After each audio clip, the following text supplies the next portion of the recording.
Let the doors be opened.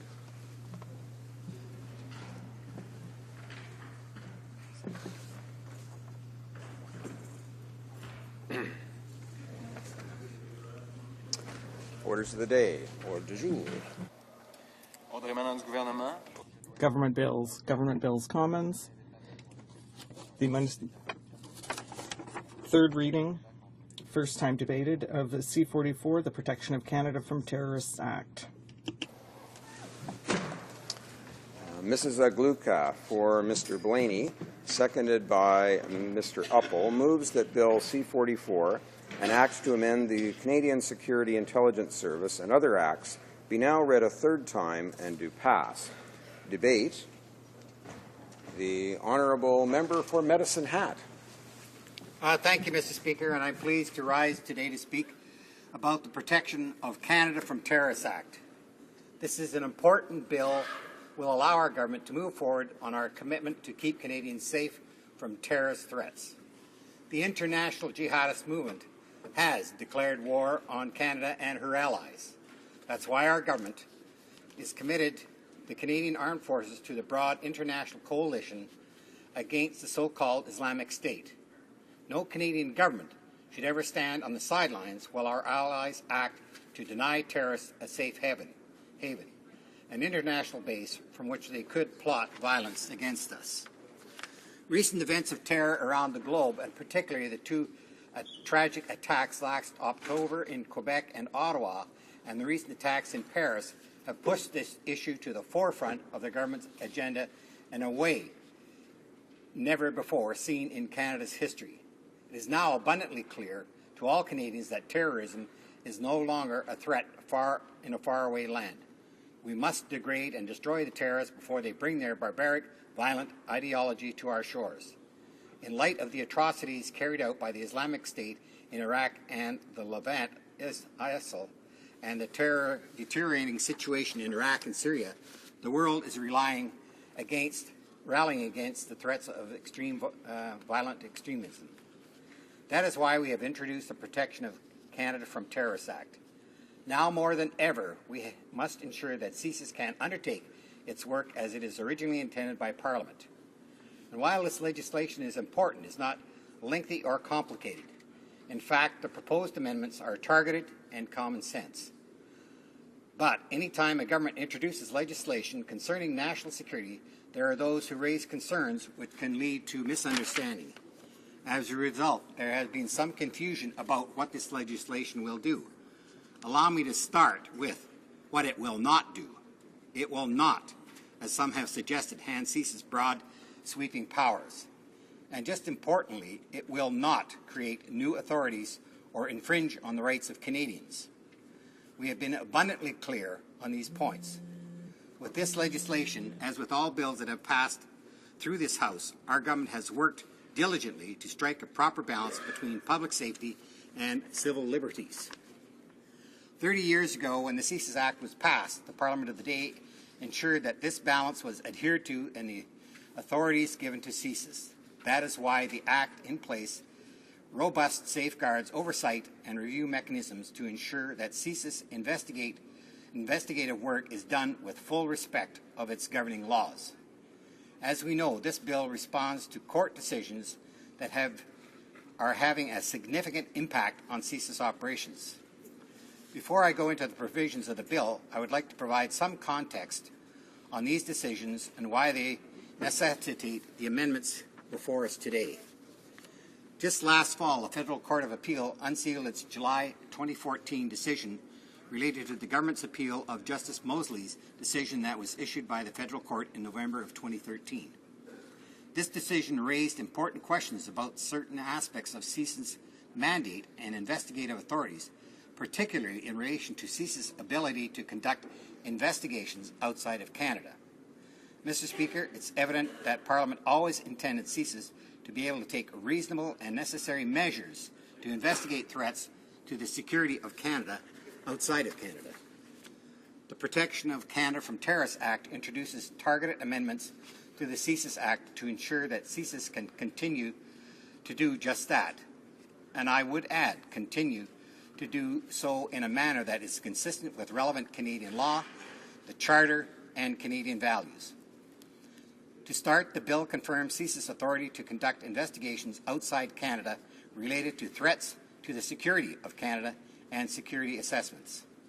At the same time, the bill also confirms the authority of the Federal Court to issue warrants authorizing CSIS to undertake certain intrusive activities outside of Canada and gives the Federal Court authority to consider only relevant Canadian law, primarily the CSIS Act and the Charter of Rights and Freedoms, when issuing warrants for CSIS to undertake certain intrusive activities outside of Canada. Why are these amendments important?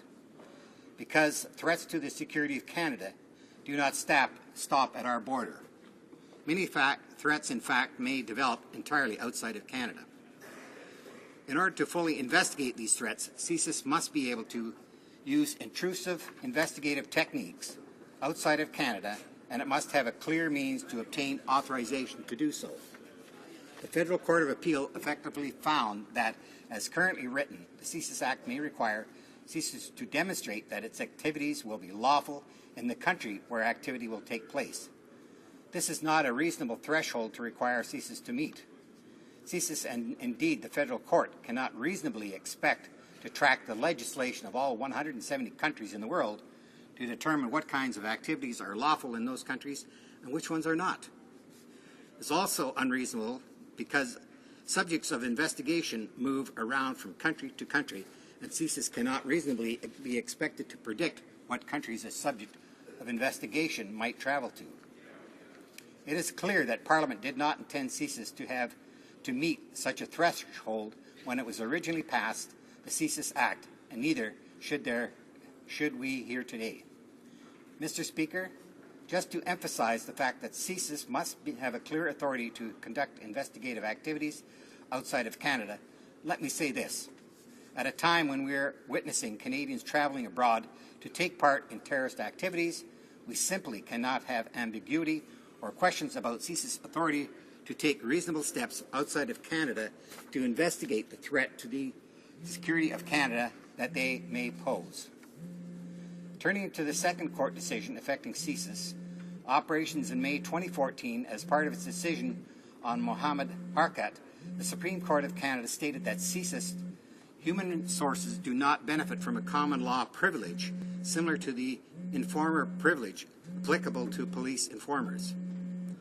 While this doesn't necessarily mean that these CSIS sources will be revealed during court proceedings, it has weakened CSIS' ability to provide human sources a critical source of information for CSIS with a credible assurance that their identity will be protected. The implications of this are serious. Those human sources may decide not to provide CSIS with information that could be vital to an investigation of a terrorist threat to Canada. To address this issue, the bill provides that the identities of CSIS human sources are prohibited from being disclosed in legal proceedings. It is worth noting, however, that this subject is subject to certain exceptions to preserve the right of Canadians to fair legal proceedings. To this end, the legislation includes 3 measures under which protection can be lifted. First, the human sources could, of their own accord, agree to disclose of their identity in court, subject to the consent of the Director of CSIS. Second, parties to the proceedings could ask a judge to make a ruling regarding the human source. For example, is the individual in fact a human source, and could the information in question actually reveal the identity of a human source? And third, in criminal proceedings, defendants and any other party to the proceedings will be able to ask a judge to declare that the disclosure of the identity of a human source or information from which their identity might be inferred is essential to establish the innocence of the accused. More importantly, these amendments do not in any way interfere with the ability of judges to take other measures to ensure fairness of legal proceedings beyond revealing the identity of the CSIS human source. Judges also have broad discretion to determine the weight to give information provided by CSIS human source in legal proceedings. The proposed amendments do not affect this discretion in any way. The Protection of Canada from Terrorists Act also makes technical amendments to the Strengthening Canadian Citizenship Act. These amendments will allow earlier implementation of provisions that ensure the dual citizens who have been convicted of terrorist act and sentenced to a prison term of at least 5 years do not continue to benefit from Canadian citizenship. Mr. Speaker, the amendments that our government has proposed through the Protection of Canada from Terrorists Act are reasonable, necessary, and consistent with the value of Canadians. The Federal Court of Appeal and other decisions from the Federal Court have raised important questions about CSIS mandate and investigative authorities, and the Supreme Court of Canada's decision has weakened CSIS' ability to protect the identity of human sources. Parliament must respond to these decisions by affirming CSIS' existing authority to conduct investigative activities outside of Canada, clearly stating that the Federal Court does have jurisdiction to issue warrants for activities outside of Canada, including certain intrusive activities that may be unlawful in the jurisdiction where they will take place, and stating that Parliament wishes the identity of CSIS human sources to be protected from the disclosure in legal proceedings, subject to certain exceptions. CSIS will, as always, continue to be required to obtain judicial authorization to undertake certain intrusive investigative techniques in relation to Canadians. Will also remain subject to robust review by the Securities Intelligence Review Committee, CIRC, which has access to all information in the process of CSIS except cabinet confidences. CIRC's power of review are among the most far-reaching of any body reviewing any intelligence agency in the Western world. I believe that these amendments are critical to ensuring the safety and security of Canadians. Canadians expect us to ensure that our law enforcement and national security agencies have the tools to keep them safe. And that is why we have trusted our Conservative government to deliver on these important issues. Unlike the NDP, whose leader has refused to call the atrocities that occurred in late October a terrorist attack, we have taken strong action, except when he asked for a 24-hour, 7-day-a-week police protection. So I have a question for the NDP leader, and perhaps some of his colleagues could answer me today. If what happened in this place was merely a drug addict who was mentally unstable, Why did the NDP leader demand additional RCMP security? I can tell him why. It is because, despite his leftist rhetoric, he knows that there is a real and present terrorist threat. I was pleased to see earlier this week that the Liberals have finally adopted our approach on national security. Hopefully they have rejected their ill-advised approach of looking for the root causes of terrorism, as their leader suggested after the bombing in Boston Marathon. I can tell the Liberals exactly what the root cause of terrorism, in plain language, that all Canadians can understand. The root cause of terrorism is terrorists. I hope that all members will join me in supporting this very important legislation. Thank you, Mr. Speaker. Questions and comments? Questions et commentaires? L'honorable député de Alfred The Palan. Honourable Member for Alfred Pellan. Thank you very much, Mr. Speaker. I'd like to thank my colleague on the other side of the House for his speech. We have worked together on many occasions on the Public Safety Committee, and often we did not necessarily agree on different bills, but we certainly worked together well on the committee, and I appreciate that on his part. Now, speaking of the committee, whether it be with the witnesses, the experts who were present, or the people who came from outside, there was one question that was never answered by the government, and that is concerning the constitutionality of Bill C-44. We have asked on many, many occasions, we asked the Minister of Public Safety or his parliamentary secretary as to whether they had legal briefs saying that C-44 is indeed constitutional, because we don't want to come back to the Supreme Court again to debate as to whether this bill is constitutional or not.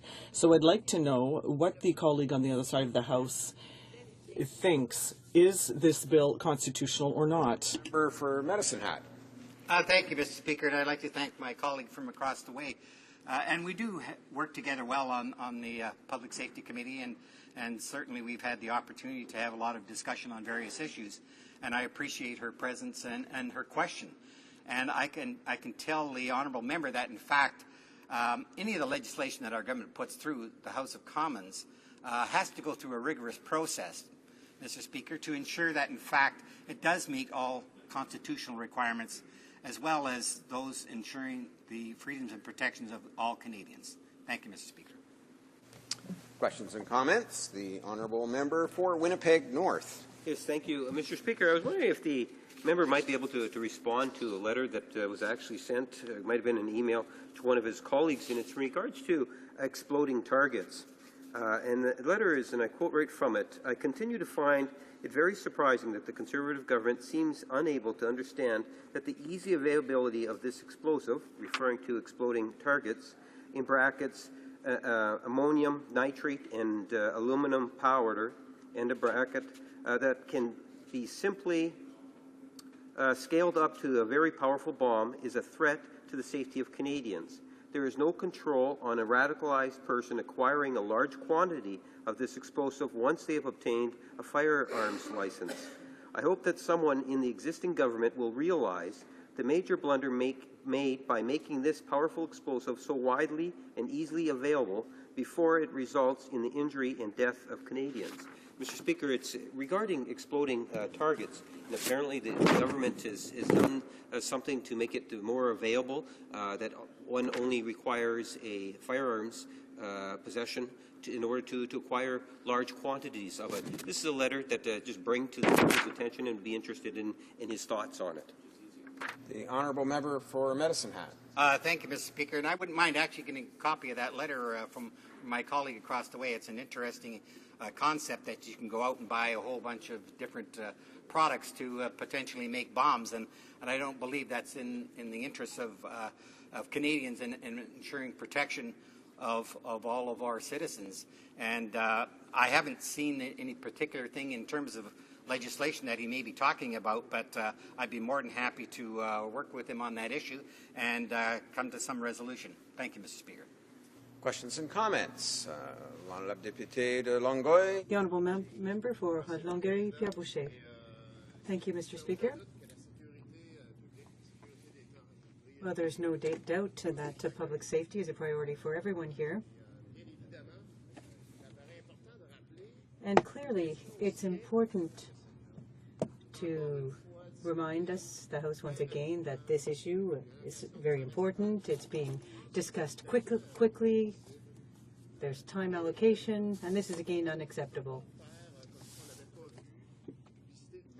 So we can't pretend that we haven't seen the advertising campaign that's in such poor taste put forth by the Conservatives on these very issues. So I'd like to know if it's not for partisan reasons, therefore, that the government is seeking to move forward with this legislation, to push it through, and on such an important issue. We could make it a priority and focus on it instead of reducing the time available to discuss it. Because at committee as well, there was no room for amendments from the NDP, which takes these matters to heart. Listen, Hat. Thank you, Mr. Speaker. I'd like to thank my colleague from across the way for the question. And it's an interesting thing whether, in fact, they're suggesting that this is a political maneuver, when actually, you know, it's the responsibility, Mr. Speaker, of the government of the day, and then happens to be our Conservative government, to make sure that the protection of Canadian citizens, whether they're parliamentarians or whether they're everyday citizens going to work, are protected from terrorists. And that is the prime concern that we have. And if we don't get this legislation through, Mr. Speaker, people will be asking, why didn't you get this legislation through? This is an important piece of legislation to protect Canadians, to protect our country from these jihadist terrorists, Mr. Speaker. So it's extremely important. I wouldn't say this is any kind of political move. And in fact, if we talk about a political move, the members on the opposite side, in fact, the leader of the NDP and his colleagues are suggesting that the attack here in this House, Mr. Speaker, was because of a drug addict. Well, let's get real, Mr. Speaker. We know that, in fact, what it was. And the whole question, again, is if they think this was just a drug addict, why was his leader asking for 24-hour-a-day police protection, Mr. Speaker? I just don't see the reality in his question. Thank you. Questions and comments? The honourable member for Trinity Spadina. Thank you very much. As you know, we support this bill insofar as it explores and seeks to strengthen provisions to ensure safety for all Canadians.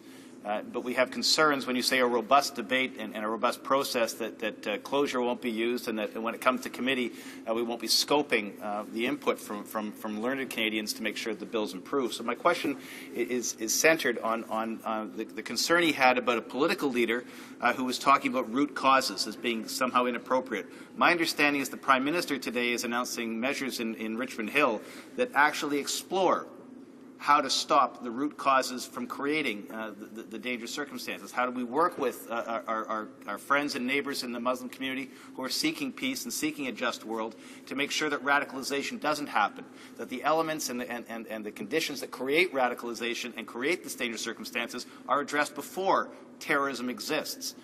Surely terrorism doesn't just create terrorism. There are root causes. That's why the Prime Minister is making his announcement. Do you not support your Prime Minister? The honourable member for Medicine Hat. That's an interesting question. Of course I support the Prime Minister. And you know what? Throughout these activities, including this bill, we've talked about what we need to do, Mr. Speaker, in terms of trying to ensure that terrorists are stopped before they come here to Canada. We already know we have, about 130 individuals who have gone abroad to certainly participate in terrorism. And I know his leader, the leader of the Liberal Party, had suggested that, in fact, the bombing in Boston was because we didn't understand the Muslims and we needed to get to the root cause of that. Well, you know, the root cause of it is these terrorists don't want to see Canadians and people across the globe, Mr. Speaker, to have the freedoms and the values that we here in Canada appreciate. We have the freedom of speech, Mr. Speaker. We have the opportunity to go and work and travel abroad. Mr. Speaker, these are all of the rights that the Canadians want. And in fact, our government and all the agencies, the legal authorities that we have, the police, are working with Canadians right across this country to try and stop terrorism before it hits here. And so I certainly do support our Prime Minister, and I don't have the the items in terms of what the Prime Minister will be releasing, but I'm sure we'll get that information in short order. But it will be to make sure that Canadians are safe from terrorists. Thank you, Mr. Speaker. Reprise de débat. Resuming debate, the Honourable Member for Alfred Bélan. Well, thank you very much, Mr. Speaker. I appreciate this opportunity to participate in the debate on Bill C-44 at third reading today.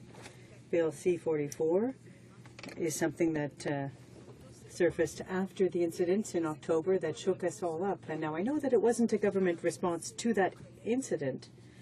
And in the remarks made by my colleague, he appeared to be saying that it was in response to the attacks in Saint-Jean-sur-Richelieu and Ottawa. No, that wasn't the case. Bill C-44 had been drafted and prepared well before the attacks that took place in Ottawa and Saint-Jean-sur-Richelieu. So this wasn't a response by the government to that. And we're expecting a response, a more detailed response to what the government plans to do to fight terrorism today. Now, there's supposed to be some kind of announcement around noon. And we'll see whether the government is going to put forth a balanced approach. Now, I hope, in fact, that will be the case, and I'm eager to see what will come from what is announced later today. But getting back to C-44, I'd like to say from the outset that the official opposition will be opposing this bill at a third reading, and I'll try to outline why that is in my remarks today. Now, I have some answers for my colleagues opposite following on their speeches, and I've taken note of some of the comments made. What's sad about C-44 and all of the pressure that's being placed on CSIS is that they're attempting to make us believe that that by giving more powers to CSIS is a good thing. Well, it's a good thing if the right tools are provided and the right resources are provided as well. Unfortunately, the Conservatives are playing their cards. They've prepared this all without consultation. And they also talked about a balance between public safety and civil liberties, which is not at all in this bill. Now we've got a context, a national security context that is changing quickly, evolving and developing. The attacks that we're facing are different now. The people, the players are different. Generally speaking, the situation is evolving very quickly. There are new tools being used, available to terrorists, access to social media. The situation is evolving and changing quickly. Now that leads me to say a few words about not the tools, but the resources and the problems with resources for CSIS. And this is a cornerstone here. And the Conservatives seem to have blinders on. They're not looking directly at the problem. All of the departments have gone through their budget cuts in recent years, austerity measures. Now, if we look at public safety, generally speaking, some $100 million were cut in resources earmarked for the department. Now, in 2012-2013, CSIS faced cuts of approximately $15 million. So when my colleague talks about establishing a balance between public safety and civil liberties, that reminds me as well that there used to be an Inspector General at CSIS, a position that was essential to hold CSIS accountable, and that position was cut.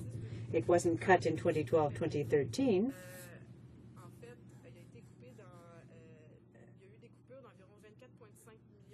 $24.5 million in cuts will be affecting the department in 2014-2015, and it was as part of that exercise that they cut to the position of Inspector General. Now, that is important if we're going to establish a balance between national security and civil liberties. What's more, it's also unfortunate to see and over the course of the week this has been mentioned, there have been huge expenses undertaken by Michel Coulon, the head of CSIS, expenses claimed that, well, I don't want to use unparliamentary language here, but questionable. That's a good term. Thank you. Now, I can give you an example. We saw that the CSIS director, during a trip, spent more than $750 a night for a hotel room, as we face cuts and austerity measures everywhere and at CSIS. Now, that's completely unacceptable. The CSIS director is currently spending more money on himself than the Minister of Public Safety. So it's unacceptable to see the taxpayers' money is being spent in that way. And on the Conservative side, it's complete radio silence on the issue. We have no idea what is going to happen, whether there will be any follow-up, whether he will be reprimanded for that poor use of public funds. We still don't know what they plan to do.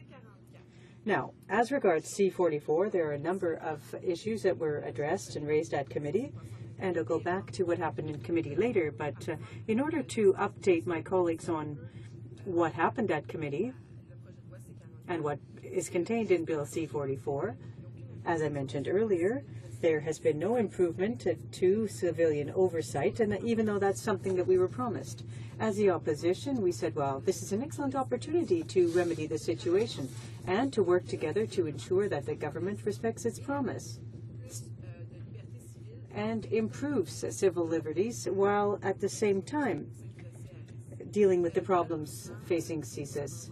Unfortunately, all of our amendments in that regard were rejected. And in fact, I would say that all amendments put forth by the opposition, the official opposition, and by the third opposition party and any other members, in fact, were all rejected. All of them were rejected by the government. And that's unacceptable, especially when we try to work together on such important stages, such as work at committee, where witnesses appear and provide such excellent testimony. Now, I was quite astonished because this is a very short bill. It's, what, 6 or 7 pages? For a bill that's quite short, the Conservatives have accustomed us to bills with over 100 pages. So 5 or 6 pages is a very short bill. But they've turned this into an omnibus bill nonetheless in 5 or 6 pages. And congratulations on that feat. It's quite a feat, in fact. These changes don't deal just with CSIS. It also affects the Citizenship and Immigration Act. And that has, in fact, there's no link to public safety and security here. It's partisanship on the part of the Conservatives because they have enacted legislation on citizenship and immigration, and they want them to come into force more quickly than what they had initially anticipated. So they put a clause in this bill to ensure that what they couldn't get consensus on, because no one else in the House agreed with it except the Conservatives, so they stuck it in this bill to get it through. And that's unfortunate because we're discussing national security here, an important issue. Now, this leads me back to the work at committee, if I may. I'd like to say a few words about the important stage there. In the bill, or for the bill, in fact, we put forth the 12 amendments, very reasonable amendments. We had the support of several expert witnesses as well, and our proposals were based on evidence heard at committee, at the Public Safety Committee, but also stakeholders groups that we met with in a short period of time, I must say, because the Bill C-44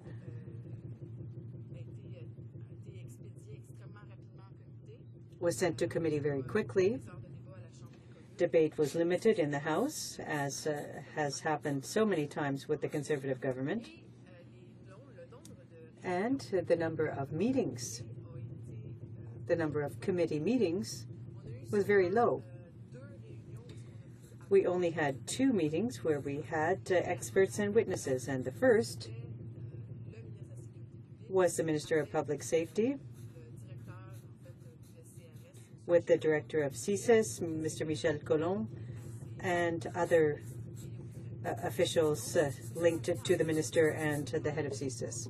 So we only had 2 hours of debate with witnesses, expert witnesses, who weren't directly linked to the government.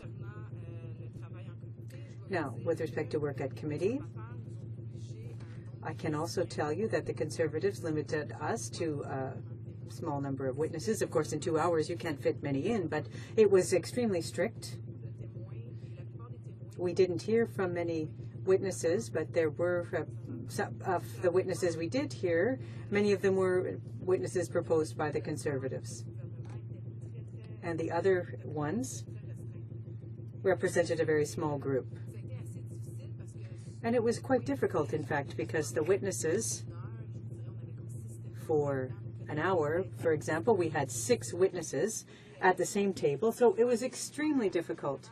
And really, it didn't enable us to get to the bottom of matters with this bill. So the way that this proceeded at committee, the way things worked, well, the government said, oh, we're going to work together, we'll come up with good legislation, we'll do something where we can achieve a consensus, etc. But unfortunately, once again, they disappointed us.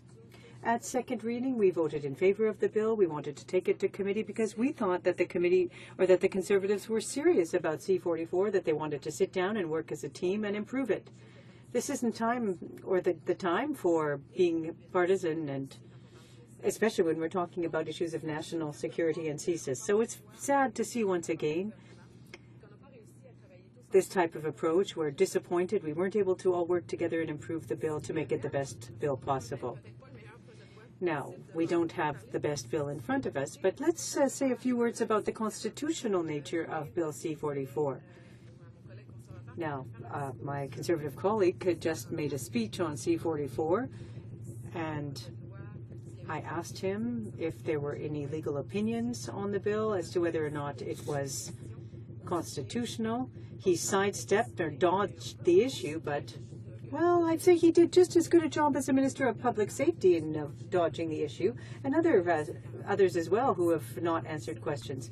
No one has been able to prove to us with the legal opinion that the bill is in fact constitutional. So, Mr. Speaker, this will likely, in fact, to be a bill that will end up challenged in the courts, and that represents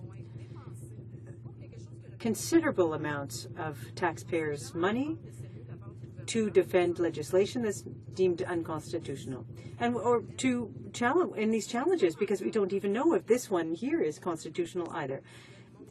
In the current context of public safety, it would be unfortunate for the government to put forth something that isn't constitutional and that can't be used until, in fact, it's been proven to be constitutional in the courts. So that is extremely disappointing. Now, I've mentioned what is included in C-44. I'd like to go back over some of the aspects, some of the points contained in Bill C-44, important aspects. Bill C-44 will bring into force a clause that will change a great number of things at CSIS. It's with respect to the protection of all sources. It says that Bill C-44 will provide full protection and a promise of confidentiality for all sources. Now, when we talk about CSIS, you could say, well, that's an excellent thing. We're going to be protecting people who are doing secret work in the field and our sources. Yes, that is important, but we're already doing that. We protect the sources in delicate cases, and the judges can provide protection for CSIS sources on a case-by-case basis. Under C-44, all employees working, who have worked or who potentially will work for CSIS. Now, what that changes is that it's directly linked to what the government didn't do with respect to establishing their balance as regards public safety and civil liberties. Now, CSIS may end up in front of the courts on issues of a criminal nature. There are people from CSIS who may be summoned to appear, to give evidence. But some experts, in fact, raised the fact that it might be even more difficult to look at CSIS evidence under criminal proceedings because of the protection provided for human sources. And then there's the issue of representing a threat to public safety, the possibility for an accused who is to face the person accusing them, and this is a fundamental component of Canadian criminal law, Mr. Speaker, and there are a number of complications that will stem from this because it's supposed to be a separate and distinct process at the federal court. So it's very complicated, once again, Mr. Speaker. And it's not necessary because, as I already said, Mr. Speaker, if we want to protect sources who are working on extremely important investigations, it can be done case by case. So this is a measure that is a little bit grandiose, which protects a lot of people at the head of CSIS. In our ridings, and I will speak on behalf of most of my colleagues, after what happened in Ottawa and the attacks, for example, at Charlie Hebdo in France, among others, or after what took place in Australia a few weeks ago, I would say that people are quite concerned in our ridings, and they expect Canadian parliamentarians to work together to find good solutions to our national security and international security issues. And so it's important that we work with our counterparts around the world so that we can find concrete ways to work together to counter radicalization and terrorism. And unfortunately, it's not with partisan measures or with a toolkit that isn't useful and that probably isn't necessary that we will achieve that. There are concrete ways to fight radicalization and terrorism. First of all, we need to give resources to our people who are working on the ground. There have been major cuts to very important programs. If we look at, for example, the $400 million, a fund of $400 million for police in Quebec that was not renewed by this Conservative government, and that has caused cuts to programs dealing with radicalization and street gangs. So if we look at what we've heard over the last few weeks and months, we see that people are becoming radicalized, and we don't have the resources in place to do anything. So it's one thing to create a toolkit, but if our law enforcement agencies can't use that toolkit because they don't have the resources in place that they would need, well, then we're not dealing with the problem. So another way to deal with radicalization and terrorism, and this is something that I still haven't seen from the government's bills or even its intentions, is to work with the community, to work with people who are already working on the ground. No matter their nationality, no matter what field they work in, there must be a consensus. We need to go out into the communities to understand the needs that are there. And this is not something that the Conservative government is doing. It's really disappointing to see what we have here, a bill that has so many faults, that doesn't improve civilian oversight of CSIS, that puts in place measures that will give additional protection to CSIS when it finds itself in hot water, and the bill is probably not even constitutional. So I will stop there, Mr. Speaker, but I have to say I'm really very disappointed. I wanted to give the government the benefit of the doubt, and I was hoping that after the events, the traumatic events that we've all gone through, it's our duty as parliamentarians to ensure that the public is safe, that our communities are safe, that everyone we represent are kept safe. And we need a consensus. We need to be able to sit down and say, these are good things. These are good things that can be brought to the table. And we need to improve things and protect our civil liberties. And unfortunately, the official opposition cannot support this bill because of the way that it was put together, the lack of consultation with experts and communities. There's a flagrant lack of all that here. And once again, we have an omnibus bill, and we don't even have the resources in place to deal with radicalization. That's the worst thing here. the government has been unable to put resources on the ground. They're not supporting the RCMP, the Canada Border Services Agency, by making endless cuts to their budgets. And that's directly affecting the people who are working on the ground, and it prevents them from using tools effectively. So, Mr. Speaker, I will stop there. I'll be very happy to answer the many questions from my colleagues on this subject. Thank you. Questions and comments? The Honourable Member for Saint-Jean. Thank you, Mr. Speaker. I would like to thank my colleague from Alfred Bellin, and I would like to thank her for explaining what happened in committee, because obviously we're not all aware of all the details of what happens at committee all the time. So she talked about the terrible process that the bill went through in committee. And that reminds me of how things go on the Human Resources Committee, where the minister's statement before committee is used as valid testimony, when in fact it isn't really, it's just the minister's opinion. So I'm very happy to hear my colleague explain how the Conservatives have used similar methods that are perhaps less than honest. And I would also like to thank her for explaining and reminding us that Bill C-44 had already been written before the incidents that took place in Saint-Jean-sur-Richelieu, among others.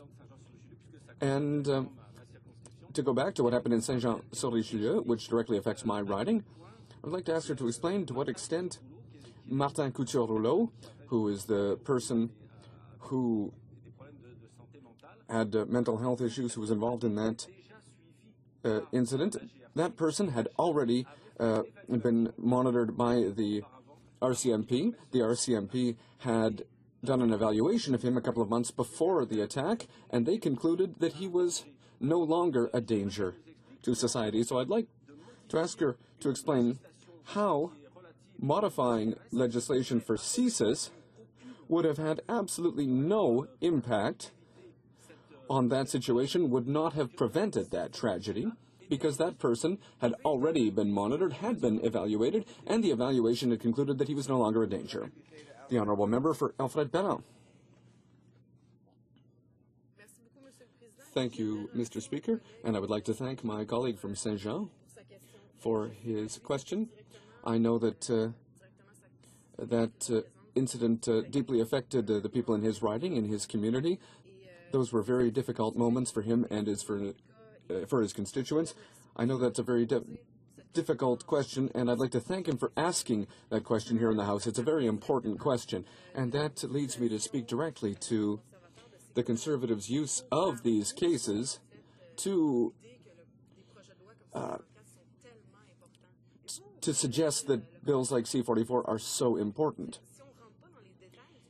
If you don't, and I think for people watching, if they don't read this bill closely, they won't see what's happening. People might say that, oh, this is going to affect CSIS, that these changes will have a big effect on the future and could have had an effect on what happened. But my colleague from Saint-Jean is absolutely right. This bill has absolutely nothing to do with that incident, and it's unfortunate that the Conservatives are using those incidents to promote bills like C-44, which don't go after the right targets. Questions and comments? For Winnipeg North. Yes, thank you, Mr. Speaker. And I listened to the members' comments and the previous question, but I think one of the things that we do need to emphasize is that even though there might be some concerns in regards to C-44, it is a step in the right direction, Mr. Speaker, in the sense that it does provide clarity on a number of different issues, in particular allowing for a higher sense of comfort with CSIS and the individuals that it has to deal with in terms of providing some sense of security. I think Canadians as a whole are very much concerned about the issue of terrorism, and they want to see the government bring in necessary legislation that's going to ultimately make a difference and allow for CSIS and other security measures to be that much more effective. And that's the reason why we in the Liberal Party at the very least recognize that this bill is somewhat of a step forward, and therefore would be voting in favor of the bill.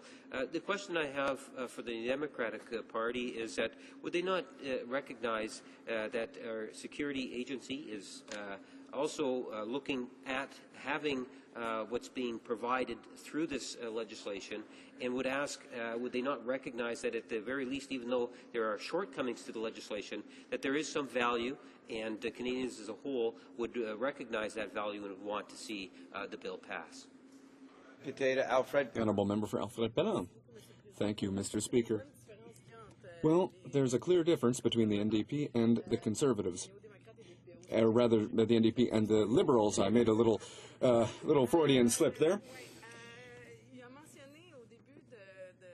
Yes, my colleague said at the beginning of his question that Bill C-44 brings more clarity, and I have to say that I completely disagree with the idea that C-44 brings more clarity or transparency, because most of the experts that we heard from said that they don't even know if this bill is constitutional. They don't even know if these tools will be used. They said it's not clear what C-44 is trying to achieve, and that it doesn't necessarily deal with radicalization and the terrorism that we're seeing around the world or even here in Canada.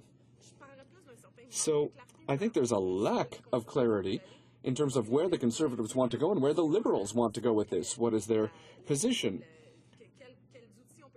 in terms of what tools and resources should be used or are needed to ensure public safety? So no, I don't think there's clarity here. We haven't, civil liberties aren't discussed. Civilians are not protected from CSIS. The necessary resources are not being put in place. And we're attacking things that don't have anything to do with the subject, generally speaking. Questions and comments. The Honourable Member for Saint-Lambert. I would like to congratulate my colleague for her speech.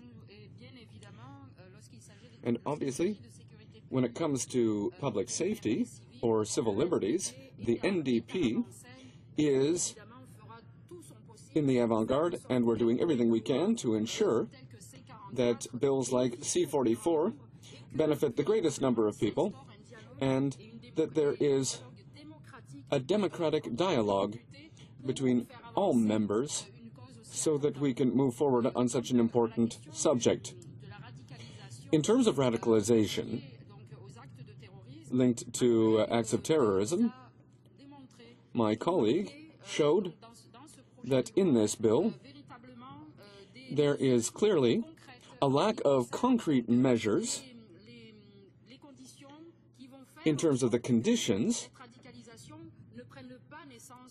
that lead to radicalization or that would prevent radicalization in our communities. So I'd like to ask my colleague to discuss that further and to give us more information on this phenomenon of radicalization. The Honourable Member for Alfred Pelham. Thank you very much, Mr. Speaker, and I'd like to thank my colleague from Saint-Lambert for the issue she's brought up in the House. I believe that it's extremely important that we talk about this. This is the right time to talk about this. 2015 is a year where we're going to be talking a lot about public safety and national security. This is an issue that's top of mind for Canadians, and it's important that we talk about it here in this House and that we find a consensus and that we come up with good ideas to find the necessary solutions. The first step, I would say, is that we need to go out into our communities to look at what's happening on the ground. We have many colleagues who are looking at what's happening in their ridings. Is there radicalization? Is there a difference being made on the ground? There are also people who are looking at what's happening outside. For example, the attacks on Charlie Hebdo had a huge effect on us. I know that in France, there are things going on that resemble things that are happening here in Canada, so we need to speak to people in those communities. And in so doing, it becomes clear that the problems we're seeing here in Canada are very similar to what's happening in France, on the other side of the ocean. So it's important that we understand exactly what's happening on the ground. That should be the cornerstone of any efforts to fight radicalization. In addition to this, I think we need to trust the police services that are in place, whether that be the RCMP, the provincial police services, or our border service agents, or even our CSIS agent. We need to understand that these are the people who are on the ground and they understand exactly what is happening, and we need to give them the resources to do their job properly. And I mentioned that if there's a champion, well, my colleague mentioned if there's a champion of finding the balance between civil liberties and security, it's the NDP, and I'd like to thank my NDP colleagues for working on that. Again, resuming debate, and the honourable member for Malpeque, I'll let him know that there are only 5 minutes remaining before of course, we go to statements by members at 11 o'clock, but he'll get started, and of course he'll have the remaining time in his 20 minutes when the House next resumes business on the question.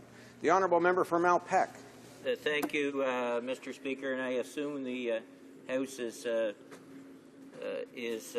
continuing the discussion on this bill following a question period, so my remarks are certainly going to be curtailed because for some reason the government has called a briefing for the new Combating Terrorism Act, or whatever they may call it, at 11:30, which is halfway through question period, and that'll go through till 12:30. So, Mr. Speaker, because of the actions of the government, I will miss concluding my speech. It's kind of actually startling that they would call a briefing during question period when members are supposed to be here. I do want to, in beginning, just instead of taking time to duplicate the discussion that the member for Alfred Pellin had talked about what happened at committee, I just want to state that I agree with her comments.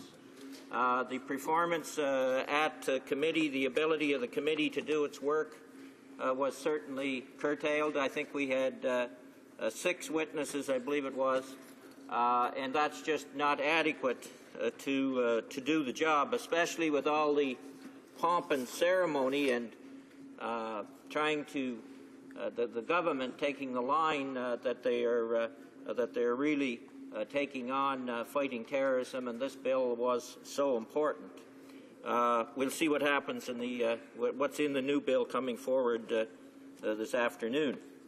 So just a couple of short messages then, Mr. Speaker. This bill really does nothing, absolutely nothing, to address the national security concerns which have resulted from the events in Quebec and Ottawa early this month. It simply amends legislation to meet current CSIS practices and expedites citizenship and immigration amendments from C-24. The government must explain, and we raised this to the Minister in the House and at the committee, the government should be explaining why the legislation that is already in place and has provisions of the criminal code, why they're not using those sections. Preventive arrest, the Section 83 of the Criminal Code, which allows the government, if somebody is planning or attempting or leaves the country to operate with a terrorist entity abroad, they can face up to from 10 to 14 years in prison. And we have never got an answer from the government why those sections of the law are not being utilized, and that's Section 83181. And peace bonds have been used very little, but they are another way of taking people off the streets. This bill does contain provisions related to clarifying CSIS' ability to operate internationally, although according to the Deputy Commissioner of CSIS in testimony at the Senate National Security Committee, it will not alter the ability to operate internationally as it has been doing historically. The bill as well, Mr. Speaker, and I see you're signaling in time, The bill as well does provide protections to sources abroad to those provided to informants, similar to those provided to informants in domestic cases, and we're supportive of that. We have to be supportive of those that work with CSIS in carrying out its duties. So I'll close with that, Mr. Speaker, to say that we will be supporting the bill. We have some concerns about the bill in that the Minister of Public Safety is not required to inform the Minister of Foreign Affairs and the Minister of Defence on activities abroad. That is a concern we raised, and we stand by it, but we will be supporting the bill. And the honourable member for Malpeque will have 15 minutes remaining in his time for comments, for his speech rather, when we return to this question, likely later this day. Statements by members. Déclaration de député. The honourable member for Whitby, Oshawa. Thank you, Mr. Speaker. This week, Bell ran another successful Let's Talk campaign to raise money and awareness for mental health.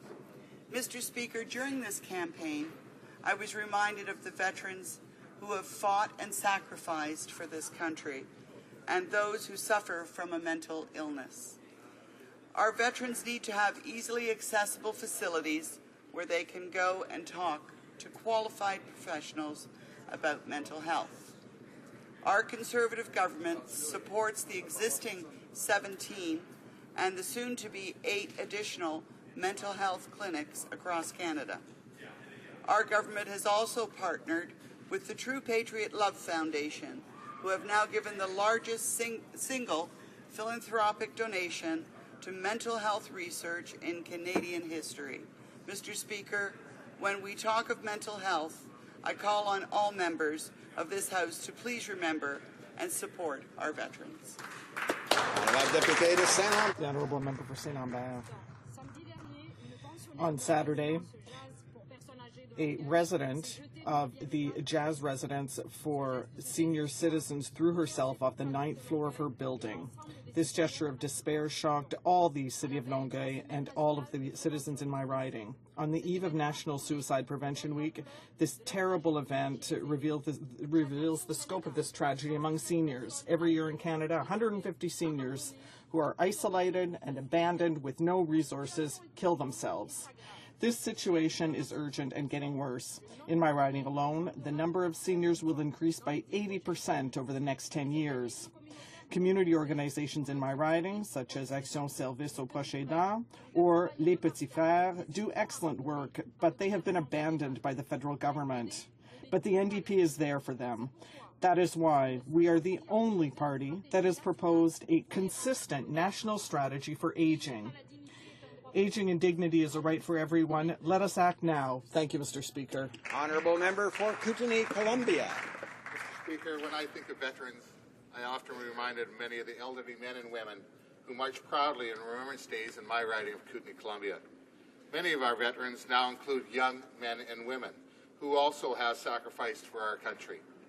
The age of a veteran now spans from 19 to 100, with the majority being younger. That's why, Mr. Speaker, our government has cut red tape and worked to accommodate our younger veterans by making access to many of the Veterans Affairs benefits easier. We've moved to digitize veterans' medical records. We've sped up adjudication and access to benefits. We've launched the MyVac account, an online portal giving veterans more information than ever before. Mr. Speaker, these are some of the ways our government is cutting red tape. And under the current Minister of Veteran Affairs, we will continue to do so. Thank you, Mr. Speaker. Honourable member for Sydney, Victoria. Thank you, Mr. Speaker. I rise today to recognize the human rights work done by Archbishop Vincent Waterman from my riding. Mr. Waterman ministers at St. Philip's African Orthodox Church in Whitney Pier, which is the only African Orthodox church in Canada and is designated a provincial heritage property. He volunteers as a chaplain at the Royal Canadian Legion Branch 28, along with the Cape Breton Naval Veterans Association and countless other community organizations. Mr. Waterman's dedication to promoting human rights is truly an inspiration. In 1983, he came to Cape Breton to take over from his father-in-law, George Francis, who was the longest-serving rector at St. Philip's Church from 1940 to 1982. Mr. Waterman exemplifies a strong work ethic, and he has brought great pride not only to his family and friends, but also to Cape Breton at large. I ask my colleagues to join me in congratulating Archbishop Waterman on being awarded the Tom Miller Human Rights Award and thank for his many years in tireless service to our community. Thank you very much. Member for Northumberland, Quinte West. Mr. Speaker, I am pleased to rise and pay tribute to the hard work and sacrifice of our veterans. Our veterans have sacrificed and fought for our freedom, our democracy, and this great country. I think all of us in this House know a veteran. Mr. Speaker, under our Conservative government, we have worked to assist our veterans to make the transition from the Canadian Forces to Veterans Affairs Canada easier. Among the many initiatives our government has done is to hire more staff to help transfer medical files quicker and more efficiently from National Defence to Veterans Affairs. We have significantly reduced the number of pages on the application forms, thus reducing red tape. And through 8 successive budgets, our government has earmarked over $5 billion in new funding to improve the benefits and services we provide to our veterans and their families. Mr. Speaker, we listen to veterans and we deliver results. The Honourable Member for Berthier-Masquinongé. Mr. Speaker, I rise today to speak out against the overly rigid, closed and short civic consultation process of the National Energy Board. Because of the Conservatives' mismanagement and the changes they have made, today we have a consultation process for the energy pipeline that is completely inadequate and that does not inspire trust in the public. Luckily, there are initiatives like the one by the Dautrey Regional County Municipality, which has made up for the government's errors.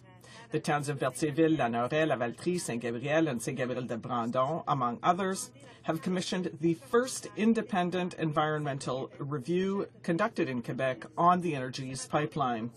This report was made public on Wednesday and was produced by the independent firms J. Harvey and Écogestion Solutions. I congratulate the elected officials of these municipalities by commissioning this report. They show that they care about the well-being and safety of their citizens.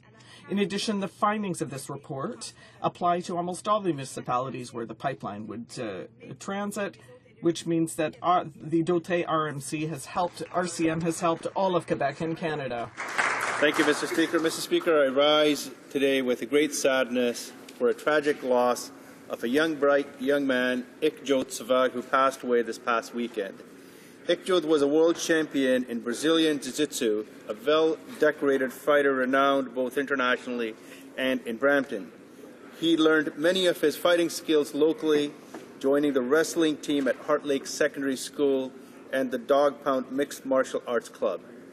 He became a world champion in Brazilian Jiu-Jitsu and received an invitation to train with some of the best coaches at one of the world's top training centers in San Diego. During his fights, he had a reputation as a fierce grappler and a skilled technical fighter.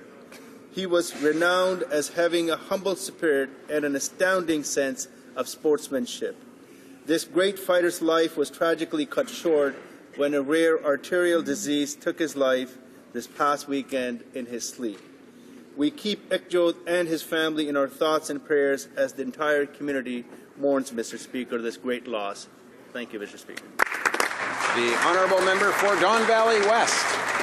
Mr. Speaker, I'm pleased to rise in the House today to highlight the great work being done on the issue of mental health in my riding of Don Valley West. We have a number of national organizations and centres of excellence making great contributions in this area. One of these is Sunnybrook Health Sciences Centre, developing the future of care for people suffering from brain-related diseases such as PTSD, dementia, and others. Sunnybrook is also home to the largest veterans centre in Canada with nearly 500 beds. They are establishing a brain sciences centre to transform the way illnesses are detected, prevented, and treated. Other centres doing great work include the Holland Bloorview Kids Rehabilitation Hospital, Toronto Rehab Lyndhurst Centre, Bob Rumble Centre for the Deaf, the CNIB, and the Canadian March of Dimes. I'd like to thank each of these organizations for their tremendous work and wish them continued success in 2015. Thank you, Mr. Speaker. Honourable Member for Northwest Territories. Mr. Speaker, this weekend the Board of the Native Communication Society of the Northwest Territories meets to decide whether to shut down a northern institution which provides daily Dene language programs throughout the Northwest Territories. NCS is in this position because of a fight over funding with the Conservative government, which causes their station to lay off most of its staff in July, cut all local programming, and limit broadcast to preset music. This is jeopardizing radio station CKLB, which has been on the air for 30 years. I've also heard that the Inuvialuit Communication Society came close to shutting down due to funding delays, and the Aboriginal Voices Radio Network has had funding problems as well. The two objectives of Heritage Canada funding for Aboriginal radio are to ensure availability of significant amount of radio and television programming and to contribute to the protection and enhancement of Aboriginal language and cultures. Mr. Speaker, Aboriginal media gives a voice to Canada's First People to tell their stories and preserves their language and cultures. Petty funding delays endangers this vital fabric of Canada. Will the minister get this together immediately? Honourable member for Kamloops, Thompson Caribou. Thank you, Mr. Speaker. Mr. Speaker, our government pledged that we would balance the budget, and we will. Now that we're in a position to help Canadians' families balance their budget also, and that's why our family tax plan will give 100% of families with kids an average of more than $1,100 per year to spend on their priorities. Outstanding. Partnered with the expansion of the universal child care benefit, families in British Columbia and across Canada will receive nearly $2,000 per year for every child under the age of 6, wow, and $720 per year for every child between the age of 6 and 17. I love it. The Liberals and the NDP have said they will take this money away from mums and dads to pay for expensive and burdensome programs through big government instead. Mr. Speaker, we cannot let this happen. The Liberal leader seems content to push a typical Liberal tax and spend agenda at the expense of Canadian families. Terrible. Only our Conservative government can be trusted to keep the money where it belongs, in the parents' pockets. Thank you. Full member for Nanaimo, Cowichan. Mr. Speaker, February 2nd will be the 10th anniversary of the death of Jordan River Anderson. Jordan never got to live in a family home, spending his whole life in hospital because governments couldn't agree on who should pay for his care. His story inspired Jordan's principle, the simple idea that when a First Nations child needs services, the government will provide them as needed and figure out who should pay for them later. In the 10 years since his death, this House voted unanimously to support Jordan's principle. We all agreed that the most vulnerable children should not be left waiting while someone argues over the bill. But implementation proves elusive. Policy decisions by this government have narrowed the principle until only a few circumstances qualify. In April 2013, the federal court decision found the federal government narrowing Jordan's principle to apply only to children with complex medical needs and multiple service providers to be unlawful. Internal federal documents show children on reserve continue to be routinely denied or delayed receipt of vital health, education, and social services available to all other children. When will the federal government ensure Jordan's principle applies to all First Nations children and all government services? Honourable member for Saskatoon, Wanuskewin. Mr. Speaker, I was shocked to hear that the Liberal member for York West said that it was our Conservative government's strong stand against this barbaric, self-proclaimed terrorist caliphate known as ISIL that has increased the threat of terrorist attacks in Canada. Mr. Speaker, ISIL has been threatening Canada and other Western countries well before the campaign against them began. We must work with our allies to stop this terrorist threat. Mr. Speaker, it's time to stop trying to justify violent terrorism. Yesterday, the Liberal leader had an opportunity to denounce these comments from his own MPs, but he stood by them. Mr. Speaker, violent jihadists oppose everything about our society and our values. They hate pluralism, tolerance, and the freedom of others. We should condemn it instead of trying to justify it.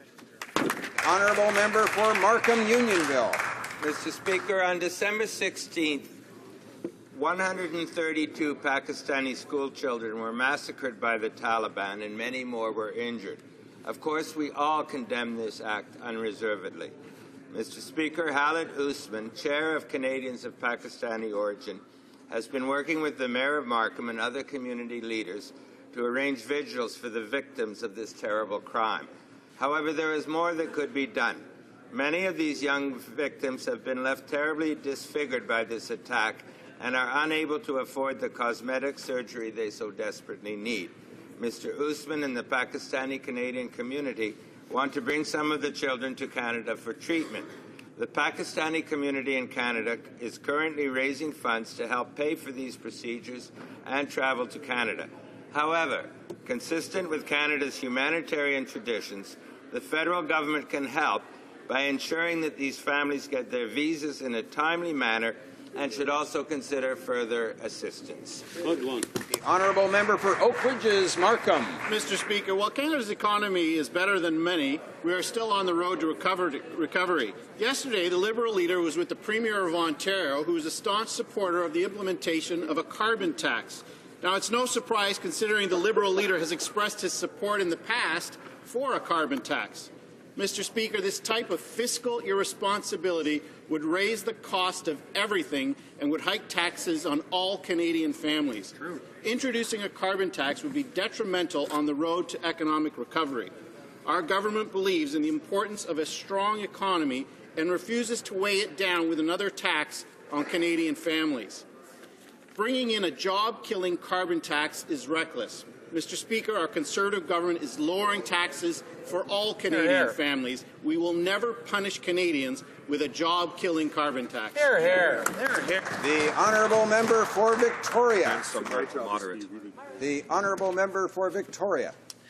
Yesterday, when the NDP asked about 400,000 Canadians losing their jobs because the Conservatives failed the manufacturing sector, the member for Port Moody rose in his place and denied it was true. No. He has an entire department to help him, and yet the Minister of Industry never even bothered to check his facts. He used an inaccurate media story to mislead people about the number of manufacturing jobs lost under the Conservatives' watch. After noticing his mistake, the journalist who wrote the story graciously corrected it. He offered an apology. Not so for the Conservative minister. He has yet to apologize for his Twitter tirade based on make-believe numbers. Mr. Speaker, Canadians deserve better than an industry minister telling 400,000 out-of-work Canadians they don't exist. They deserve a government led by the leader of the NDP, an honest government ready to take concrete steps to kickstart manufacturing and get Canadians back to work. The honourable member for Southcote Interlake. Mr. Speaker, yesterday the Liberal member for York West suggested that if ISIL is coming here, it's because the Prime Minister put us in that position. Let's be clear. It is the terrorist jihadists of ISIL who have declared war on Canada and our allies, not the other way around. The terrorist attacks which took the lives of 2 of our armed forces members are definitive proof that our nation is at risk and we must defend ourselves. This is precisely why we are not standing on the sidelines and letting others do the heavy lifting. That may be the Liberal way, but it's not the Canadian way. When asked about his colleagues' suggestions that Canada could be attacked again, it will be because we asked for it. The Liberal leader had no answer. All he could say was, I'm not going to get into a discussion of tactics and perspectives. The Liberal leader has proven that he has neither the resolve nor the determination to stand up to this threat. Thankfully, Canadians can count on our Prime Minister and our government to keep them safe. Question oral. Oral questions. The honourable member for Vancouver East. Are gathering a stone's throw from Parliament Hill to discuss the most pressing issues facing our country.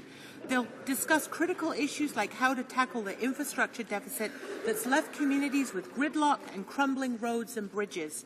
Premiers will talk about inadequate water supplies and the affordable housing crisis. But the Prime Minister stubbornly refuses to come to the table. How can the Conservatives justify that their response to these challenges is simply not showing up? The Honourable Parliament Secretary to the Minister of Infrastructure and Communities. Thank you very much, Mr. Speaker. In actual fact, this Conservative government is making record investments in infrastructure, Mr. Speaker. The New Building Canada plan has been open for business since last March. In less than a year, projects representing almost $5 billion have already been approved, Mr. Speaker. These infrastructure projects are renewing infrastructure, they're creating jobs and prosperity, they are enhancing our growth and productivity, Mr. Speaker. For Vancouver East. Give us an answer as to why the Prime Minister is refusing to show up. The First Ministers are also going to talk about improving access to health care, just as a new report shows that in every province, Canadian seniors are waiting longer for medical care than the international average. Federal leadership could help here, but only if they're at the table. Why are the Conservatives refusing to engage the Premiers on the critical issue of timely access to health care? Parliamentary Secretary to the Minister of Health. Mr. Speaker, transfers to the provinces for health care will reach a record high of $40 billion by the end of the decade. Our government has invested to reduce waiting times for all Canadians. When it comes to things like radiation treatment, we're on target and meeting those wait times at 97%. Mr. Speaker, we've also recruited additional physicians, and there are more physicians per capita now than ever in Canadian history. We've also made sure that we're recruiting physicians into northern and outlying communities by coming up with creative solutions like waiving tuition and so on. Mr. Speaker, we're taking concrete action. Honourable Member for Vancouver East. Well, Mr. Speaker, the government is still not responding to the question why the Prime Minister is refusing to show up at the meetings with the Premiers. Now, the Premiers will also be discussing the latest case of the government quietly downloading costs onto the provinces. The Conservatives' decision to slash disaster assistance funding was made with no consultation and will leave the provinces responsible for paying almost 3 times more. So why have the Conservatives refused to work with the provinces on disaster relief? Why are they leaving Canadian communities without federal help in times of crisis? The Honourable Parliament Secretary to the Minister of Public Safety. Thank you, Mr. Speaker. While the provinces and territories are responsible for disaster maintenance, our Conservative government will continue to support them by paying up to 90% of the response and recovery costs of significant natural disasters. The reality is, Mr. Speaker, is that this program has not been indexed to inflation since the 1970s. Our government is making a modest adjustment to ensure that costs are balanced fairly across Canada, with the federal government still covering up to 90% of most of these disasters. Thank you. La députée de Saint-Lambert. The Honourable Member for Saint-Lambert. The provincial premiers are meeting today in Ottawa to talk about the economic crisis affecting the country and the unstable employment market. The need to reinvest in our infrastructure and health are also on the agenda. And the federal government has an important role to play in this area. The federal government, which unilaterally cut $34 billion in transfer to the provinces. Why is the Prime Minister boycotting the work of the Council of the Federation when such important issues for Canadians are being addressed? The Honourable Parliamentary Secretary. Mr. Speaker, as you know, Mr. Speaker, as I said yesterday, the Prime Minister has held over 300 meetings and calls with our provincial partners, Mr. Speaker, the members of this Cabinet, and the members of Parliament on this side of the House frequently meet with our counterparts, Mr. Speaker. I know that the GTA caucus, for instance, just met with the Mayor of Toronto. We're continuing to increase investments and transfers to the provincial partners, Mr. Speaker, unlike the Liberals, and we're doing that while balancing the budget and cutting taxes for Canadian families, Mr. Speaker. That's the right direction to go, and we'll continue on that path. Député de Saint-Lambert. The Honourable Member for Saint-Lambert. Mr. Speaker, running away from one's responsibilities isn't leadership. Now, in talking about leadership, our leader this week put forth a credible and responsible plan to kickstart employment in the manufacturing sector and for small and medium-sized businesses. 400,000 jobs have been lost in this sector. That can't continue. Our plan includes concrete solutions to stimulate innovation and to modernize corporations. What is the government waiting for to support manufacturers who are investing in research and development and who create good jobs? The Honourable Parliamentary Secretary. My colleague. I hear the member opposite talk about their plan. Their plan is a plan that we adopted in 2006 when we took power. We cut taxes for corporations. The NDP, for them, is seeing this as something new. Tax cuts for small businesses, new for them. What we're doing is reducing taxes for all entrepreneurs so that they have money in their pockets to invest. Entrepreneurs are the ones that are creating wealth and not government spending, Mr. Speaker. Honourable Member for Markham Unionville. Monsieur le Président. Mr. Speaker, the Conservatives are staking everything on high oil prices. Their estimates completely miss the boat. Nonetheless, they're preparing Canadians for further cuts. But They still seem to have billions available for income splitting, which will benefit a mere 15% of families. The Conservatives are just making it up as they go along. How can they justify this unaffordable tax break? State for Social Development. Well, Mr. Speaker, here's what Canadian families can count on. They can count on this Conservative government to ensure that they have more money in their pockets, as opposed to the Liberals, who would not only end income splitting for almost 2 million families in Canada, but they would also end income splitting for our pensioners. Mr. Speaker, the Liberals would raise taxes. They would create big bureaucracies. We're going to fulfill our commitment to Canadians, keep their taxes low, balance the budget, follow through on income splitting, and our expansion and increase to the universal child care benefit. The honourable member for Markham Unionville. Mr. Speaker, the parliamentary secretary is wrong, and the Prime Minister was wrong when he said the government was not in the business of raising taxes. Indeed, the parliamentary secretary to the finance minister tabled a document setting out $4.5 billion in tax hikes. And yesterday, that same parliamentary secretary described this tax hike as, quote, absolutely ridiculous. How can the parliamentary secretary describe the tax hike as ridiculous when he was the one who signed and tabled it in this House? The Honourable Parliamentary Secretary to the Minister of Finance.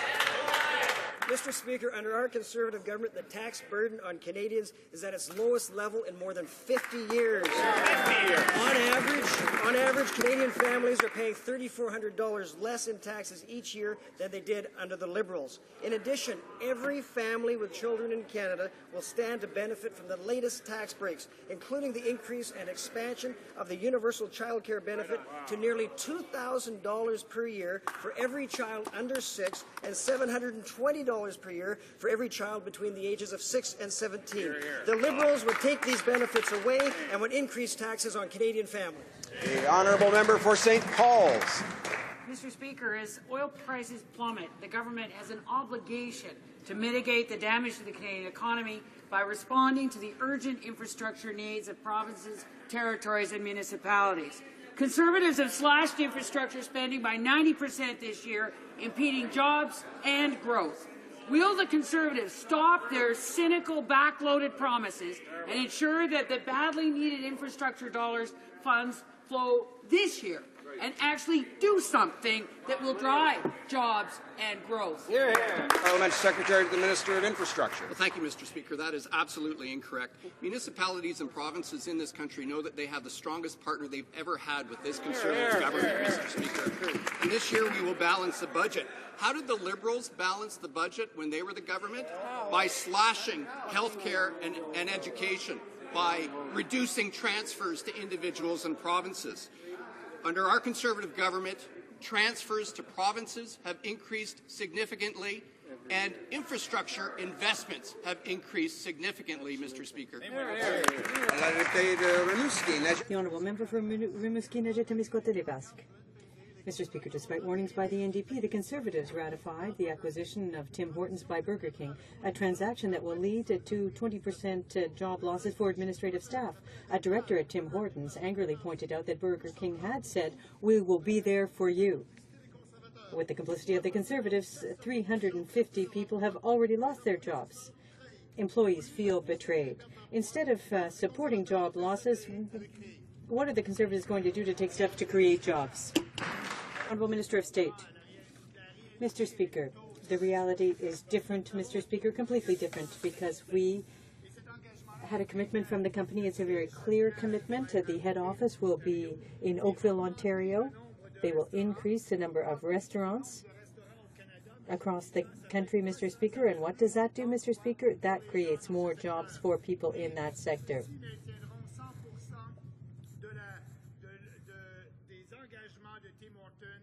These commitments will be respected, Mr. Speaker, and so this is a good investment for Canada, and it will create jobs. Member for Parkdale High Park. Suncor, Shell, Bombardier, Target, Next, Jacob, Tim Hortons, et ce matin même. And now this morning, Jones, New York. Job losses everywhere in the thousands. a sign that things are really going poorly. Even CIBC has announced 500 layoffs. As the number of job losses and bankruptcies increase, why isn't the Prime Minister at the meeting of the Council of the Federation? What more important duties does he have? And tourism. Mr. Speaker, the NDP is asking questions. And in fact, if they had read the last budget, they wouldn't even be asking these questions because our economic plan is working very well. I'd like to point out to the members opposite that Don Kelly, the CEO of the Canadian Federation of Independent Business, stated that the NDP plan was a dumb and anti-business plan, Mr. Speaker. Those are people from the private sector who've called the NDP plan that way, and they're right. It's not a plan that will create wealth. High Park. That's why the Prime Minister isn't at the First Minister's meeting? That makes no sense. What a great excuse. Mr. Speaker, in October, I wrote to the Minister of Industry urging him to seek commitments to protect Canadian jobs. But instead, he signed off on a deal to fire 20% of workers at Tim Hortons headquarters. 350 employees lost their jobs this week. And this minister has the gall to claim somehow it's good news for Canada. He even makes up job numbers. Why does the minister repeatedly fail to protect Canadian jobs? Here, here. Minister of State for Small Business and Tourism. Mr. Speaker, the opposition is talking as if we're in a recession in Canada. We're not in a recession. We're experiencing economic growth. Companies are creating jobs. Ford is creating 1,000 new jobs and secure 2,000 jobs at their plant at Oakville. I have also the investment for Linamar, who will create 1,000 new jobs and maintain nearly 7,000 new jobs over 10 years. Mr. President, it's only 2 companies, but I have a long list here. So the goal is to just explain to the NPD that when you lower taxes and when you lower taxes and you give money to businesses. The honourable member for Skeena-Bulkley Valley. The real long list, Mr. Speaker, is the list of layoffs that are going on under the Conservative watch while they do nothing about it. Now, I want to give the industry minister a chance to apologize for dismissing the 400,000 manufacturing jobs that disappeared under the Conservative watch. We have a jobs minister who relies on Kijiji. We have an industry minister that looks to magazines. And in the face of these tens of thousands of job losses, we have the spokesperson for the Prime Minister who says things are just spectacular. Is the finance minister going to whip out his old Kijiji board to put together the next budget to help Canadians out? The NDP leader offered concrete solutions to help the manufacturing sector, to help small businesses get Canadians back to work. When are the Conservatives going to wake up? The Honourable Minister of State for Small Business. That's what we've been doing since 2006, Mr. Speaker, and I'd like to remind the member opposite that the NDP voted against our proposals and the budget to help the manufacturing sector. For example, the 15% reduction in the federal tax rate for corporations, the accelerated capital cost allowance. They voted against those measures as well. They voted against the Innovation Fund for the automobile sector, Mr. Speaker. They voted against the putting in place of the national strategy for naval construction, and I could list more and more. They vote against all proposals that will create wealth in this country. Mr. Speaker, the NDP voted against their budgets and against the loss of 400,000 manufacturing jobs that took place under their watch. Now, you think the minister responsible for Canadian industry would actually know what's going on in, say, Canadian industry, but he doesn't. So let's help him out with some of the facts. Fact, jobs grew at almost half the rate of our population last year in Canada. Fact, youth unemployment is at twice the national average. And yes, fact, Canada lost 400,000 manufacturing jobs while Conservatives have been in power. Now, Conservatives don't have to open a magazine or click on Kijiji to know their plan is failing Canadians. When will this government stop lying about the facts, face up to reality, and present a budget that puts Canadians back to work? The Honourable Minister of State. Please. The real fact is we created more than 1 million new jobs net since the last recession. That's the reality, Mr. President. Why it is the reality? Because we know that it's a business sector will create jobs, and we have the right policies for the entrepreneur.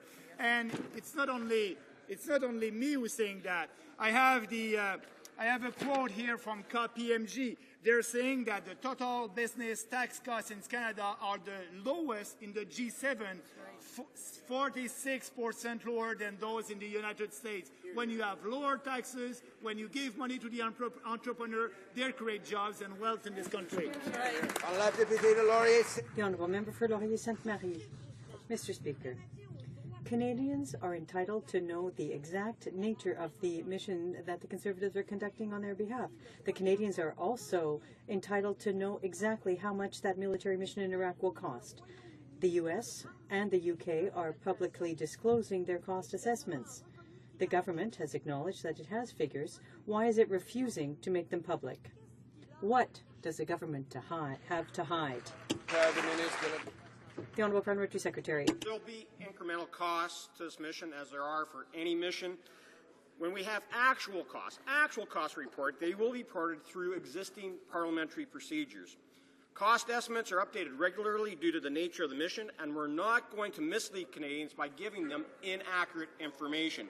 But let's not forget we are fighting a terrorist group that has declared war on Canada and our allies. When it comes to confronting ISIL and protecting Canadians, we will spare no expense. The Honourable Member for Portneuf-Jacques-Cartier. Mr. Speaker, the Prime Minister solemnly told Canadians that the mandate for our soldiers was to advise and assist troops in Iraq and not to accompany them. However, we know now that this is false. Yesterday, the government turned to semantics to explain to Canadians that they were the ones who'd misunderstood, and they said it was simply an evolution to the mission. Now that the government has acknowledged that the mission has changed, will the Prime Minister at least seek the views of the House on the measures to take following that? Well, Mr. Speaker, I can tell you that all activities being undertaken by our special forces in Iraq fall within the advise and assist mandate given to them by our government. We had a very good technical briefing yesterday with the Ministers of Foreign Affairs, National Defence, and the Chief of Defence Staff. And the Chief of Defence Staff was very explicit describing that this is not a combat mission for our ground troops. The fact is that there's an international jihadist movement that has declared war on Canada and our allies, and we must work with our allies to stop this terrorist threat. We've been clear from the start that this mission is not low risk, but it does have risk, and we have to complete our task against ISIL. Member for Ottawa Centre. Well, Mr. Speaker, the Minister of National Defence offered few answers yesterday at committee. It was clear to everyone. The one thing he did let slip, though, Mr. Speaker, was that the Conservatives will be seeking a new mandate to extend Canada's involvement in the war. Since approving the last mission, it has gone from observers and airstrikes to ground combat. So can the Minister of Foreign Affairs confirm that he will be asking this House for a mandate to extend this mission? And if yes, will it include ground combat? Honourable Parliamentary Secretary to the Minister of National Defence. Well, Mr. Speaker, unlike the Liberals and the NDP, who would prefer Canada to sit on the sidelines and do nothing and sacrifice hundreds of thousands of Iraqis to ISIL, we're going to do our job, and we're going to compete or participate with the international coalition to fight against the ISIL terrorists. Now, all activities by our special forces fall within their advise and assist mandate. We must confront this terrorist threat head on, and we must continue to work with all coalition partners to make sure that we can continue to do so. And we want to be clear, we have no problem with our special operation forces defending themselves and eliminating the targets. Honourable Member for Thunder Bay, Rainy River. Mr. Speaker, 1 year ago, the Veterans Affairs Office was closed in Thunder Bay. It was part of conservative cuts to services that have left veterans across the country struggling without the support they need. The new minister has refused to reopen these offices.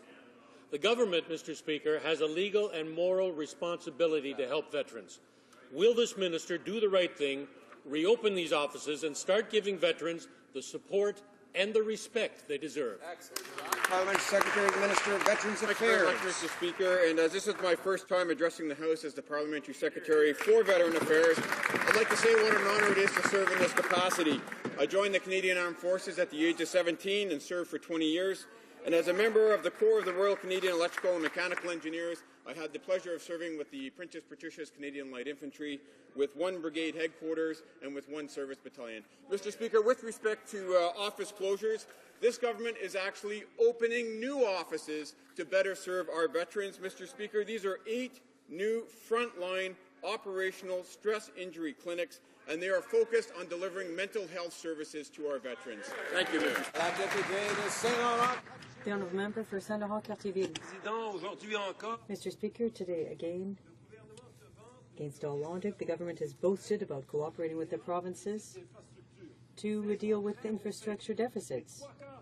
And that's contrary to the facts. 3/4 of the Building Canada funds won't be paid out before 2019. But now is the time when the provinces need that money to improve their infrastructure, stimulate the economy, and create jobs. Why doesn't the Prime Minister convene a meeting, a federal, provincial, territorial meeting, to understand the urgent need to take action? Another myth that the Liberals continue to perpetuate, Mr. Speaker.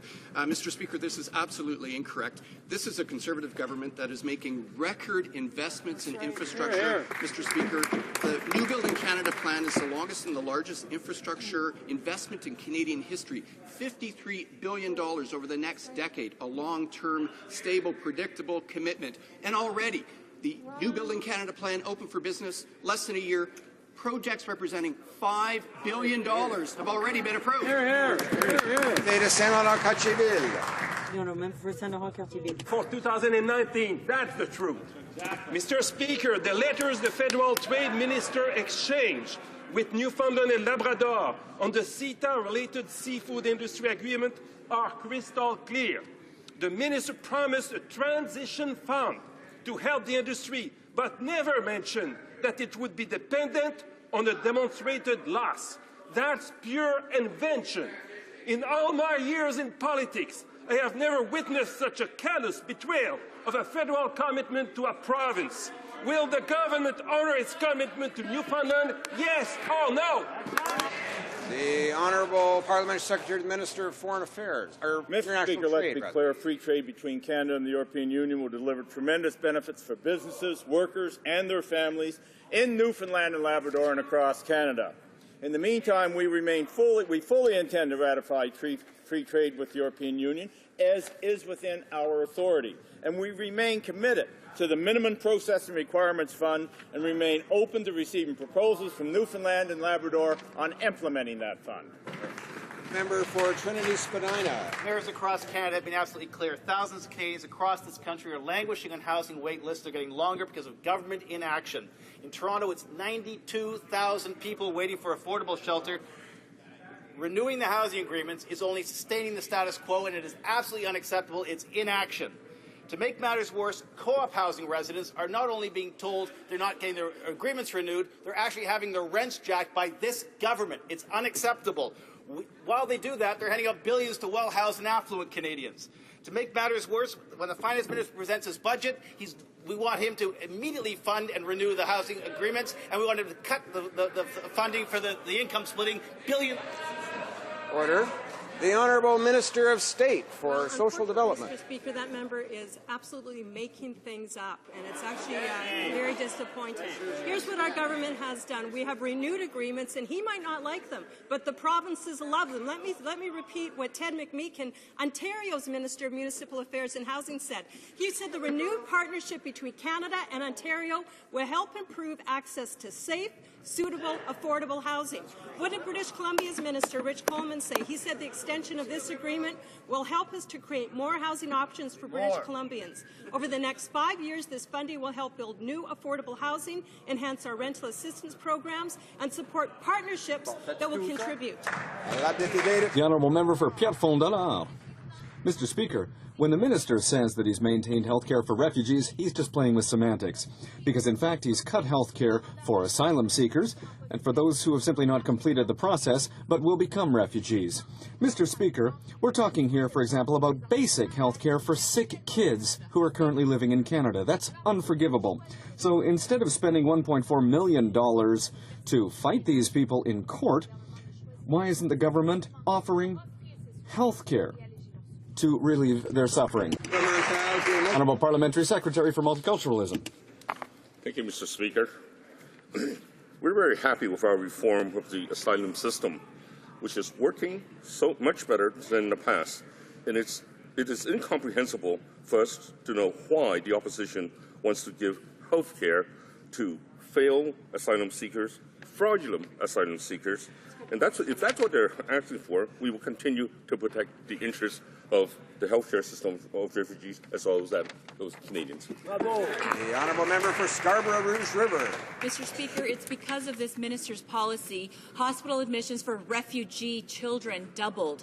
Pregnant women went without health care. Diabetics had to live without basic medication. Yet the minister had the gall to stand in this House yesterday and falsely claim that he has done nothing but support the health of refugees.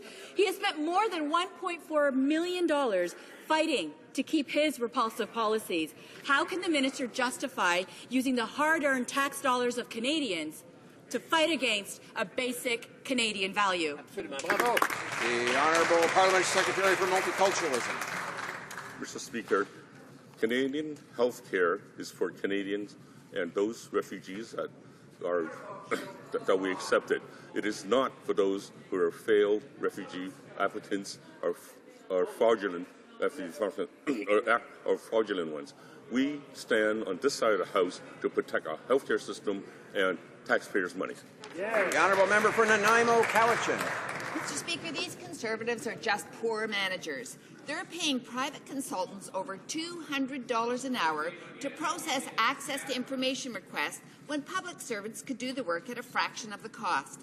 It would be one thing if consultants were getting the job done, but they're not. The system is slower and less functional than ever before. Could the minister explain why so much money is being wasted with such poor results? The Honourable Parliamentary Secretary to the President of the Treasury Board. Thank you, Mr. Speaker. And our government treats taxpayers' money with the utmost respect. Sometimes professional services are needed to acquire special expertise or to meet unexpected fluctuations in workload. Now, in some cases, the government contracts with private sector companies to deliver or improve services without maintaining an expensive government bureaucracy. Professional services contracting means the government is only paying people when there is work to be done. Now, to that member's question, professional services costs are down $200 million since 2010-11, and temporary help services costs are also down $11 million since last year and $75 million since 2010-11. I hope that answers the member's concern. It should. The Honourable Member for Abitibi-Témiscamingue. Since the Conservatives have been in power, Health Canada has spent millions of dollars to answer access to information requests. And we now know that the ever-increasing costs are due to the use of high-priced consultants. Instead of giving this work to professional public servants, we're hiring private consultants at $250 an hour. That's shameful. When will the Conservatives understand that it's their culture of secrecy that's clogging up the access to information system? The Honourable Parliamentary Secretary to the President of the Treasury Board. Mr. Speaker, our government treats taxpayers' dollars with the utmost respect. Professional services costs are down $200 million since 2010-11. Temporary help services costs are down $11 million since last year and by $75 million since 2010-11. Now, in 2013-14, our government set a record number of set a number of records for openness and transparency. This government processed a record number of access to information requests, released a record number of materials, and had an improved turnaround time. Mr. Speaker, we're investing where it needs to be invested to make sure that Canadians have better access than they've ever received before. The Honourable Member for Oxford. Mr. Speaker, there is a disturbing report out of Markham today about a marijuana grow-op that is being allowed to operate beside, of all places, a grade school. Parents are being forced to deal with their kids literally coming home reeking of pot because of this grow-op.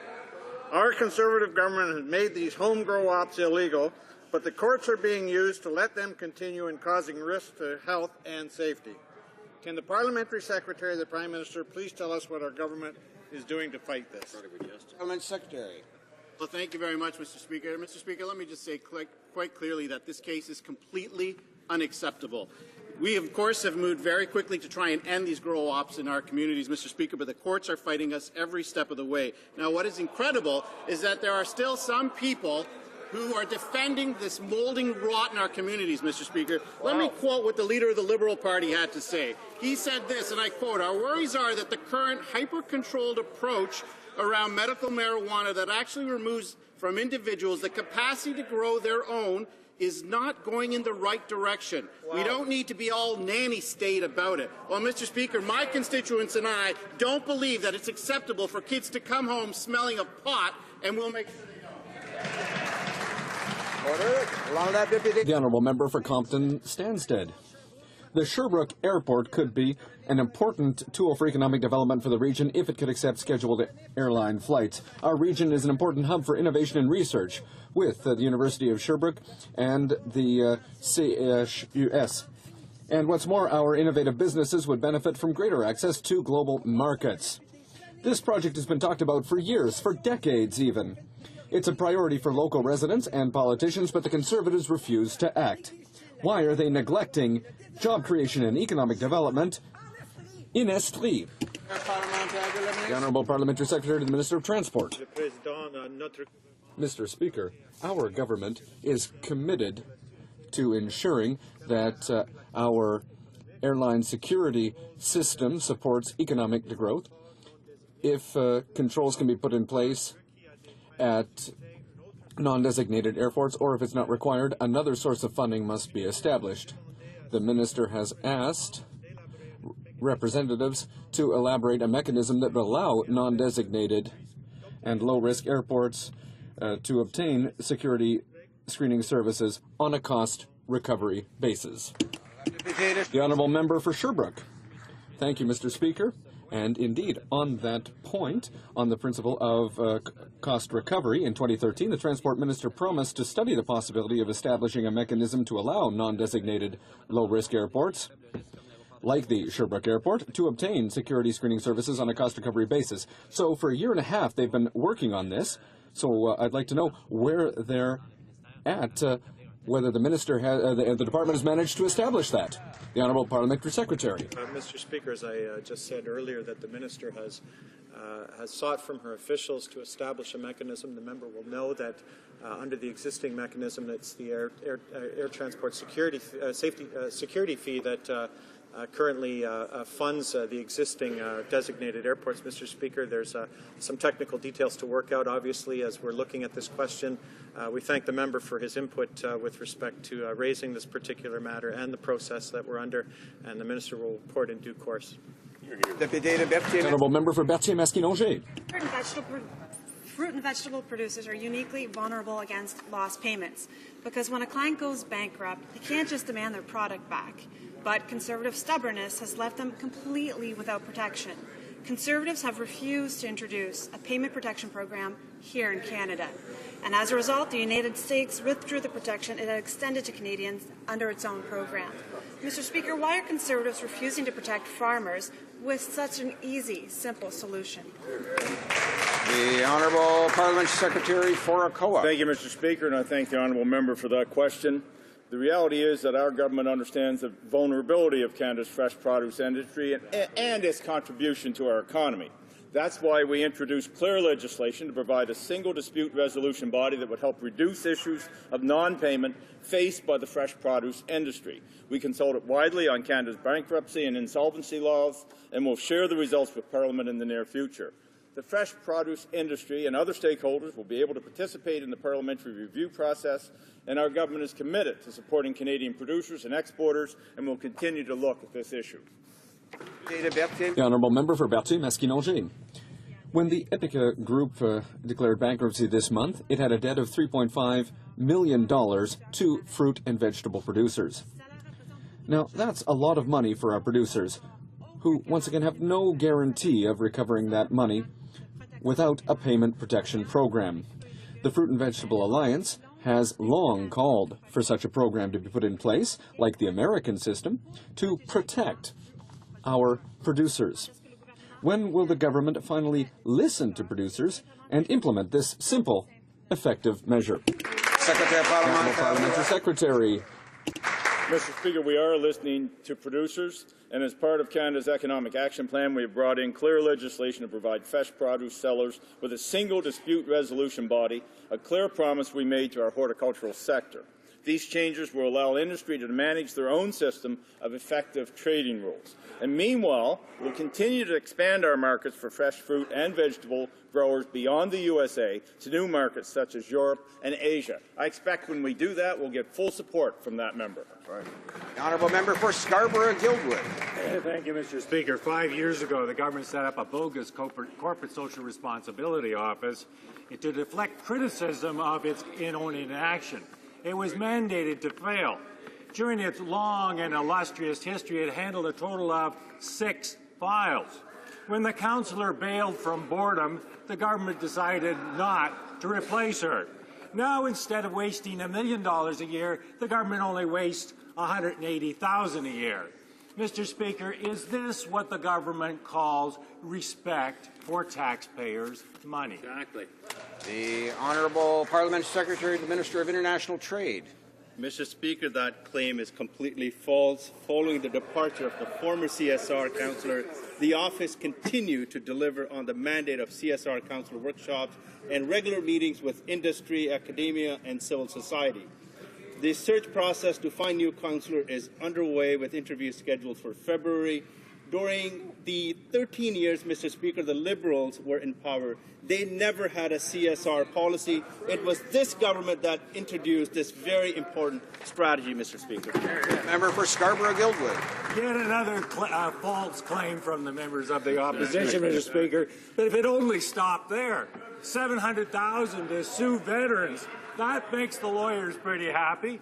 $7 million in partisan ads during sports events while members who are watching sports events go to the loo. $162,000 for a Toronto party, yet again to announce the CETA agreement. You can't say Toronto's not a place to party. Another $1.4 million for lawyers for a fight over refugees to deny their health care entitlement. No wonder the government is having trouble balancing the budget. Is this just party time for Conservative lawyers? The Honourable Parliamentary Secretary to the Prime Minister. Well, Mr. Speaker, I'll tell you what is truly depressing was the legacy that was left behind by the Liberal Party. $40 million that we still have not been able to find, Mr. Speaker. $50 billion worth of health care and education cuts by that party, Mr. Speaker. A party that's only policies right now that they put forward in front of Canadians, increase taxes and increase debt, Mr. Speaker. I'll tell you what we're doing. This is what we're doing. We're cutting taxes for family, Mr. Speaker. We're doing it while balancing the budget. We've increased transfers to our provincial partners, Mr. Speaker, and unlike the Liberals, we're going to continue to cut taxes, not hike them. We're going to balance the budget, not run high deficits, and leave that legacy for our kids. The honourable member for Manicouagan. Mr. Speaker, the reality for too many northern residents is that seniors are scrounging for food in dumps and families can't afford nutritious food for their children. And what's the Conservative solution? Well, to keep crowing about the Nutrition North program, even though everyone, including the Auditor General, agrees that it's a failure. Why are the Conservatives not acting immediately to deal with this crisis? Honourable Parliamentary Secretary to the Minister. Thank you very much, Mr. Speaker. And of course, we've accepted the recommendations of the Auditor General, continue to make improvements to the Nutrition North program. But you know what Northerners don't need, Mr. Speaker? They don't need the policies of the NDP. They don't need an NDP carbon tax, which we reject. They don't need the NDP long gun registry, which we reject. We continue to make investments in the North, which are always opposed by the members of that caucus and the members of the Liberal Party. We will continue to deliver for Canada's North like no government in Canadian history. The Honourable Member for Northwest Territories. Mr. Speaker, Nutrition North is working so well that average Canadians now are sending food parcels to needy northern families. But Nutrition North is only just one of the ways this government's narrow-minded policies have failed Northerners. The government's so-called streamlining of environmental protections has led to lawsuits with First Nations, which have increased uncertainty for development. Internationally, this government has chosen confrontation over cooperation in the Arctic. When will this government realize its northern policy is harming us in the north rather than helping? Parliamentary Secretary, Minister of Aboriginal Affairs. Well, Mr. Speaker, no government has done more for the North than this Conservative government.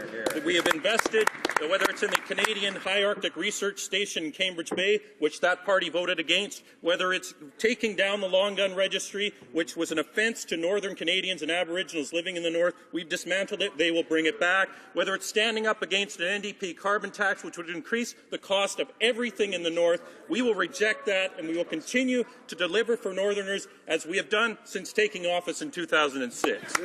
Honourable member for Medicine Hat. Thank you, Mr. Speaker. It is clear that if given the chance, the Liberals and the NDP would take away our family tax cut.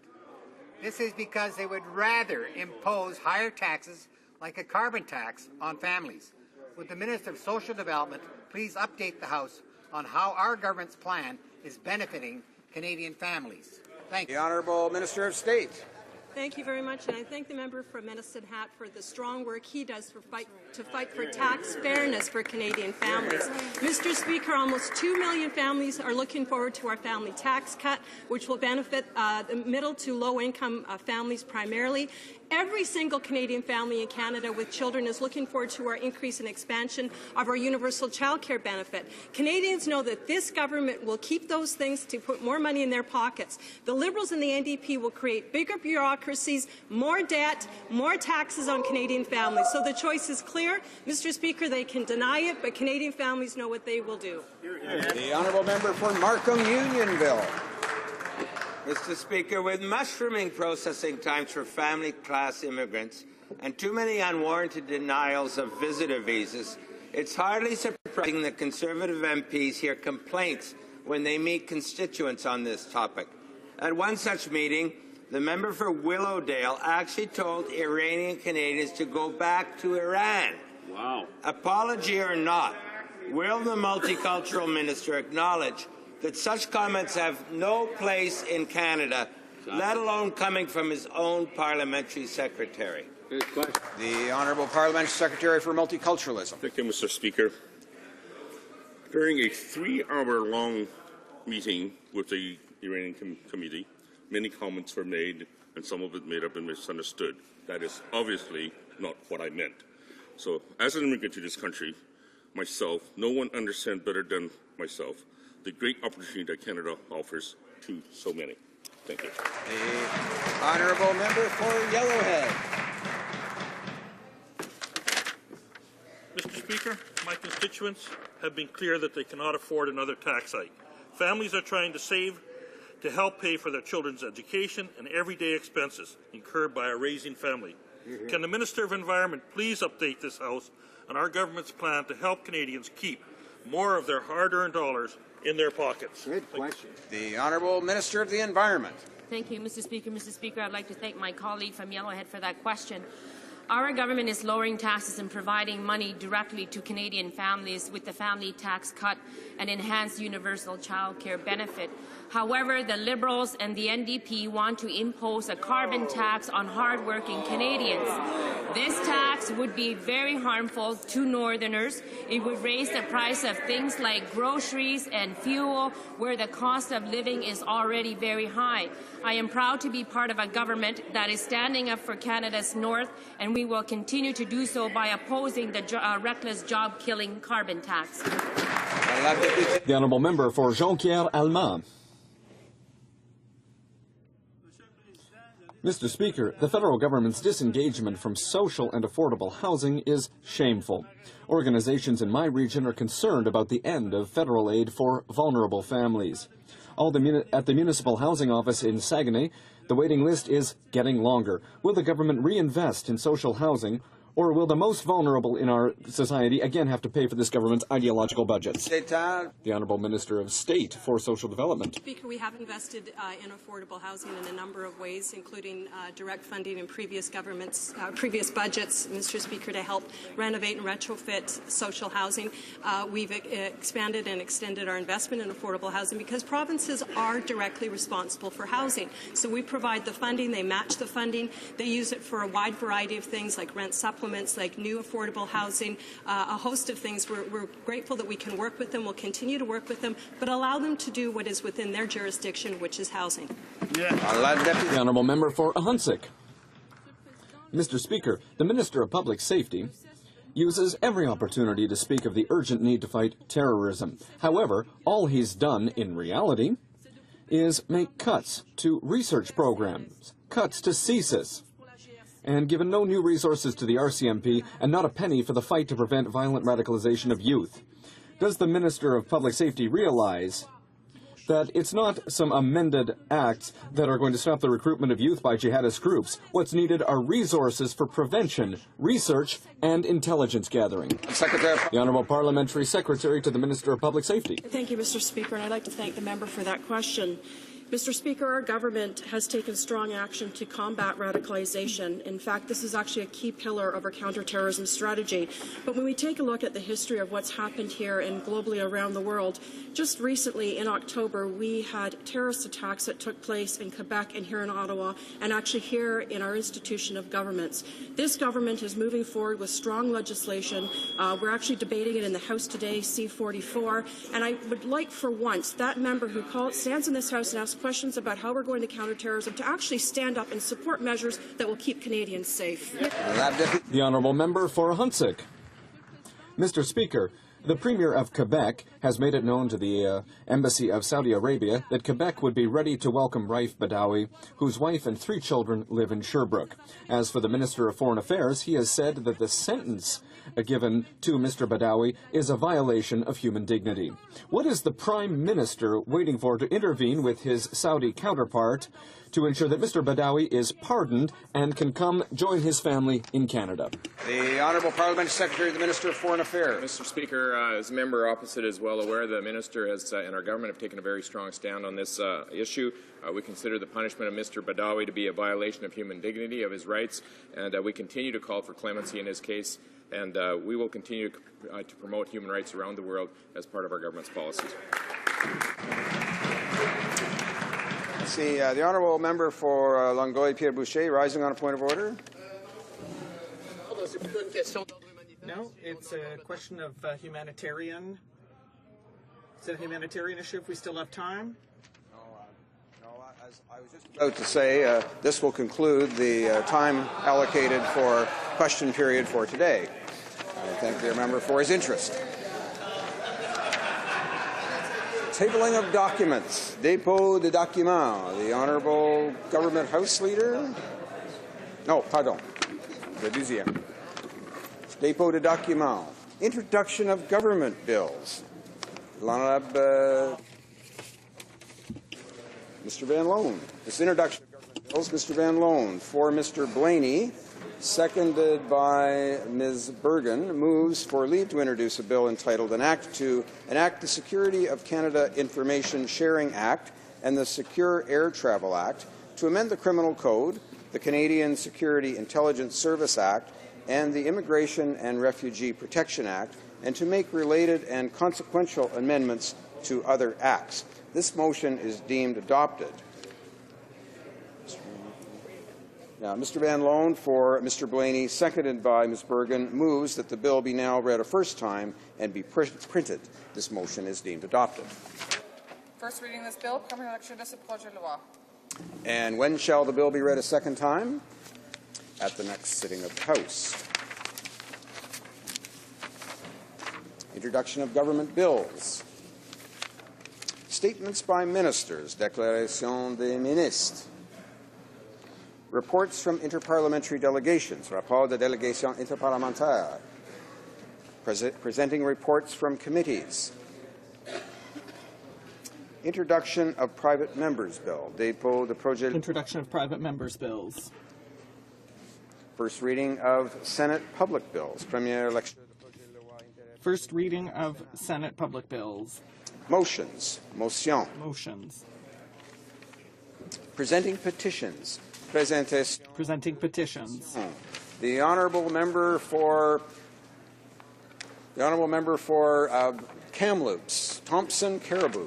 Thank you, Mr. Speaker. And I do have 2 petitions from in my riding, Kamloops, Thompson Caribou, to present. And one is requesting that Parliament pass into law a new Firearms Act that contains provision for licensed handgun owners to carry a sidearm for protection from predatory wildlife. And the second one is asking the Government of Canada and the House of Commons to commit to adopt international aid policies that support small family farmers, especially women, and recognize their vital role in the struggle against hunger and poverty, and also to ensure that Canadian policies and programs are developed in consultation with small family farmers and they protect the rights of small family farmers in the Global South to preserve, use, and freely exchange seeds, which, as you may know, I think that is done in our recent legislation. Thank you, Mr. Speaker. You too. Presenting petitions, the honourable member for Beaches East York. Thank you, Mr. Speaker. I'm pleased to rise today to present a petition to ensure dignity for Canada's veterans. The signatories to the petition, Mr. Speaker, want to note for this House that Canadian Forces veterans and their families deserve our deepest gratitude and deserve to be taken care of, but that many veterans and their families still cannot access adequate health care, pensions, and other vital services, and are now dealing with the closure of frontline Veterans Affairs offices. The signatories further note that the NDP has a plan to end service pension clawbacks, to reopen shuttered Veterans Affairs offices, and to widen access to quality home care, long-term care, and mental health care, and therefore call upon the Government of Canada to implement the NDP's plan to improve services for Canada's veterans and their families. Presenting petitions, the honourable member for Vegreville Wainwright. Thank you very much, Mr. Speaker. I have 3 petitions to present today, Mr. Speaker. In the first, the petitioners call upon Parliament to condemn the discriminatory practice, a practice which discriminates against girls, of pregnancy selection termination. In the second, Mr. Speaker, the petitioners call on Parliament to put in place tougher laws against impaired driving so that a person convicted of impaired driving causing death has a mandatory sentence, and as well they want to redefine the offence of impaired driving causing death as vehicular manslaughter, Mr. Speaker. In the third, Mr. Speaker, the petitioners have a petition against the approval of genetically modified apples for growth in Canada. Thank you, Mr. Speaker. Presenting petitions, the honourable member for Hunsik. Mr. Speaker, I'd like to table today a petition signed by citizens in my riding calling for the respect of the rights of small family farmers to conserve and exchange seeds.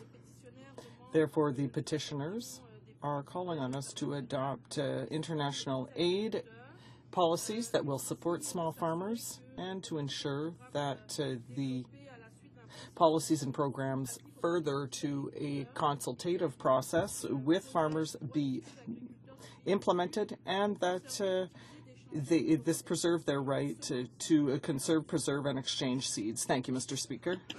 Presenting petitions, the honourable member for Saskatoon-Wanuskewin. Thank you, Mr. Speaker. First off, these petitioners reference a CBC documentary revealing that ultrasounds are being used in Canada to tell the sex of an unborn child, so that parents can then choose to terminate the pregnancy of the unborn if that unborn child is a girl. And in view of this gendercide and violence against women and the human trafficking of girls, I think it's a sad and shameful thing that the 3 deadliest words in the world are, "It's a girl." Females are full image bearers and therefore should be treated with full respect and dignity. A second related petition, Mr. Speaker, these petitioners note that a high percentage of prostitutes are forced into the sex trade and trafficked, and so they're requesting the House of Commons legislate such that it be a criminal offence to purchase sex with a woman, man, or child, and that it be a criminal offence for pimps, madams, and others to profit from the proceeds of the dehumanizing sex trade. And lastly, Mr. Speaker, almost 300 petitioners from Saskatoon area and then 30 from elsewhere in the country. These petitioners are expressing concern about multinational seed companies gradually replacing the immense diversity of farmer seeds, and they're calling on the government to consult with small farm families and that we preserve the rights to use and freely exchange seeds. Presenting petitions, the honourable member for Kingston and the Islands. Thank you, Mr. Speaker. I have a petition from people across the country, particularly in Quebec and Eastern Canada, asking on Parliament to vote in favour of Bill C-626, which is an act to amend the Statistics Act and to bring back the long-form census, which would protect the integrity of the data and the information that is collected by Statistics Canada, and protect Statistics Canada from political imperatives of the government of the day. Hear, hear. Presenting petitions, the Honourable Member for Pitt Meadows, Maple Ridge Mission. Thank you, Mr. Speaker, and I'm pleased to present this petition signed by British Columbians who believe that Canada's impaired driving laws are too lenient and should be strengthened by implementing mandatory minimum sentences for persons convicted of impaired driving causing death. Thank you, Mr. Speaker. Présentation de pétition. Presenting petitions. Questions on the order paper. The Honourable Parliamentary Secretary to the Government House Leader. Thank you, Mr. Speaker. Mr. Speaker, I ask that all questions be allowed to stand. Is that agreed? Agreed? Agreed and so ordered. Orders of the day. Government orders. Government bills commons. Resuming debate at third reading of Bill C-44, the Protection of Canada from Terrorists Act. Resuming debate, the Honourable Parliamentary Secretary to the Minister of Public Safety. Thank you, Mr. Speaker. I will be splitting my time with the Parliamentary Secretary to the Minister of Labour. Mr. Speaker, I'm very pleased to be here today to join in on the debate on Bill C-44, the Protection of Canada from Terrorists Act. Before I go into the particulars of this bill, I would like to speak about how our government is committed to keeping our streets and communities safe by supporting the global fight against terrorist threats since we were first elected in 2006.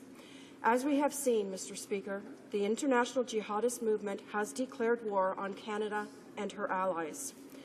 In fact, several hundred Canadians have been killed or injured in terrorist attacks, incidents in Canada or abroad over the past number of decades. This includes the 1985 bombing of the Air India Flight 182, which was planned and executed on our soil and killed 280 innocent Canadians. It also includes the terrorist attacks of 9/11, in which 24 Canadians lost their lives. In order to guard against these domestic and international terrorist threats, our government is using a multi-pronged approach. For example, in 2007, our government implemented the Passenger Protect program, which identifies individuals who may pose a threat to aviation security and disrupts their ability to cause harm or threaten aviation by preventing them from boarding the aircraft. And, as we are all aware, on October 7, 2014, this House passed a motion to support the government's decision to join coalition efforts to counter ISIL. Canada's military mission is in addition to the significant humanitarian, development and security assistance that Canada is already contributing to Iraq. Like all peace-loving nations, Canada has put a clear focus on countering terrorist acts and working together with our international allies in all aspects. Mr. Speaker, over the past several years, global conflicts and the factors that drive terrorism have continued to evolve. Our efforts to combat terrorism include strengthening our laws to deter terrorist-related activity within our borders and to support Canadians who fall victim to these acts. For example, our government has listed terrorist entities under the Criminal Code. This sends a strong message that Canada will not condone terrorist activity. We also passed the Justice for Victims of Terrorists Act and related amendments to the State Immunity Act, which allows victims of terrorism to sue perpetrators of terrorism and those that support them, including listed foreign states, for loss or damage that occurred as a result of an act of terrorism committed anywhere in the world. Canada continues to work hard to secure its borders at home, while also working with international partners to combat terrorist threats overseas. These actions are laid out clearly in Canada's counter-terrorism strategy, launched in 2012, entitled Building Resilience Against Terrorism. It speaks frankly about the terrorist threats we face at home and abroad, and the importance of strong partnership and collaboration with government, security agencies, law enforcement, and community groups, among others. And it underscores, Mr. Speaker, our contribution to the global effort to counter the terrorist threat. Canada's counter-terrorism strategy is composed of 4 elements: prevent, detect, deny, and respond to terrorism. It sets out a clear approach for Canada to address terrorism with a focus on building community resilience. A resilient society challenges and rejects the ideas and values associated with violent extremism and works together to mitigate the impacts of a terrorist attack. And while governments today are better prepared to detect and prevent these acts, terrorist groups continue to evolve and develop their capabilities just as rapidly and to plan attacks against new targets and new interests.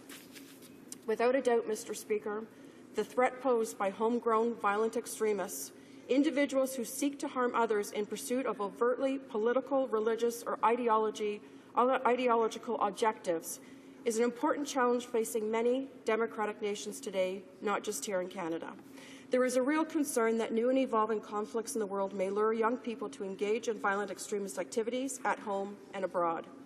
Canada, like all nations, has a responsibility to guard against its citizens travelling to areas of turmoil and to prevent its citizens from participating in terrorist acts abroad.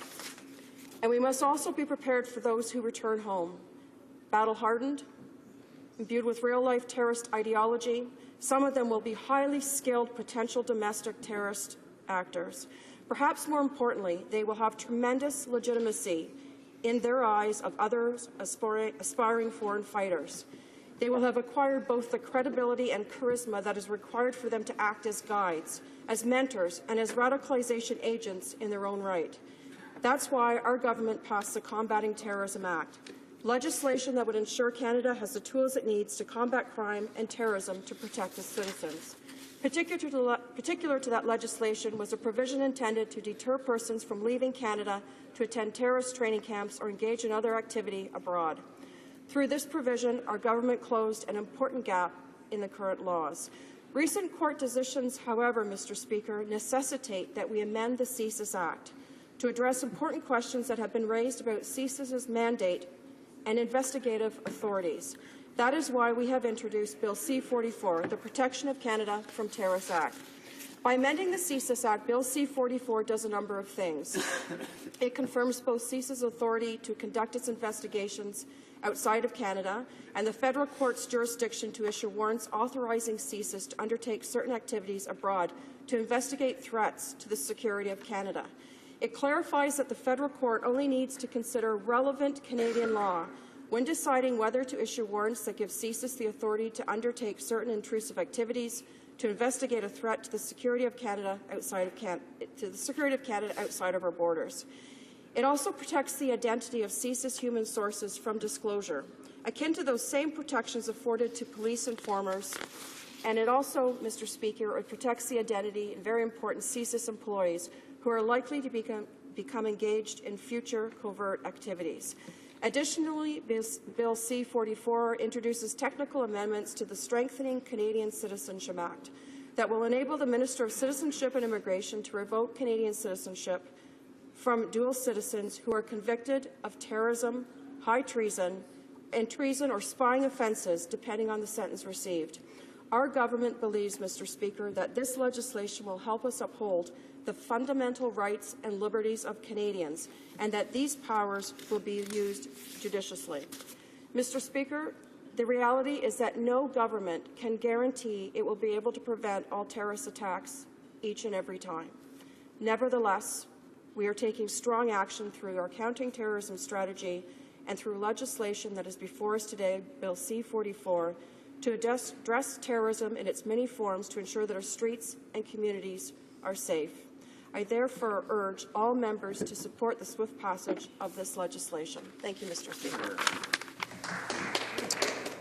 Questions and comments. The Honourable Member for Skeena-Bulkley Valley. Thank you, Mr. Speaker. And one thing, I know there was a briefing this morning, I believe, on this legislation. Of course, on a Friday morning, as anyone who's familiar with Parliament would know, a third of all members are here, and at least two-thirds from all sides are not in the city. We tend to return to our ridings. The briefing also took place during question period, so those members that are actually in the capital, I would imagine that almost all of us were engaged here in question period doing our jobs, holding the government to account. So my question is twofold. One is the government open and available to making a briefing for MPs that could happen at a time when MPs are actually able to attend, so we can understand what is often a complex piece of legislation? The second piece is a more broad question, and I listened to her comments, but I didn't hear this aspect. is about the radicalization piece and stopping the flow of sometimes Canadians, particularly sometimes young people who end up radicalized. This has been a struggle that has perhaps had more conversation in Europe and some of our other allies, but yet not necessarily as much as it needs to here in Canada. So we've heard some of the aspects of the bill, and I still have to read the briefing report because I was too here in question period, but about denying travel and intervening for those who seek to go abroad. Yet we saw the incidences, as best we know, that happened here in Parliament Hill and at Saint-Jean-Richelieu didn't have those elements of international radicalization, that they were, as we say, homegrown terrorists. So the first question was around the government's willingness to provide a briefing that MPs can actually attend, including Conservative MPs, of course. And secondly, around this idea of how do you stop the radicalization of people in the first place, be they from Canada or abroad. Thank you, Mr. Speaker. Secretary. Thank you, Mr. Speaker. First of all, I think the question speaks to the fact that the NDP is very, not attuned to the real threat of terrorism in this country. The member actually asked about a briefing today that took place regarding this bill. The bill before us, there was no briefing on this bill today. We're here in the House debating Bill C-44, the Protection of Canada from Terrorists Act. Why this bill is so necessary, Mr. Speaker, and I just want to kind of go back to the reasons why this bill was brought forward. This bill was actually supposed to be tabled on the same day that the terrorist attacks took place here in Ottawa. Sadly, the events unfolded. The legislation was brought forward a short time thereafter. But it seeks to clarify the Act to allow and give the authority for our Canadian Security Intelligence Service to be able to continue operating overseas. Can you imagine for a moment, Mr. Speaker, if our security intelligence services were limited by the borders that surround Canada? The fact that in committee, members of the opposition voted against this bill, and I'm sure they're going to vote against this bill again when it comes to a vote in this House, but the fact that they bring up questions about radicalization and people traveling overseas. There was a question brought forward by an NDP member on that committee with regards to revocation of a passport for someone who has traveled overseas. And the question that was asked was, well, what if they wanted to come back? Mr. Speaker, terrorism is not about a day at the beach. This is a serious issue, and I wish that the NDP would actually take this serious issue. Questions and comments. The honourable member for Trinity Spadina. If there is one issue you'd hope the partisan sniping would be suspended for, it's this. I think all of us in this House want to make Canada more secure. You know, the issue that's in front of us is that we know that there's a second piece of legislation that was supposedly being tabled or perhaps unveiled in another part of the country today, but a briefing for a companion piece of legislation was held simultaneous to question period when most members of Parliament from all sides of the House are not in the city. In Ottawa. And what I think was a legitimate question that didn't get an answer was, will you hold a second briefing so that we can understand the complexity and the nature of the legislation that you're talking about outside the House and outside the capital region? I think it's a fair question. It deserves a fair answer rather than a cheap shot back. My question is very similar to the second question I have is very similar to my colleagues as well, and that's this. The critical issue is trying to figure out what's creating this circumstance. What is creating the conditions that are leading to radicalization, which lead to acts of terrorism? This is a significant question. In fact, the leader of the Liberal Party has often spoken about this as the root cause of terrorism, as opposed to simply dealing with the symptoms of terrorism. What is this bill going to do about root causes, and why, when your party talks about root causes, is it proactive, but when we do it, it's something to be criticized? I just remind honourable members again to direct their comments and questions in the third person and through the Speaker. The Honourable Parliament Secretary. Thank you, Mr. Speaker. As that member knows, we have already publicly said that we would offer additional briefings on the future bill, certainly not the one that we're talking about today in the House. We've been debating this bill for quite some time. So I'd like to just make sure that all members in the House that are present, if they're not aware of that already, they should have been, but in fact we have already said that we would offer additional briefings. The briefing that was offered was out of courtesy, and it was offered today with regards to the future bill that has been tabled in order to avoid offending the conventions of parliamentary privilege. And I think that everyone in this House already knows that. But with respect to the actual bill that we're debating today, it is so important, Mr. Speaker, to get this bill completed, to have it receive royal assent. We absolutely have to do everything possible to ensure that our security agencies have the authority to operate overseas, have the authority to be able to protect their informants the same as other police and law enforcement agencies across this country. This is a common sense measures that are included in Bill C-44. It's a result of recent court questions that called into question the authority of CSIS to do these types of things. The fact is, the reality is clear. I mean, this act had not been changed for almost 30 years. This bill that's before us is important. Why the NDP continues to vote against something as common sense as the measures included in this bill, I have absolutely no idea, Mr. Speaker.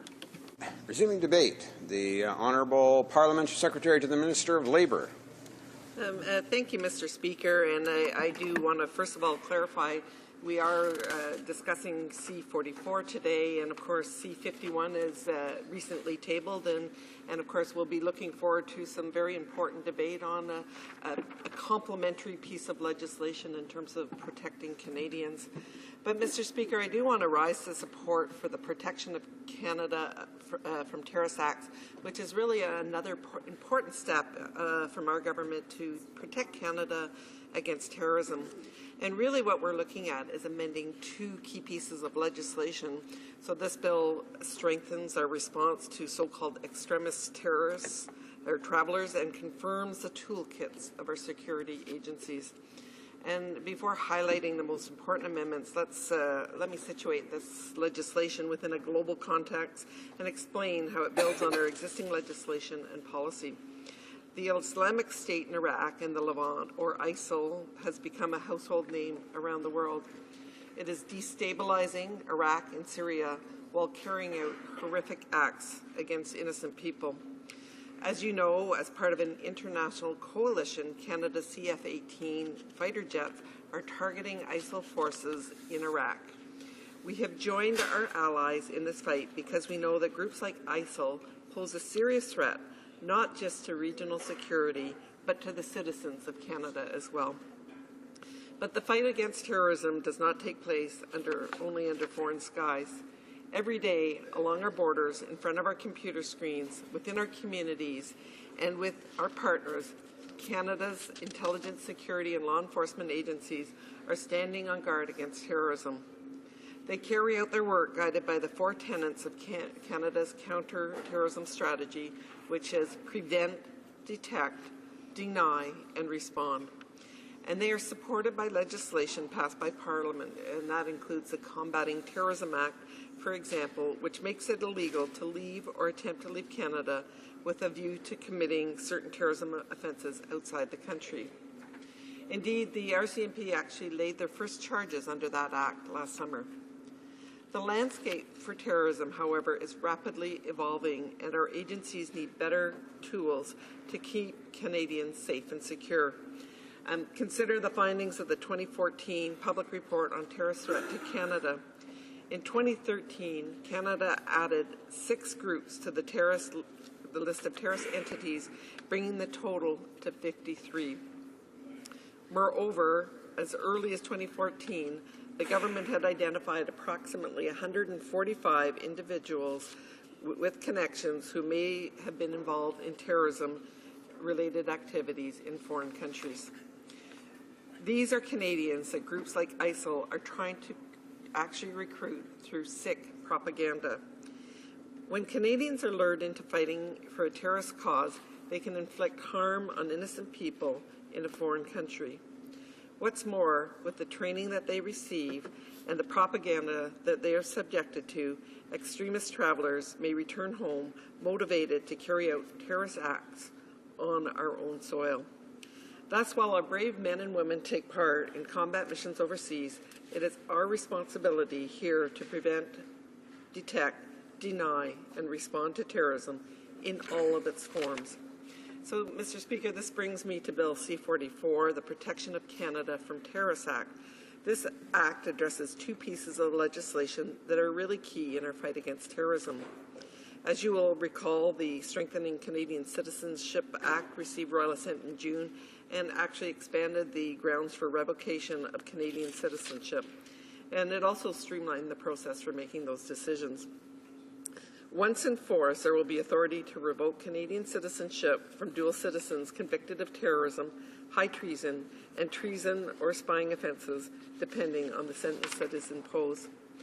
It also provides authority to revoke citizenship from those who have served as members of an armed force of a country or organized armed group engaged in an armed conflict against Canada. Nor can those convicted get time off for good behaviour. These individuals will never be allowed to become a Canadian citizen again. The amendments in Bill C-44 introduce technical changes to the Strengthening Canadian Citizenship Act, which would allow the government to bring into force the revocation provision of the Act earlier and separate from the remaining provision. I would also note that there's a second important change that was included in the Strengthening Canadian Citizenship Act, which relates to the process for revoking citizenship. Without these new provisions, the process for revoking citizenship can take up to 3 years, and I believe, and I believe many Canadians believe, that that is much too long. Imagine a dual citizen who's been radicalized. We have the evidence to revoke citizenship, but we cannot do it in a timely way because of a lengthy process. It was vital that we streamline the process for revoking citizenship while respecting the rights of the people involved. To that end, and it depends on the grounds for the decision, once the provisions are enforced, there would be authority for the Minister of Citizenship and Immigration or the federal court to decide on revocation cases. These amendments to our citizenship laws introduced to the Strengthening Canadian Citizenship Act would protect the safety and security of Canadians and value and safeguard the value of Canadian citizenships. Bill C-44 would also amend another piece of legislation, and that's the CSIS Act.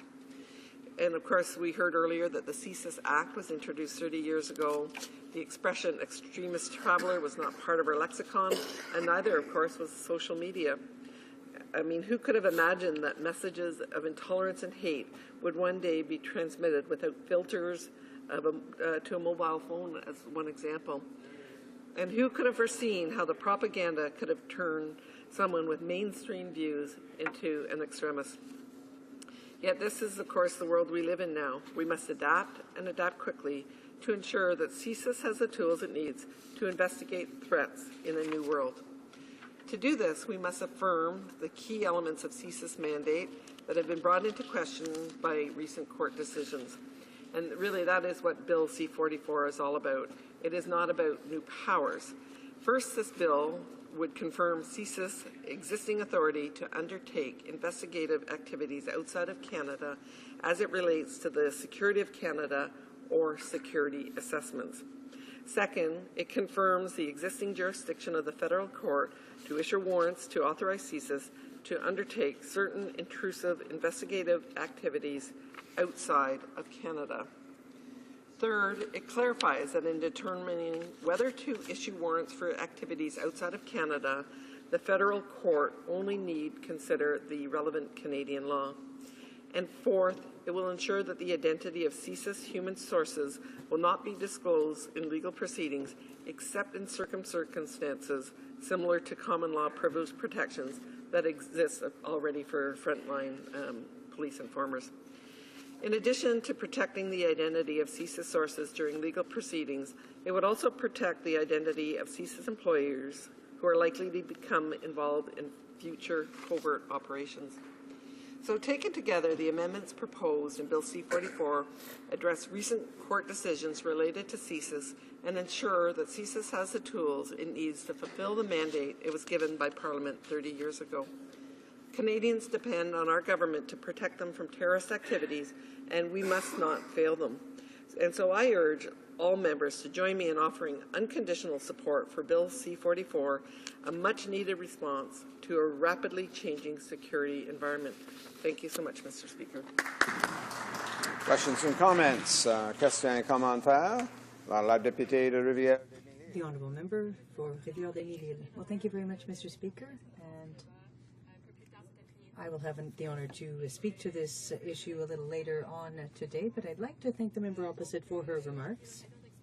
I'll have an opportunity to explain why the NDP is opposing this bill, this Conservative government bill.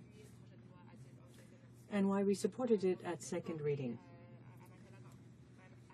I'd like to ask my Conservative colleague opposite why the Conservative government refused to accept any amendments. Why did they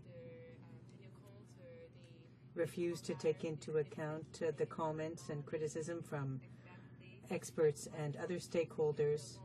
Why, too, did they refuse to increase surveillance of CSIS, which is currently a problem that this bill doesn't address? Parliament Secretary to the Minister of Labour.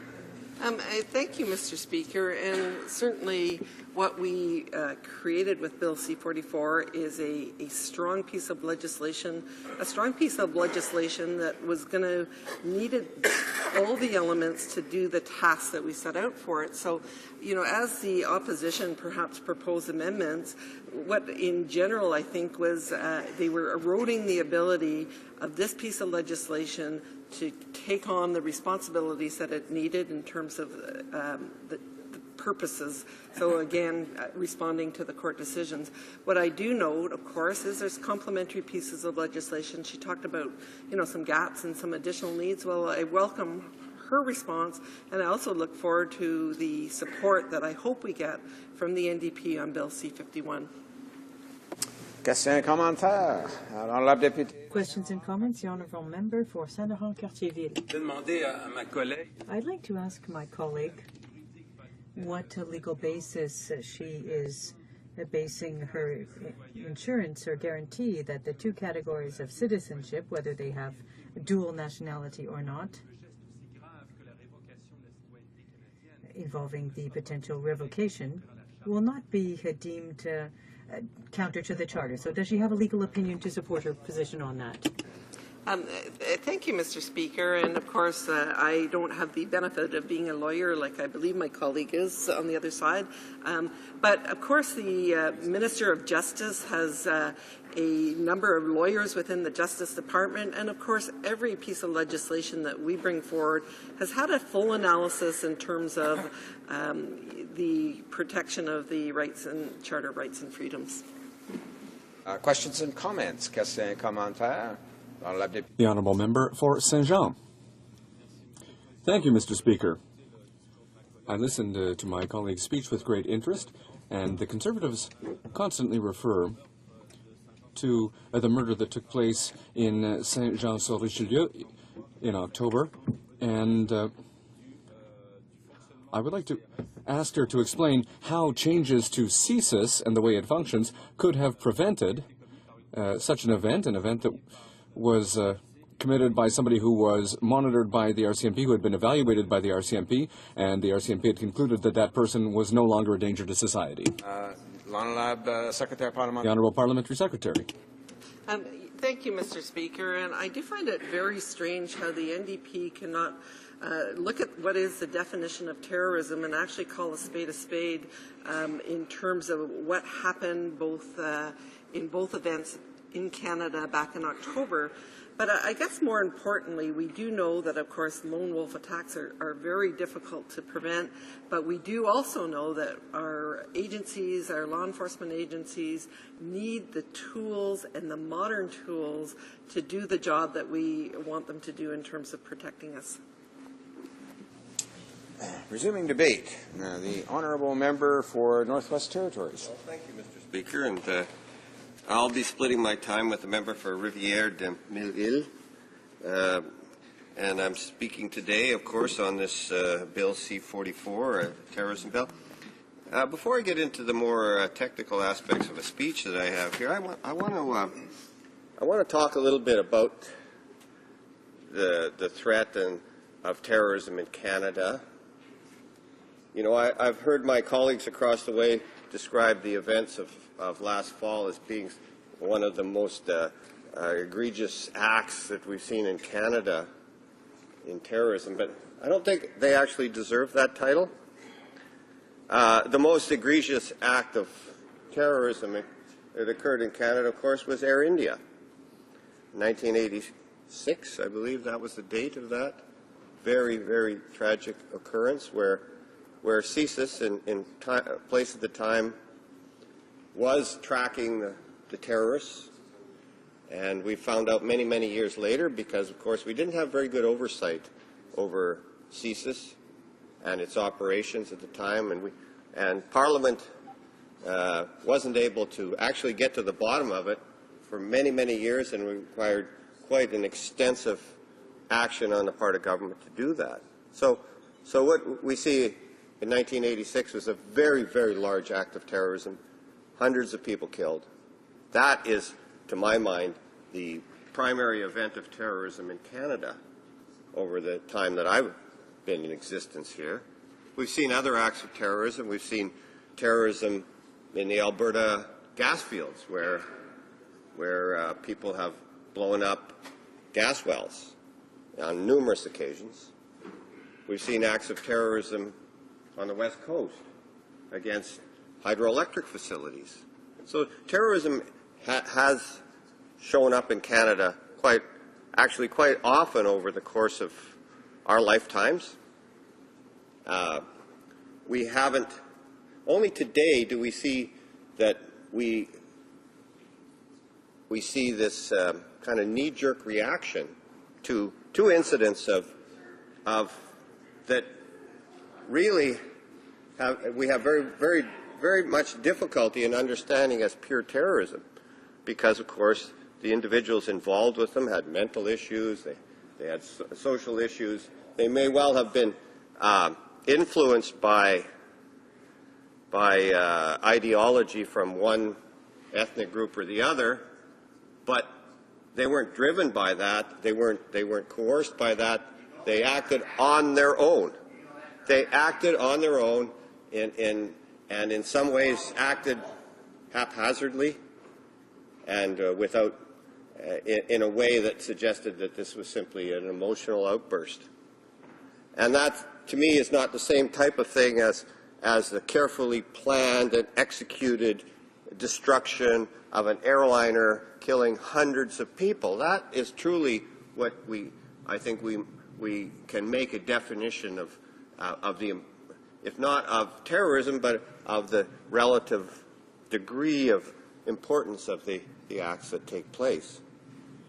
And it's unfortunate, of course, that in that atmosphere that we see in the last few months, that we're now going to make decisions about the way we run Canada that we didn't choose to make in 1986, that we didn't choose to make at other times when we were faced with acts that were terrorist, we could justifiably call terrorism.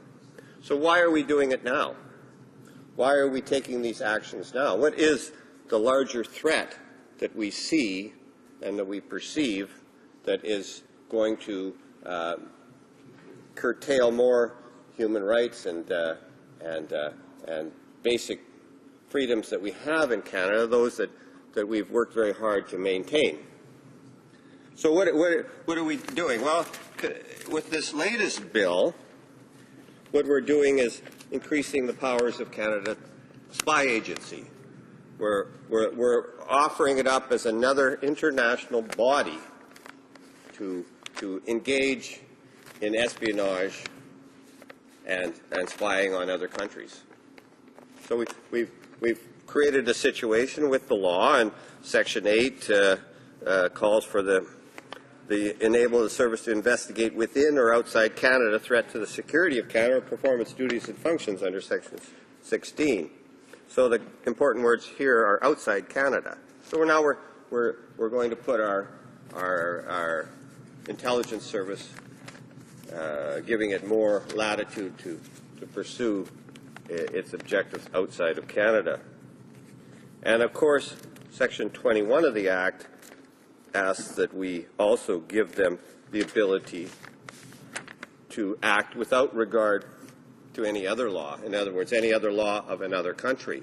So we're asking our intelligence service to open up the opportunity to spy on other countries, to disregard the laws that other countries might have towards their citizens, and pursue our intelligence system in that regard. So we're taking a step more towards a confrontational approach to other nations.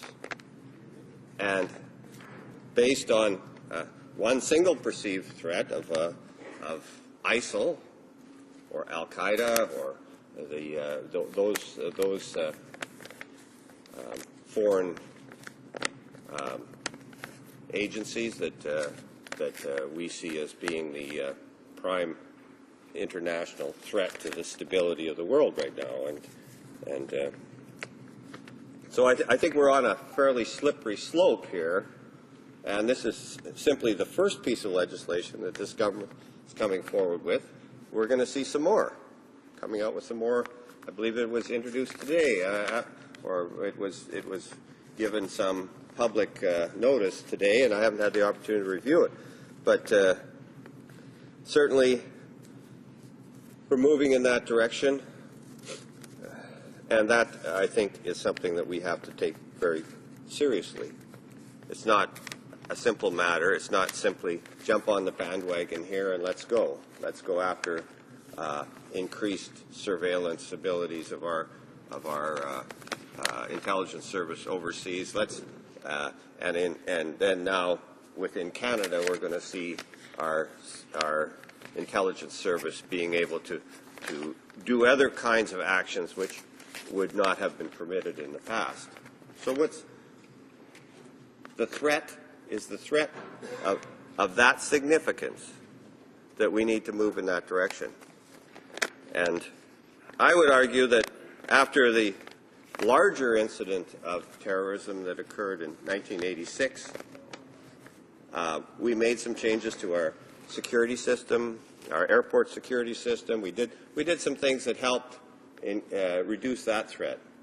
Yes, thank you. We didn't really provide that same coordination within the country, perhaps that was required, and I think we're all in favor of greater coordination between our protective services in this country. But we didn't see at that time the need to take our intelligence service and take it out of the country, give it these types of powers.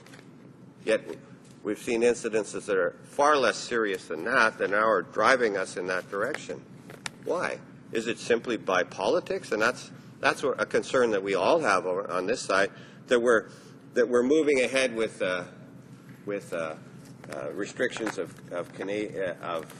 Canadians' rights and privileges based on the political necessity of creating this threat at this point in the Canadian political process.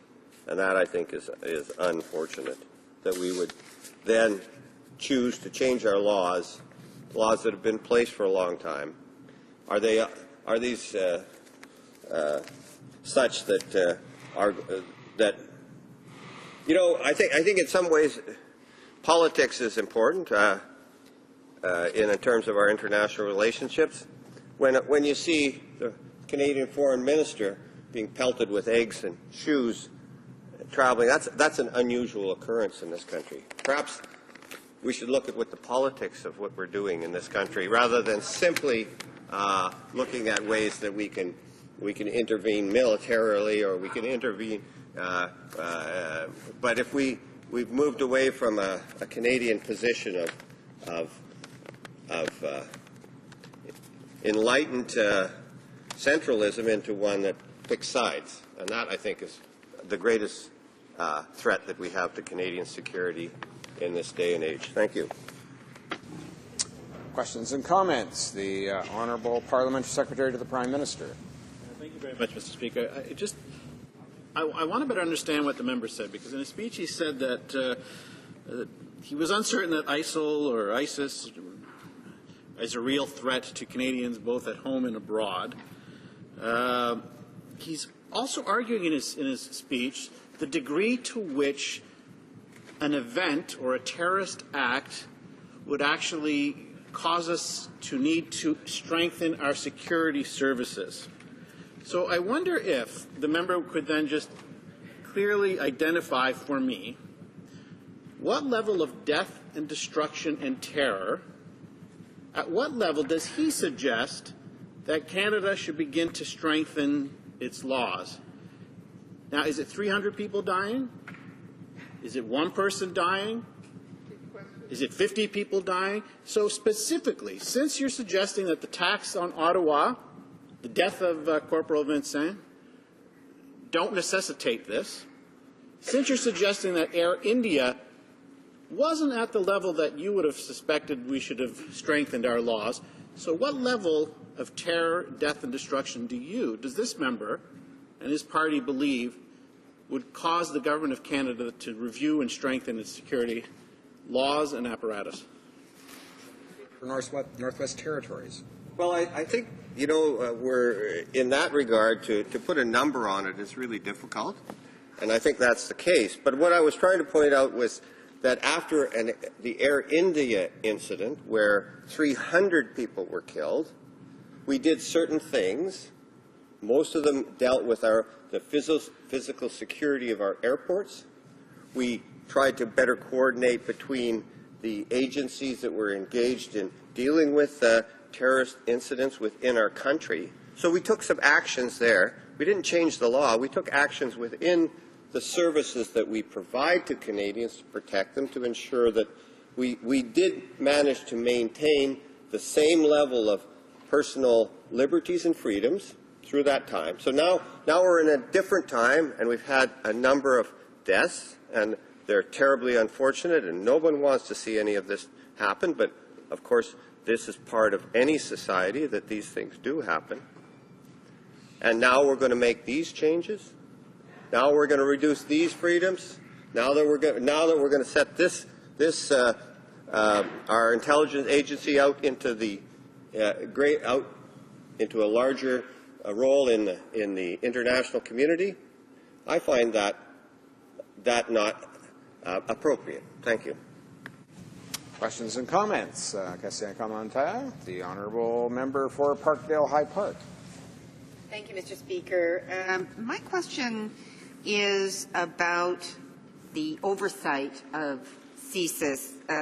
Bill C-44 would give significant new powers to CSIS, and yet there is not significant new oversight. In fact, I remember when I was finance critic in one of these many omnibus budget bills that the Conservative government has brought forward, one of the provisions was to eliminate the Inspector General, who is the person who was charged with full-time oversight of CSIS. And we heard expert testimony at the Finance Committee. Ironically, it was a national security issue, but we heard this testimony at the Finance Committee, where, in fact, a person who had been in charge of setting up the machinery of CSIS when it was first created warned the government at that time, do not do this. Do not remove this position. This is the government's eyes and ears on CSIS, and it is the only way you can prevent the people who you charge with security and protecting the public interest that has unique powers. It's the only way you as a government are protected, to ensure that those people are not exceeding their powers. Can the member comment on the lack of oversight of CSIS, especially when the government now wants to increase the powers of CSIS? For Northwest Territories. Well, I think quite obviously I'm actually very much in favor of greater oversight over these bodies by Parliament in a fashion that will provide us with answers at least a little bit quicker than what we went through with Air India. What that showed to me the essential nature of how important it is to actually continually interact with your intelligence agency to understand what it is doing and why it is doing it, where its shortfalls are, and how it can be improved. Without that, I think there's extreme danger to the Canadian values, and it simply does not give the intelligence agency the opportunity to really carefully look at what it's doing ensure that it's doing things according to every law that we have in place now, and that I think goes without saying. Resuming debate, the honourable member for Rivière-des-Mille-Îles. Thank you, Mr. Speaker. This is now the second time that I've spoken in this debate. I spoke to this bill at second reading, Bill C-44. And so I would invite you to look at my previous speech to get a more detailed idea of my thoughts on this bill. I would also like to thank my colleague from Alfred Bellin for all the work that she has done on this issue. She gave an excellent speech this morning on the subject of this bill. And I would suggest that everyone who's watching us at home go back and listen to the speech given by my colleague from Alfred Bellin on this bill. But I would like to remind you that Bill C-44, an act to amend the Canadian Security Intelligence Service Act and other acts, makes three major changes to CSIS and the way it functions. First of all, it clarifies the legal authority of CSIS to lead intelligence and security operations outside of the country to fight threats from outside of Canada. Secondly, it confirms the jurisdiction of the federal court to look at CSIS activities outside of Canada. And the third major change that this bill makes is that it offers identity protection to human sources who provide intelligence to CSIS in legal proceedings. So we're not disputing the fact that this is something that is needed. There are needed amendments needed to the CSIS Act, obviously, but over the past decade and past years, the world has definitely changed, and the realities in Canada have changed as well, and we have to deal with all kinds of new events. So obviously there are many challenges to CSIS to do its work. So that is why we supported and voted in favor of this bill at second reading. And we hoped to work with the government of the day in order to improve this bill. And because even at second reading we saw that there were tremendous flaws in this bill. We had a great number of concerns about this bill, especially with regard to civilian oversight of CSIS and the resources that the government is providing to CSIS, resources that are currently insufficient. So during my speech, I would like to underscore the work that the NDP did in committee to try to enhance this bill and to make it more robust, to ensure that it meets the criteria of Canadians with regard to civilian oversight. So we proposed a number of amendments in committee, and unfortunately, even though we sought to work with the government in good faith, the government rejected all of our amendments out of hand, and I find that that is extremely regrettable, Mr. Speaker.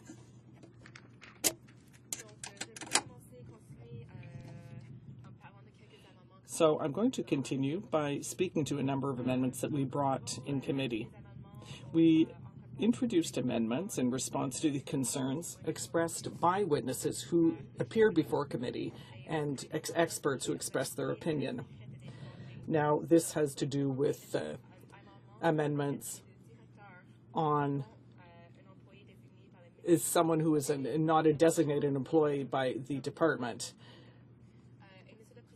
And Mr. Speaker, this is a matter of holding the government accountable and holding the director accountable as well. It's a very simple matter of transparency, and I know that Canadians want CSIS to be as transparent as possible. So through this amendment, we wanted to reassure Canadians that secret activities would not become routine, and we wanted the director of CSIS to be held accountable.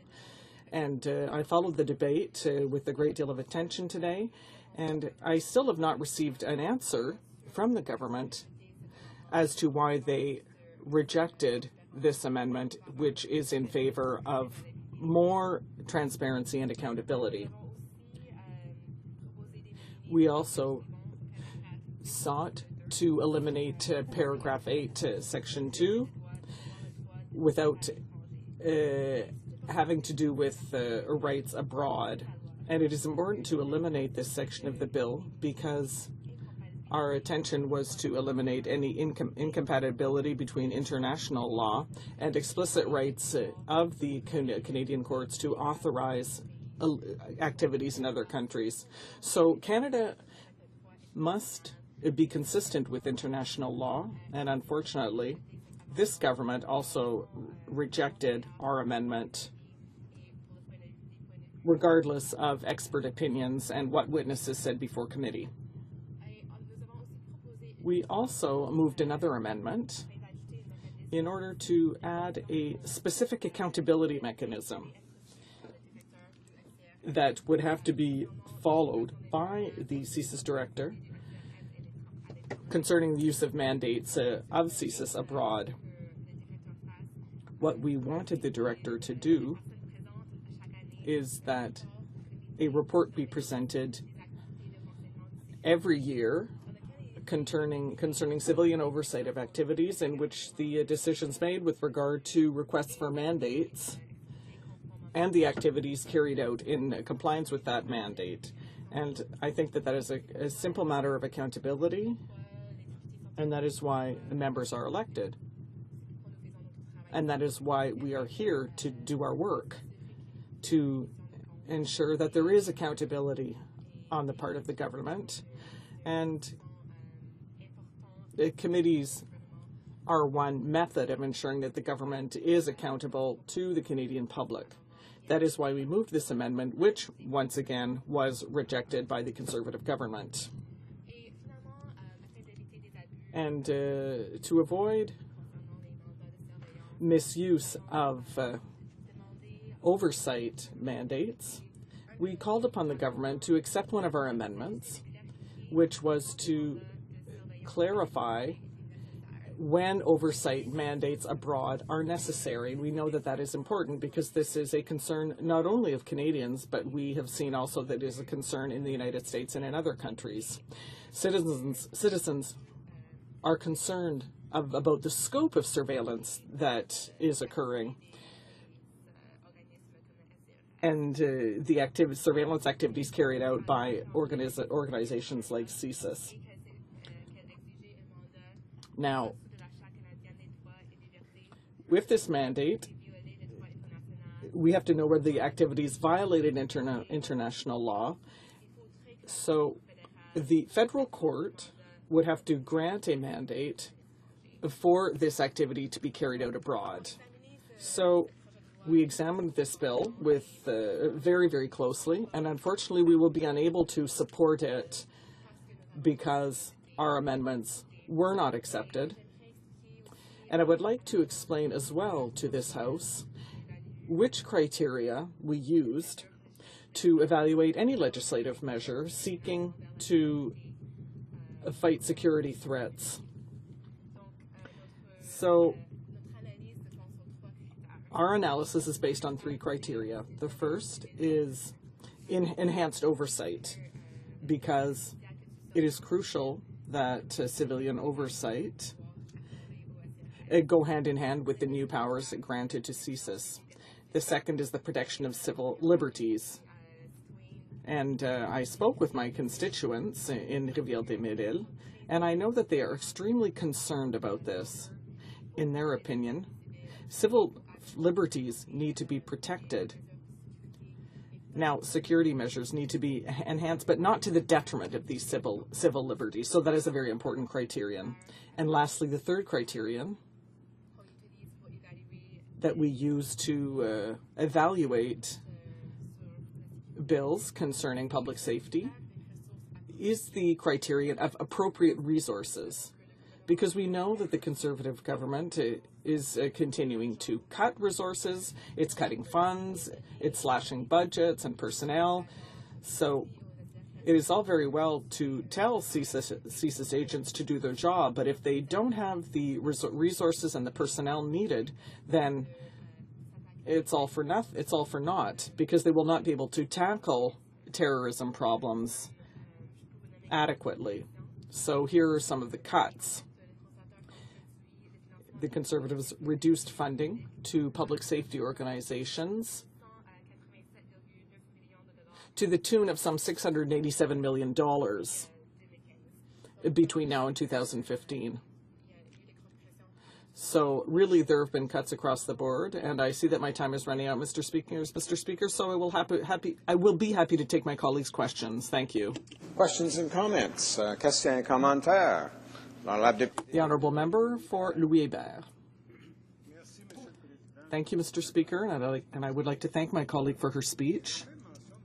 She mentioned something that I find crucial in democracy, that is, when a power is granted, the fact is that people must have control over the power. So there needs to be a balanced approach between public safety and the ability to ensure that there's no exaggeration when with regard to privacy. I'd like my colleague to comment more on the need for this balance between powers to enhance public safety and ensuring that we don't go too far with it. The honourable member for Rivière-des-Mille. Thank you very much.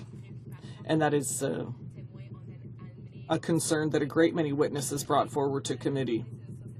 But we have to address this matter because we know that at committee, the Conservatives prevented public servants from coming before committee. For example, the Privacy Commissioner, who is tasked with protecting Canadians' privacy, was not allowed to testify in order to express his concerns about Bill C-44, and I find that extremely regrettable and troubling. It's just typical of the contempt of this Conservative government for the agents of Parliament, people who are tasked with protecting Canadians and protecting their privacy. So the government refused to accept the Privacy Commissioner's brief, and so the government acted in bad faith in committee. So I would like, or rather unfortunately, the government did not take a balanced approach, and the bill does not contain sufficient protection for the privacy of Canadians. Social Development. Thank you very much, Mr. Speaker. And of course, Mr. Speaker, all of the laws that we've introduced, this bill specifically, does balance the rights and the privacy of Canadian citizens. But it does something as well that Canadians have asked us to do, and that is the full commitment and the full responsibility of any government, and that is to protect its citizens from threats, whether those are threats from abroad or direct threats right here on Canadian soil. It would seem like the NDP, although in one sense they talk about protecting Canadians, when it comes to supporting strong legislation like the bill that we are introducing today, they will not support it with their votes. And Mr. Speaker, I am wondering, I'd like to ask that member, under what circumstance, how dire would it have to be before the NDP would support giving our law enforcement the tools that they need to fight threats, again, whether at home or abroad? What do they see would warrant this kind of protection for Canadians? We believe it is warranted, and it's warranted now. We need it. It's disappointing to see that they won't support it. Under what circumstances would they support this kind of legislation? The honourable member for Rivière-des-Mille. The Honourable Parliamentary Secretary insulting. I think that the rhetoric from this government about how, asking us how many deaths there need to be before we want to act, I think that's frankly, it enrages me that they seem to suggest that we were not we didn't deeply grieve the events that happened in Ottawa, as well as the event that happened in St. Jean-Sur-Richelieu. So I think this rhetoric is extremely problematic. The government is presenting this legislation that is not balanced, that does not protect the private life of Canadians, and does not actually ensure civil surveillance of our security organizations. They're presenting this Prime Member's bill government bill, that's deeply problematic, and at the same time they're accusing us of being complicit with terrorists, and I think that's completely that is rhetoric that is completely inappropriate for this kind of debate. Donc permettez-moi, Monsieur le Président. So allowing Mr. Speaker to come back to what Danielle Terrien, Privacy Commissioner, said, who expressed deep concerns with this bill. He said it is normal that the government should want to envisage the possibility of increasing the powers of law enforcement agencies and public safety organizations, but any new tool must be accompanied by very prudent measures for police officers.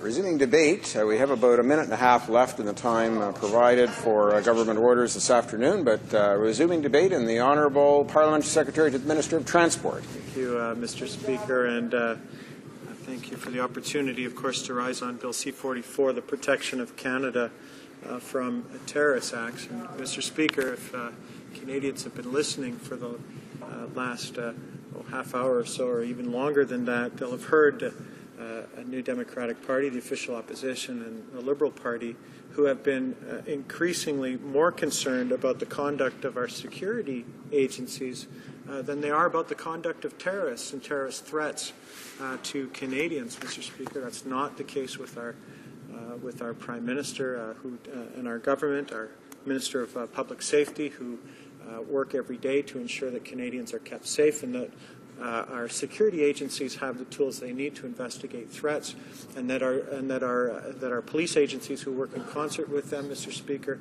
have the tools that they need to apprehend and ultimately successfully prosecute those who are threats to our country.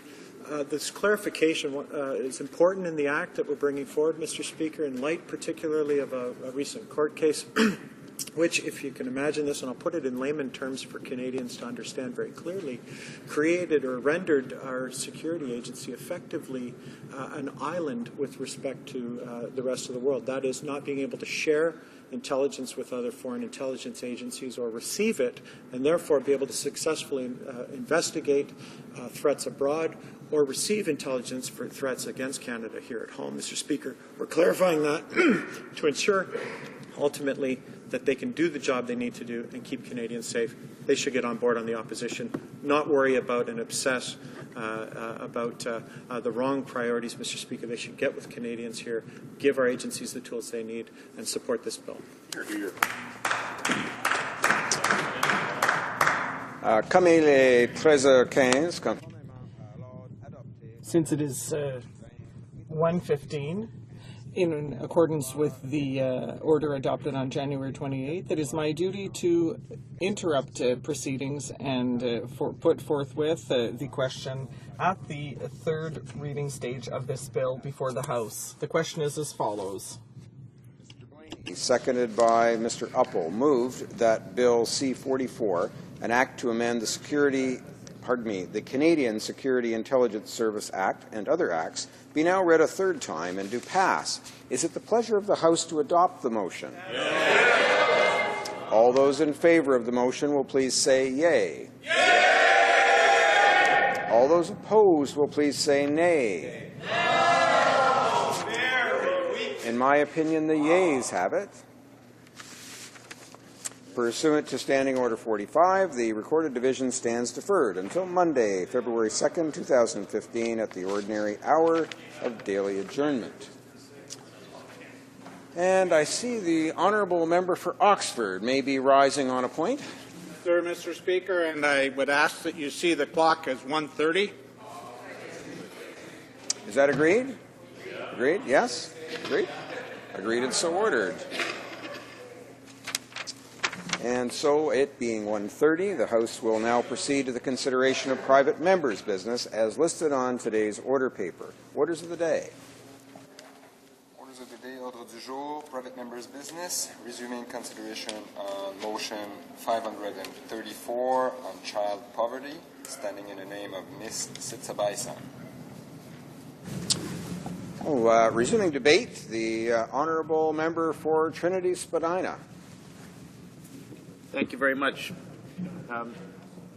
Setting up and speaking to this bill is of extreme importance to those of us who represent urban areas and municipalities in large part because the need to deal with these issues defines the quality of life in our cities.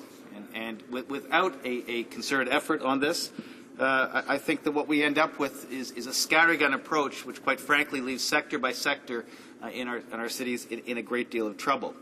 For example, the issue of housing, which has been raised here several times. We know the housing agreements have been renewed across this country, but they are sustaining the status quo, and while they provide a dribble of new housing, in my city, perhaps 60 units of housing will arrive out of the renewed arrangements per year. 60 units of housing with a 92,000 person waiting list is effectively a 1,500-year waiting list. And without a new era of cooperation, without new programs to address poverty, to address the urban strategies and struggles that cities and towns have, quite frankly, across this country, we're in real significant trouble in Toronto, and it's one of the reasons why child poverty is growing at such an alarming rate, while the city takes its place as one of the wealthiest places in Canada, if not the world. In fact, the ranking as Canada as a safe place to live comes as cold comfort for those communities where housing conditions are so deplorable, access to social services like childcare and education are so limited, isolation due to poor transportation infrastructure is so profound that to call it one of the greatest places in the world to live leaves families and in particular young people gobsmacked. Something needs to change here. And what needs to change is not simply cutting taxes for people without incomes, providing income splitting and billions of dollars to affluent communities and affluent individuals as low-income communities struggle. What needs is a series of programs that actually delivers on the urban agenda. And as the urban affairs critic for this party, I've had the privilege of meeting with mayors across the country in the last 6 weeks, dozens of mayors. And contrary to what you hear from the government side, mayors across this country are asking for just this kind of legislation. They're asking for a return to the kind of advanced thinking that defined Paul Martin's tenure as Prime Minister, where the gas tax was created, where infrastructure funding was stepped up and committed to, where a housing program was put on the table, where even the plight of urban Aboriginals was part of a national dialogue to resolve issues rather than to simply believe that a tax cut could build a bridge or a tax reduction could get a subway delivered or a tax reduction was suddenly going to make daycare appear even if you had an extra $100 in your pocket. Something needs to change. And what this bill does is it highlights the areas that need to be focused on to build stronger communities right across Canada.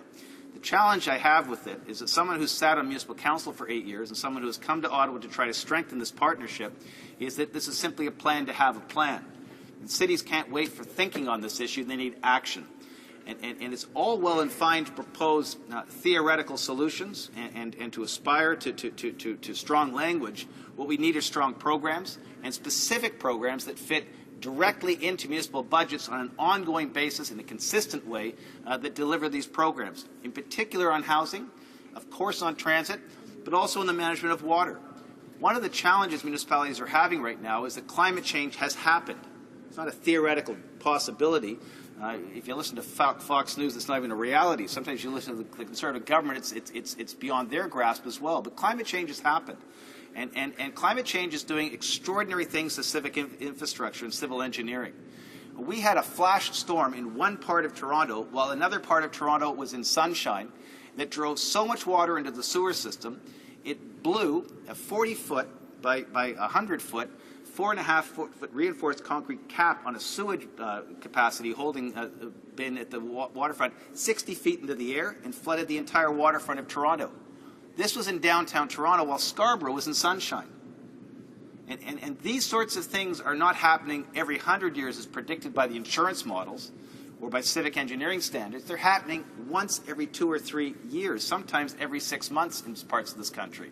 And if the government doesn't step up and address the infrastructure needs of Canada and assist cities on all the other fronts, including transit and housing, if the support isn't there and the partnership isn't built and the money isn't defined and delivered in a direct and predictable and a robust way, cities and municipalities will not have the capacity to deal with the fundamentals of urban living, which is the delivery of water and picking up of garbage. We need a comprehensive approach to municipalities. We need a comprehensive approach to dealing with poverty, and we need a comprehensive approach to setting the stage for a stronger relationship with this country. Infrastructure needs need to be led by housing. They need funding programs that directly deliver dollars to cities without complex subscription models and costly subscriptive programs that require pages and pages of applications to simply fund and get the state of good repair attended to and new housing units built. We need to make sure that co-ops in particular are protected, that their agreements are renewed with other affordable housing providers, the subsidies are sustained, and in fact we lean on the co-op model to deliver more capacity, not shrink our footprint in our federal program in that area. But we also need to pay attention to the social needs of cities as we build the physical infrastructure. And that's why things like daycare are so critical. Arts funding and recreational funding are also critical. And without a solid perspective and a platform on these issues, cities struggle. And so, you know, we have been critical of the Prime Minister this week, who has not met with the premiers, but we think that the Prime Minister of this country should also be sitting down on a regular basis with the Federation of Canadian Municipalities at their annual conference, but also should be pulling together the Big City Mayors Conference, which was a program initiated under Paul Martin to talk about where some of the significant economic challenges are emerging in large urban centres, where most of our immigrants settle, where most of the social problems are embedded in affluence and therefore not directly attacked under some of our national programs, but where the majority of Canadians live. We have the most urbanized country in the G7, and yet we're the only G7 country with urban strategies on some critical files. It's time for that to change. And as I said, as I've talked to mayors in Kitchener and Waterloo, as I've talked to mayors in Cambridge, I've talked to mayors in Burlington and Oakville, Regina, Calgary, Vancouver. They're meeting soon in Toronto to meet with the new mayor of this city, who I've also met with. And there is not a mayor amongst them that doesn't think that the federal government is stepping up and meeting its obligations. And in one of the critical areas, you can see it pronounced daily here in question period, is on the question of infrastructure. The funding is back-end loaded. Cape Breton and the City of Sydney have not had a penny from Ottawa in 2 years. They have no hopes of getting money this year, and the money they need for a $450 million infrastructure rebuild of their water plant is not even part of the 10-year capital program. In fact, if Sydney, Nova Scotia had to build that water plant itself, its annual budget is only $140 million. That's its annual tax draw. The project will cost $450 million to build to give clean water to people living in the regional municipality of Cape Breton. They would have to shut down their city for 3 years to build this by themselves. And the reason they need to rebuild this, federal standards changed in water supply. So the federal government is side-loading and down-loading and not meeting its responsibilities. Small towns and big cities are all falling behind on the infrastructure file, and when they do, the social dynamics and the social status of the lowest income Canadians are hurt the most. Housing, transit, social services are fundamental to the health of cities. They're as important as the roads and the bridges and the rail, and yet this government has walked away from all of those capacities and has not funded them properly, and the back-end loaded infrastructure program is a joke in city halls and town halls across Canada. There's not a mayor or town reeve or city councillor who doesn't understand that money's not coming for 10 years. That money was needed yesterday, it was needed last year, and instead what we get are $29 million worth of billboards, and quite frankly, sleeping under a billboard is not what I call a housing policy. Thank you. Resuming debate, the honourable member for Parkdale High Park. Here. All right. Thank you, Mr. Speaker, and I'm very pleased to be able to speak to the motion of my colleague from Scarborough Rouge River, and I want to thank her for all her work on eliminating child poverty, which is the subject of the motion we're dealing with today. And because this is the second hour of debate, I'd like to make reference to the actual content of the motion, and that is that the federal government should work in collaboration with the provinces, territories, and First Nations, Inuit, and Métis communities to eradicate child poverty in Canada by developing a national poverty reduction plan. that includes A, making housing more affordable for lower-income Canadians, B, ensuring accessible and affordable childcare, C, addressing child nutrition, D, improving economic security of families, E, measures that specifically address the unique needs of First Nations, Inuit, and Métis communities, and F, measurable targets and timelines. In other words, accountability. Mr. Speaker, it has been 25 years since Ed Broadbent's motion aimed at ending child poverty unanimously passed in this House, and yet successive Conservative and Liberal governments have failed to act on this promise. With almost 1 million children living in poverty, almost half of whom are Indigenous, surely it is time to end child poverty. Professor David Holchansky, who is a constituent of mine, a professor in Toronto, has documented very precisely what is happening with the declining middle class and the growing polarization in our city, in Toronto.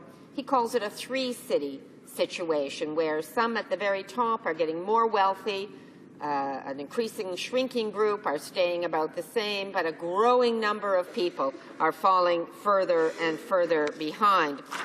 Now, childhood poverty is costly, not only obviously for the children affected, costly in terms of their childhood experience of inequality, but also costly in terms of lost potential and social costs. I should point out Canada ranks 23rd among countries in the OECD, a shameful record. We want to set records, but not this one, surely. 1 out of 7 children in Canada lives in poverty. But if you are born Aboriginal, you have a 2 out of 5 chance of living in poverty. Shameful, shameful numbers. Now, UNICEF Canada has written a report, and they recommend creating a Children's Commissioner and making the UN Convention on Child Poverty enforceable in court. Now, Canada has ratified this international agreement in 1991, but progress remains very, very slow and very spotty. Now, this UNICEF report makes a number of recommendations, and they're worth noting. As I said, make the convention enforceable in courts, but also they recommend develop a national action plan aimed at bringing Canada into the UN Convention compliance. Hold a parliamentary review of the recommendations from the UN Committee on Child Rights and from the Senate report on children, and to include everyone under 18 under child protection legislation, and also to develop a program to educate children and others on the Convention rights. Now, I'd like to speak specifically to the sub-elements of this motion. First of all, dealing with affordable housing. And, Mr. Speaker, there is an alarming situation taking place now when it comes to the lack of affordable housing. There are 92,000 people in Toronto on the wait list for housing. In my community, in Parkdale Hyde Park, we see families who have to make the gut-wrenching decision, do they pay their rent or put food on the table? They're going to keep a roof over their head, and therefore we have community kitchens and food banks bursting at the seams, a number of children who go to school hungry every day. This is shocking in a city as wealthy as Toronto. I see families with 2, sometimes 3 kids, and they're living in a 1-bedroom apartment because that's all they can afford. And I see people living in Toronto community housing, living in very substandard housing, housing with serious maintenance problems, mold, water leakage, appliances that don't work. There are buildings in our community where the elevators don't work, Mr. Speaker. So we have serious problems, and also we have problems with the lack of effective rent control legislation, where companies get around the legislation, they get people out of the buildings and jack up the rents, and the upshot is people can't afford to find a decent place to live, and there is an explosion of new homes being built, but they're mainly condos, private condos. Well, low-income people don't have the ability to buy these condos, and there's no affordable housing being built for them.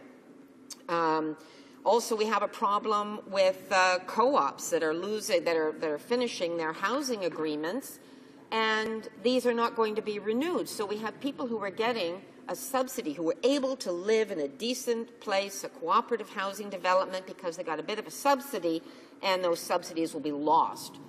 And that's a huge dilemma for many in the City of Toronto.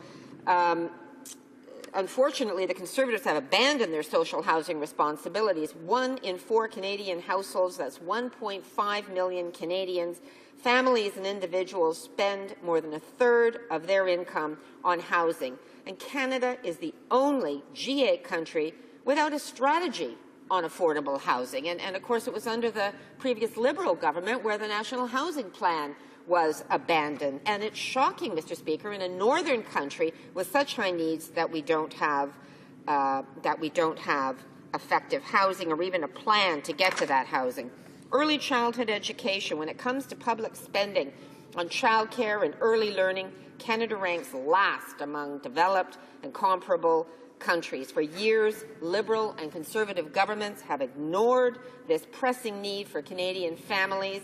There are over 900,000 kids in need of care in Canada with no access to quality, affordable childcare spaces. The Conservatives promised 125,000 new spaces, but just like the Liberals, they didn't create one single space. And I know in my community, childcare spaces can run up to $2,000 per month per child, clearly far out of the reach of most families. But what noted economist Pierre Fortin has said that Quebec's model of childcare, affordable, accessible, high quality, has allowed more than 70,000 mothers to be able to join the workforce and generates a return of $1.75 for every dollar spent on childcare. Clearly an important investment.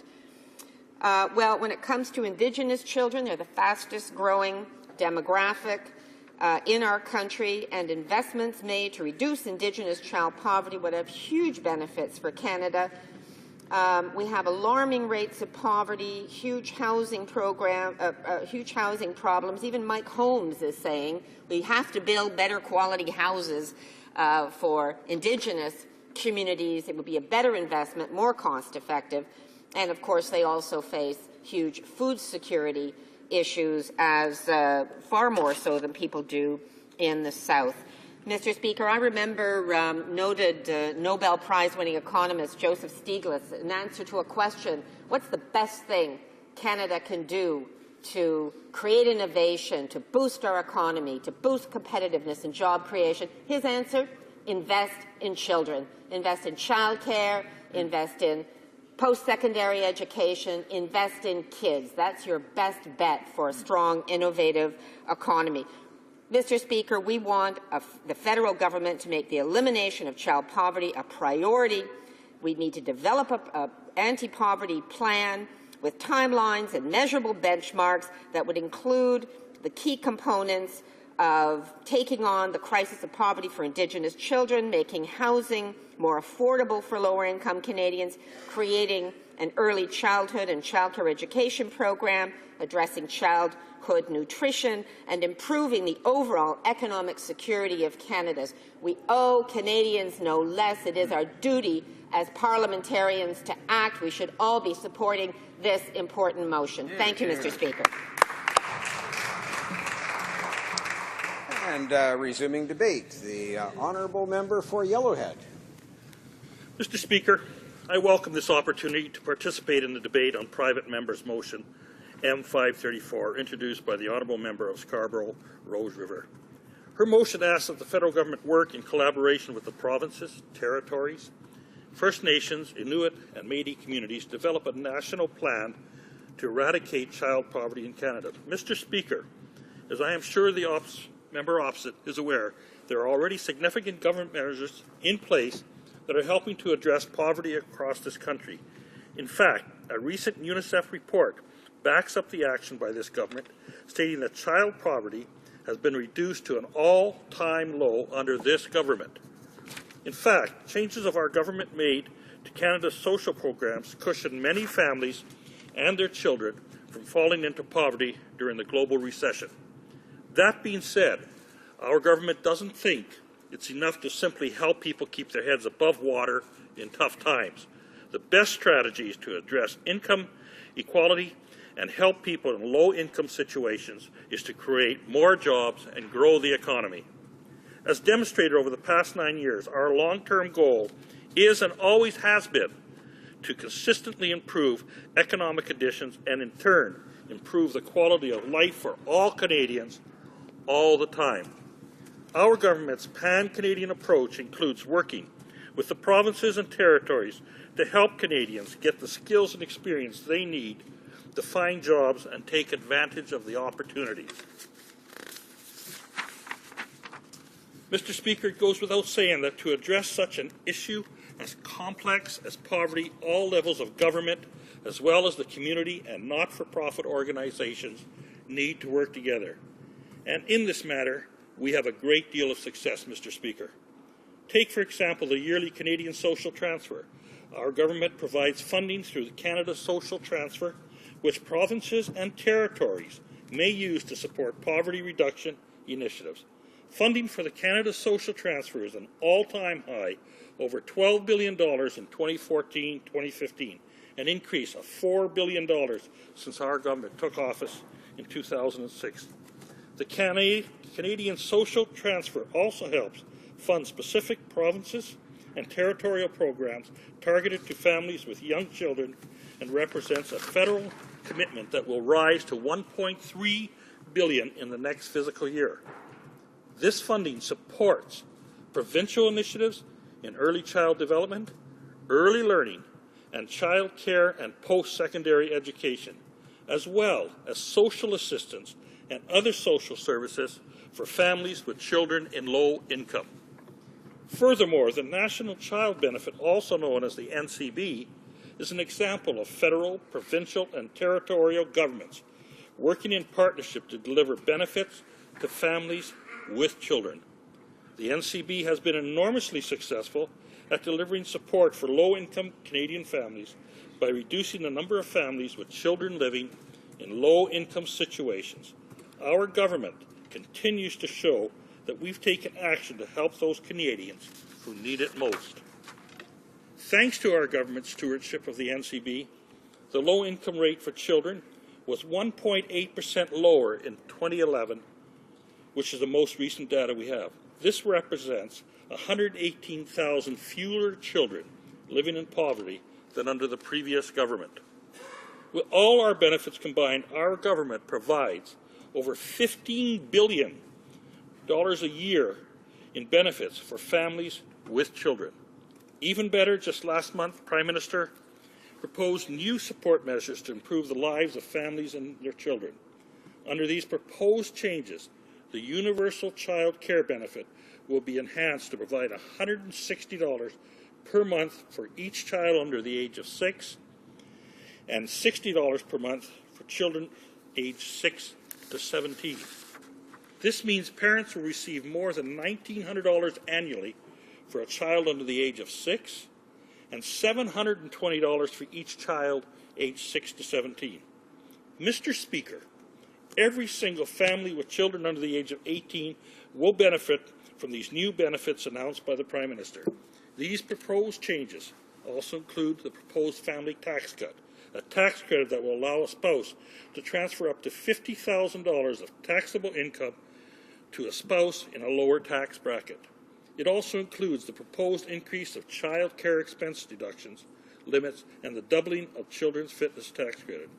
As you can see, we are committed to helping families prosper and making life more affordable for all Canadian families. Of course, having proper shelter is also essential, Mr. Speaker. That is why, through the Canada Mortgage and Housing Corporation, also known as CMHC, the government has invested more than $16.5 billion in housing since 2006. Working with its partners, CMHC has helped nearly 915,000 Canadian individuals and families find adequate and affordable housing. This will support new affordable housing and existing social housing needs. But let's not forget that there's also a great deal of work being done by the Department of Aboriginal Affairs and Northern Development.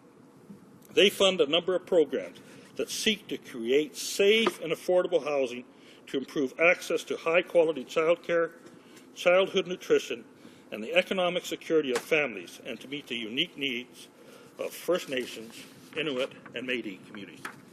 In addition to the targeted support for those most in need, the government has also provided almost $160 billion in tax relief for Canadian families and individuals in the past 8 years.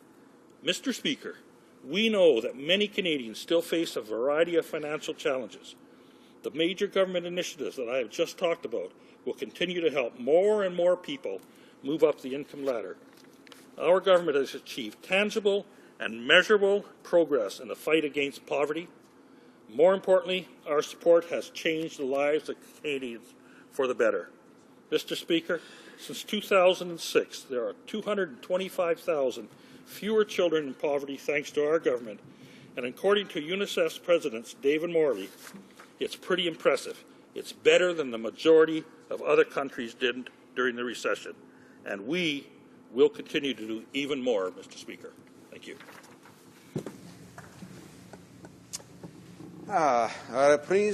Resuming debate.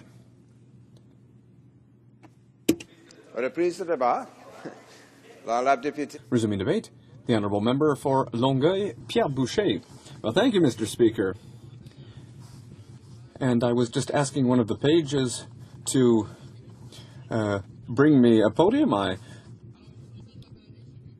didn't know we were going to get started so soon. I would just like to remind remind you of what many of my colleagues have said so far. It's that we've been having this debate for 20 years in the House, and that members have already voted unanimously to adopt Ed Broadbent's initiative to eliminate child poverty, and that was in 1989. And we're having a debate today that is already that we've already had, and we already agree on the conclusions. And you know what? It's time to act. But I'd like to talk about my riding, which is in eastern Longueuil. Longueuil, for those who don't know it, is a city that has a reputation of being a comfortable suburb, but it's a reputation that hides deeply rooted poverty. Some of the nicer areas of Longueuil, like Le Parcours du Cerf, are neighbors of areas where the conditions for living are very different. Sacré-Cœur, Carillon, and Fatima. It's a Longueuil that you don't hear about very much. I've lived in Longueuil for over 14 years, and I know my city quite well, rather. I've spent the last 2 years since I was elected to this place to get to know parts of Longueuil that you don't hear about very often. Areas, neighborhoods where life is hard, where working long hours isn't always enough to pay for a quality of life, for quality housing, or to give children the food they need. Longueuil has people who live there who know very well homelessness, precarity, poverty. There are those who cannot read or write. There are housing units that are insufficient. And there are single-parent families who have to spend almost all of their income to pay for rent so they can have a roof. In Longueuil, many immigrant families are left to themselves in a country that they don't know.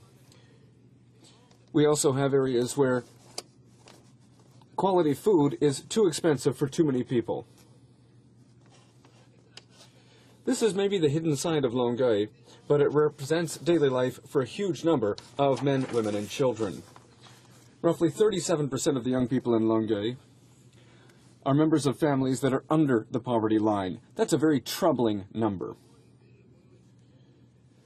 And we're not talking about a one-industry city where the industry's gone. We're in a suburb on the south shore of Montreal.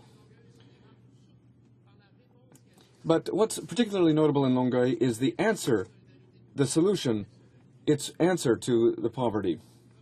There is strong and exceptional solidarity there. There is a strong community network. It's the strongest, the biggest in the region, with an army of volunteers.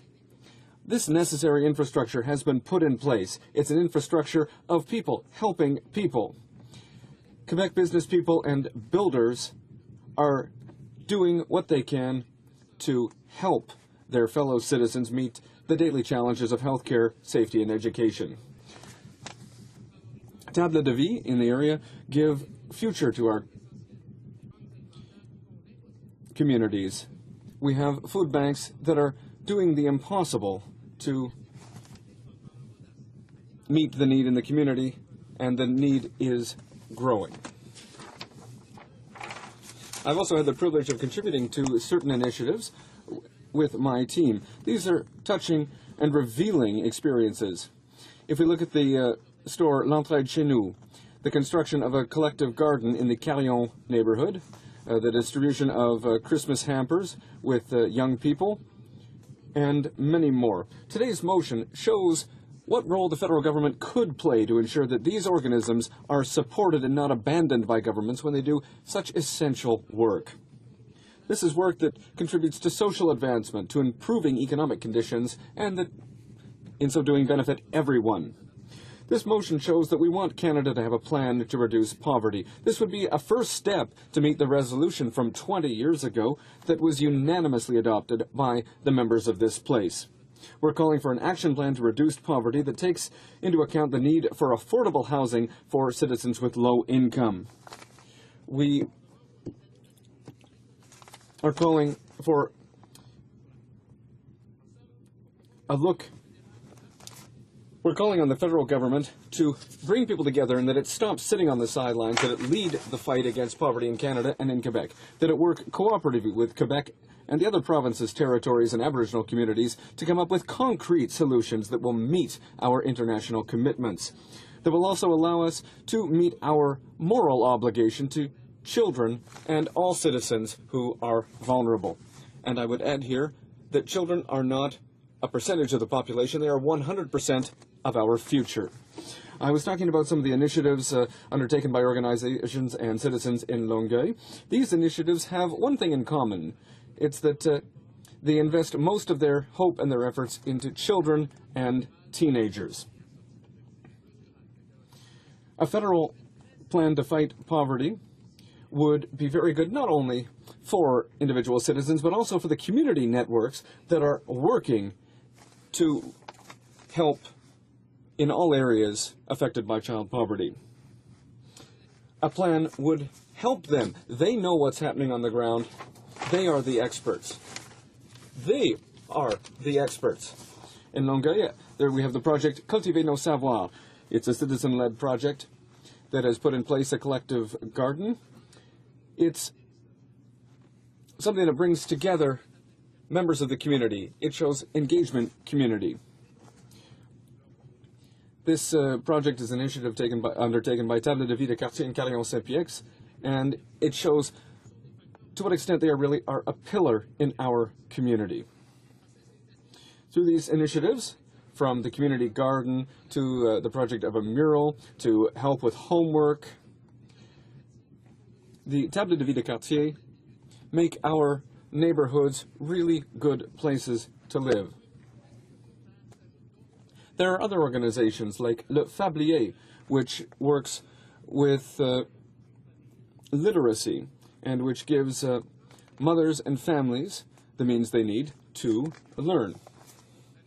Other initiatives, the Maisonnette Berthelette, which despite huge challenges with funding, works hard year after year and puts together a program that allows children to get Christmas presents. This initiative helps 500 residents, including 300 children in Longueuil. Without Maisonnette Berthelette, these young people wouldn't have the happiness of getting a Christmas present. There's also the Isabelle Caron project, Semeur d'Étincelles, a fantastic idea which invites, which calls on high school students and helps them to stay in school so that they can fulfill their dreams. There's also the skating rink Bleu, Blanc, Bouge, which was put in place with the help of several foundations, including the Montreal Canadiens Foundation. And this is something that helps young people in the neighborhood get active and dream. Other organizations are working on infrastructure, which is needed for young people in precarious situations. There are exceptional organizations, pillars in their neighborhoods. For example, Maison Tremblay, for which I have been an ambassador. Maison de Jonathan, which is right next to my office. These are a couple of organizations that are making a huge difference. I'm talking about all of these groups, all of these people who are working hard, because it's important to understand that in Quebec, in Longueuil, people are working to fight poverty. For one generation at a time, one family at a time, one child at a time, we're putting the future back in the hands of these children, and we are working to attack poverty.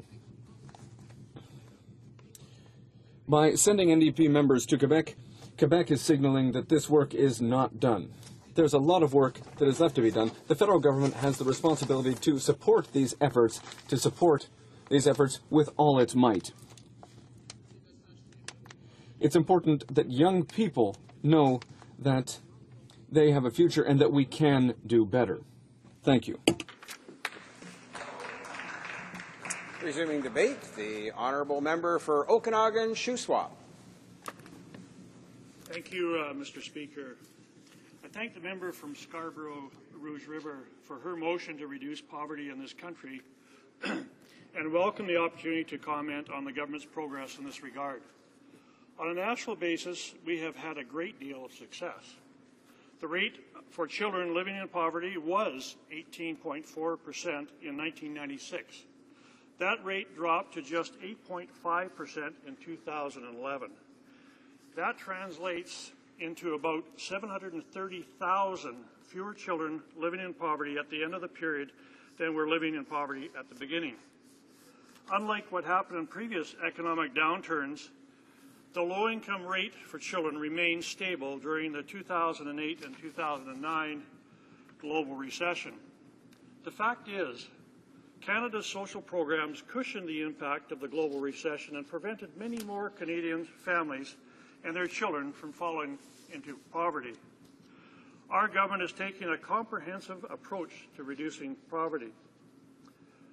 It focuses on giving Canadians jobs and opportunities to achieve self-sufficiency while providing increasing targeted supports for those in need.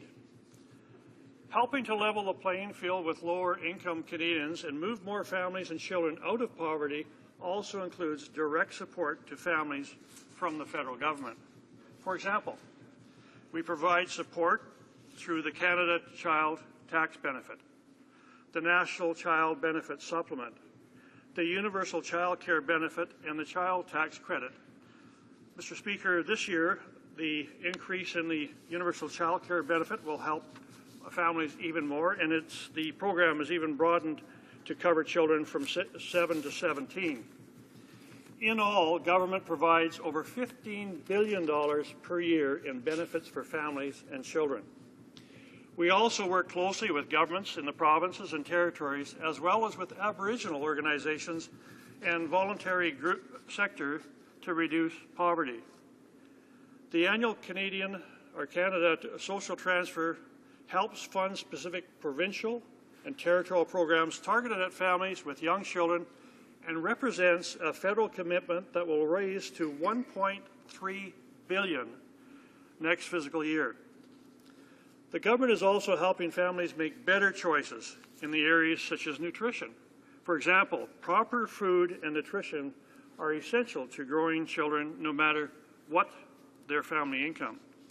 Unfortunately, those living in lower incomes face particular challenges on that front. Through Health Canada and the Public Health Agency of Canada, the government is spearheading several initiatives that improve nutrition and enhance food security for children. Child nutrition and food security is linked to a variety of factors, and meeting these challenges requires the contribution of multiple sectors working together. Our government is working with Aboriginal partners, provincial and territorial governments, and other sectors to look at how to best address these factors and provide Canadian families with the information and tools they need to make healthy choices. Mr. Speaker, having proper shelter is also essential. Through the Canada Mortgage and Housing Corporation, also known as CMHC, the government has invested more than $16.5 billion in housing since 2006. Working with its partners, CMHC has helped nearly 915,000 Canadian individuals and families find adequate and affordable housing. Targeted groups includes low-income seniors, persons with disabilities, recent immigrants, and Aboriginal Canadians. Over the next 5 years, CMHC will invest a further $10 billion in making housing more affordable for all Canadians, particularly lower-income Canadians. This will support new affordable housing and existing social housing. There is also a great deal of work being done by the Department of Aboriginal Affairs and Northern Development. Mr. Speaker, I can recall when we first became government and our first minister addressed this with a $2 billion contribution to housing on reserve and off reserve, and especially in northern Aboriginal communities.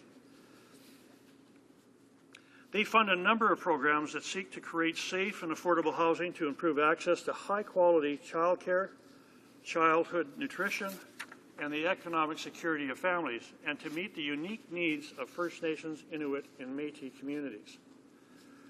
But in addition to targeted support for these those most in need, the government has also provided almost $160 billion in tax relief for Canadian families and individuals in the last 8 years. Canadians at all income levels have benefited, but the greatest benefit has been to low and middle income Canadians. Overall, Mr. Speaker, personal income taxes are now 10% lower, and more than 1 million low-income Canadians have been taken off the tax rolls altogether. Mr. Speaker, we know that many Canadians still face a variety of financial challenges. The major government initiatives I have just talked about will continue to help more and more people move up the income ladder. In that respect, we are doing a great deal better than all our major competitors in the G7 or the OECD. Since the 2008 global recession, we have created over 1 million new jobs. That is 675,000 more jobs than we had before the economic downturn started, and a vast majority of those new jobs, over 80%, of all jobs created have been in full-time positions, and over 65% are in high-wage industries. The fact is, we have weathered the global recession much better than most, and our economy continues to grow and provide good jobs for Canadians. Both the IMF and the OECD report that they expect Canada will have one of the strongest growing economies in the G7 this year and next.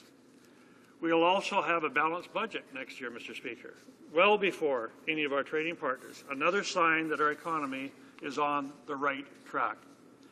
Again, I would like to thank the honourable member for the motion. I hope that all members of this House will support it.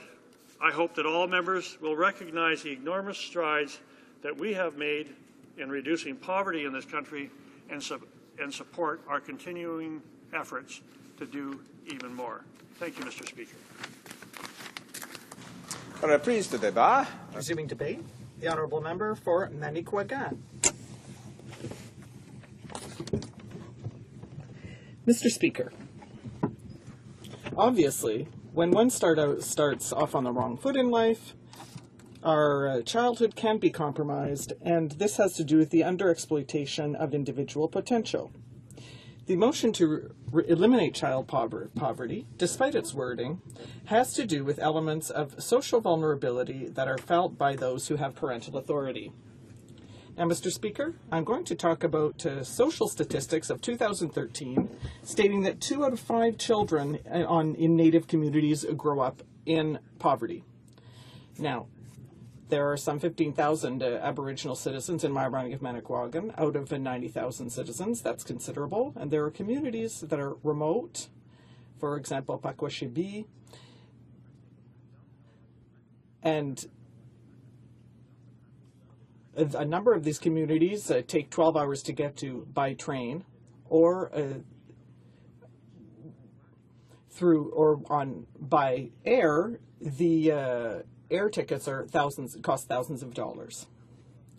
Now, in my own band council, the statistics that were brought to my attention showed that over 60% of the adult population in my community were dependent on the native social aid. So some 6 or 7 years ago, when I worked for the Band Council, over half of the population, of the working age population, were dependent on these income security and social assistance. Now, you might say, and you would be right, that there is a bit that the social aid amounts are higher in Native communities, Aboriginal communities, taking into account the cost of living on those reserves. Now, but the amounts are still insufficient to provide for a decent standard of living and to raise children. So beyond financial considerations, it is also important to examine how the parental model has gone astray within a number of communities that are affected by the degradation of our social fabric.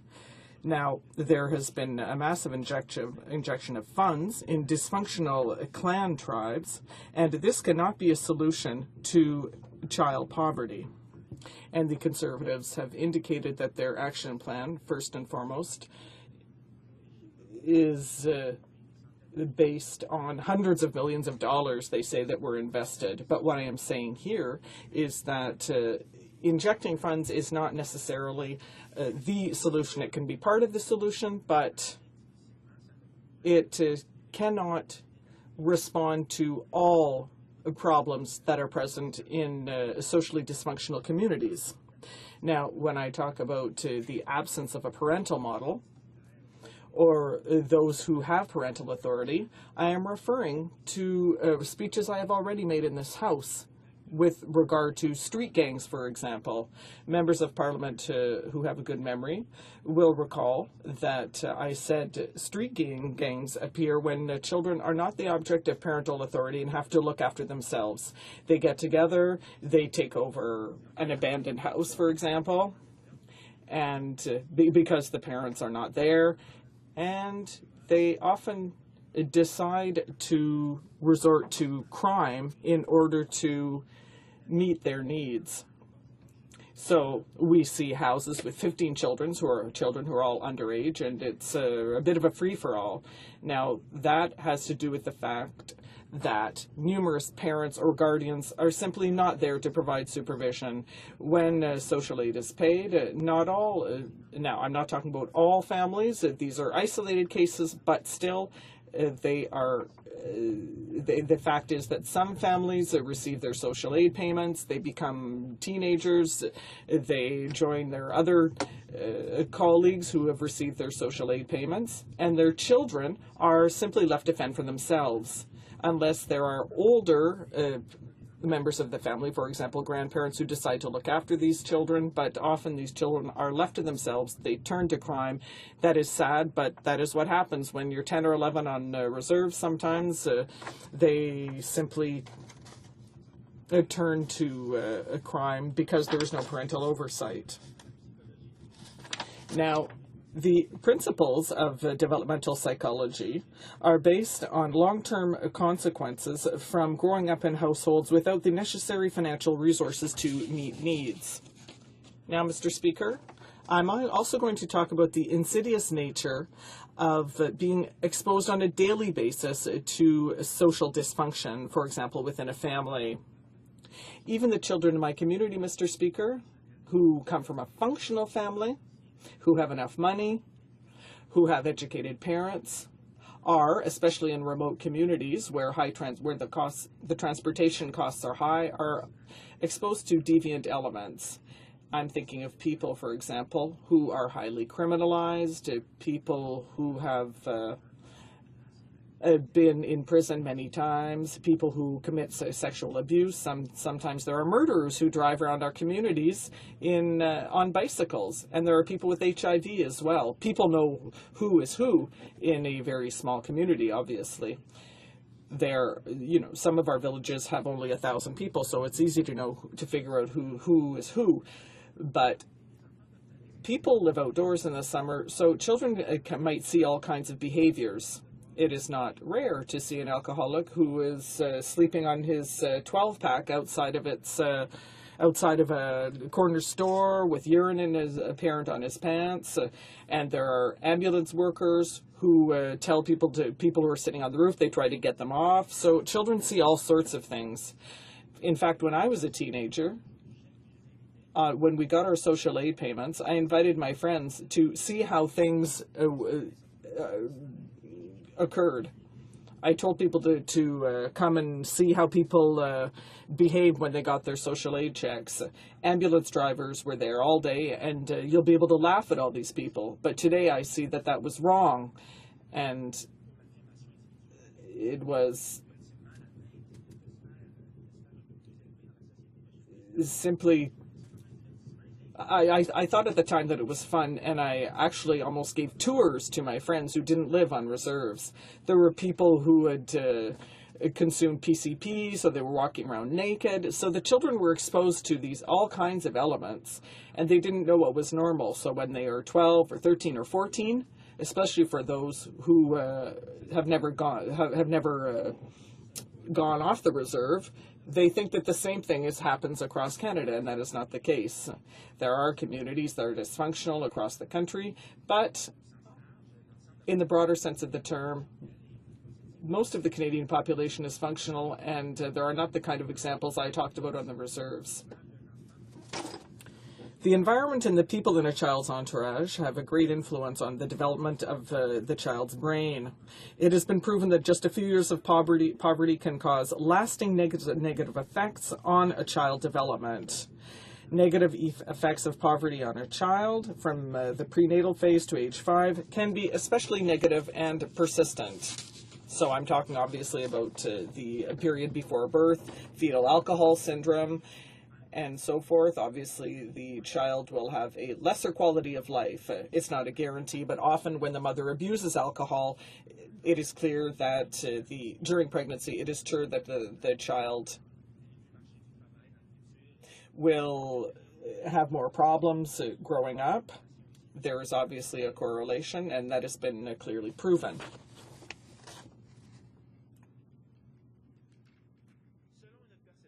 According to a social democratic perception, elimination of child poverty necessarily calls for the improvement of families' economic security by ensuring access to child care services, culturally adapted psychosocial services, and to affordable housing and nutritional food. I put a question today on concerning the Nutrition North program, but we have to think about culturally appropriate or adapted psychosocial services. Now, why am I talking about this, Mr. Speaker? Well, too often, caseworkers, social workers, and psychologists who are sent to our communities to meet pressing needs.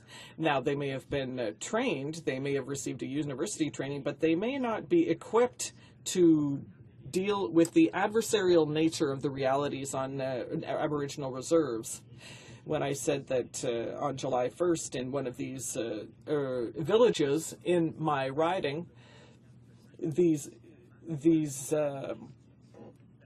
social workers will have a lot of work on the July 2nd, 3rd, and 4th. Some of these workers have been simply attacked because they tried to take their children away. And I saw this really, I actually saw someone be attacked with a can of Chef Boyardee. So this actually happens in our community. So social workers have to be well equipped and well trained because it is like throwing Christians to the lions. I humbly submit this, Mr. Speaker. Thank you. There being only 5 minutes remaining in the time provided for private members' business at this point in the day, we're going to go directly and invite the Honourable Member for Scarborough Rouge River for her right of reply. The Honourable Member. Thank you, Mr. Speaker, and I'd like to thank all of my honourable colleagues in the House who have spoken to my motion to eliminate child poverty in Canada. And I also need to thank all of the local agencies and not-for-profit organizations, the advocates who are supporting this motion across this country. Thank you to my constituents of Scarborough Rouge River who have spent hours and days and weeks supporting my motion by making sure that we're increasing conversations in our community and signing our petitions and spreading the word amongst our community and neighborhood. there's been an umbrella organization called Campaign 2000 who, with their vibrant network of national, regional, and local partner organizations, have done so much work to get the word out about the motion to end child poverty in Canada. And I must say also a very special thank you to the campaign called Keep the Promise, because it is 25 years ago that we in this House, as members of Parliament, made a promise to end child poverty by the year 2000. And now 25 years has come and gone, and we haven't kept that promise. Mr. Speaker, I'd like to speak very quickly about reports that have come from the Conference Board of Canada. It says that Canada is 12th out of 17 compared to our peer countries with respect to income inequality.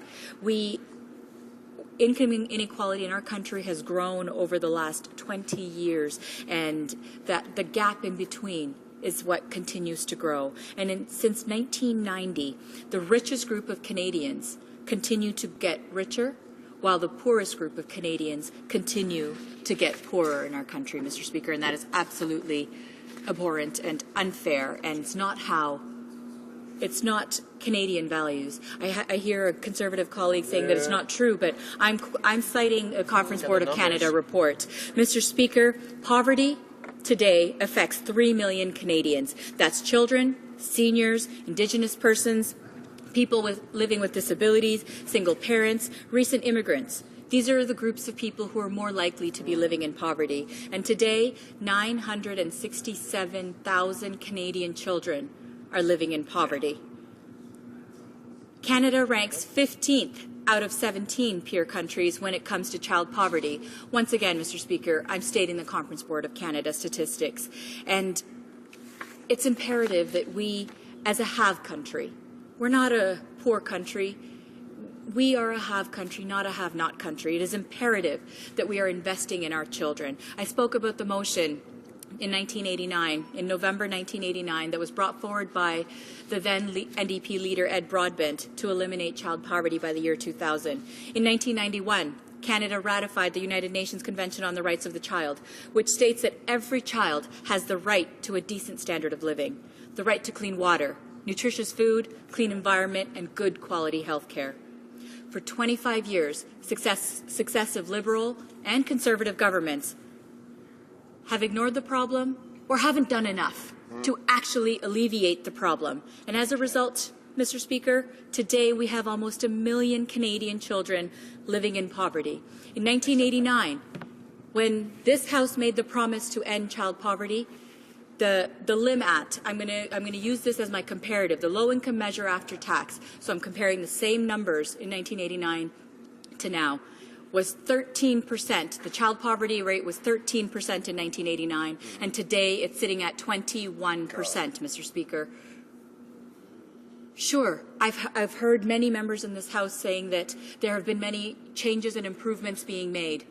Wonderful, but the problem is that there are far too many children who continue to live in poverty, and that is a serious concern. It's a serious concern that we as parliamentarians and legislators need to make sure that we are working towards the eradication of poverty in this country, especially amongst our children, because we have that responsibility to our children.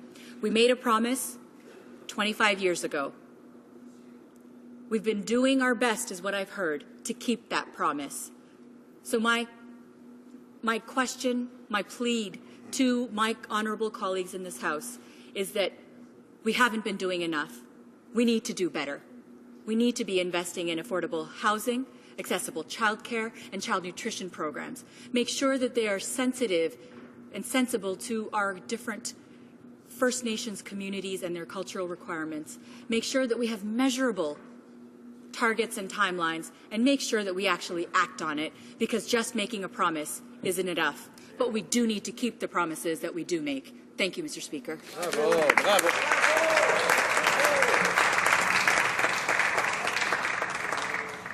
The time provided for debate has expired. Accordingly, the question is as follows.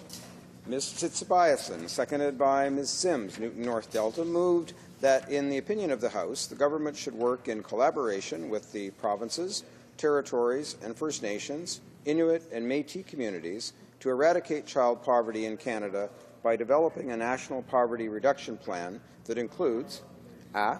Le logement abordable. A. Making housing more affordable for lower-income Canadians. B. Ensuring accessible and affordable childcare.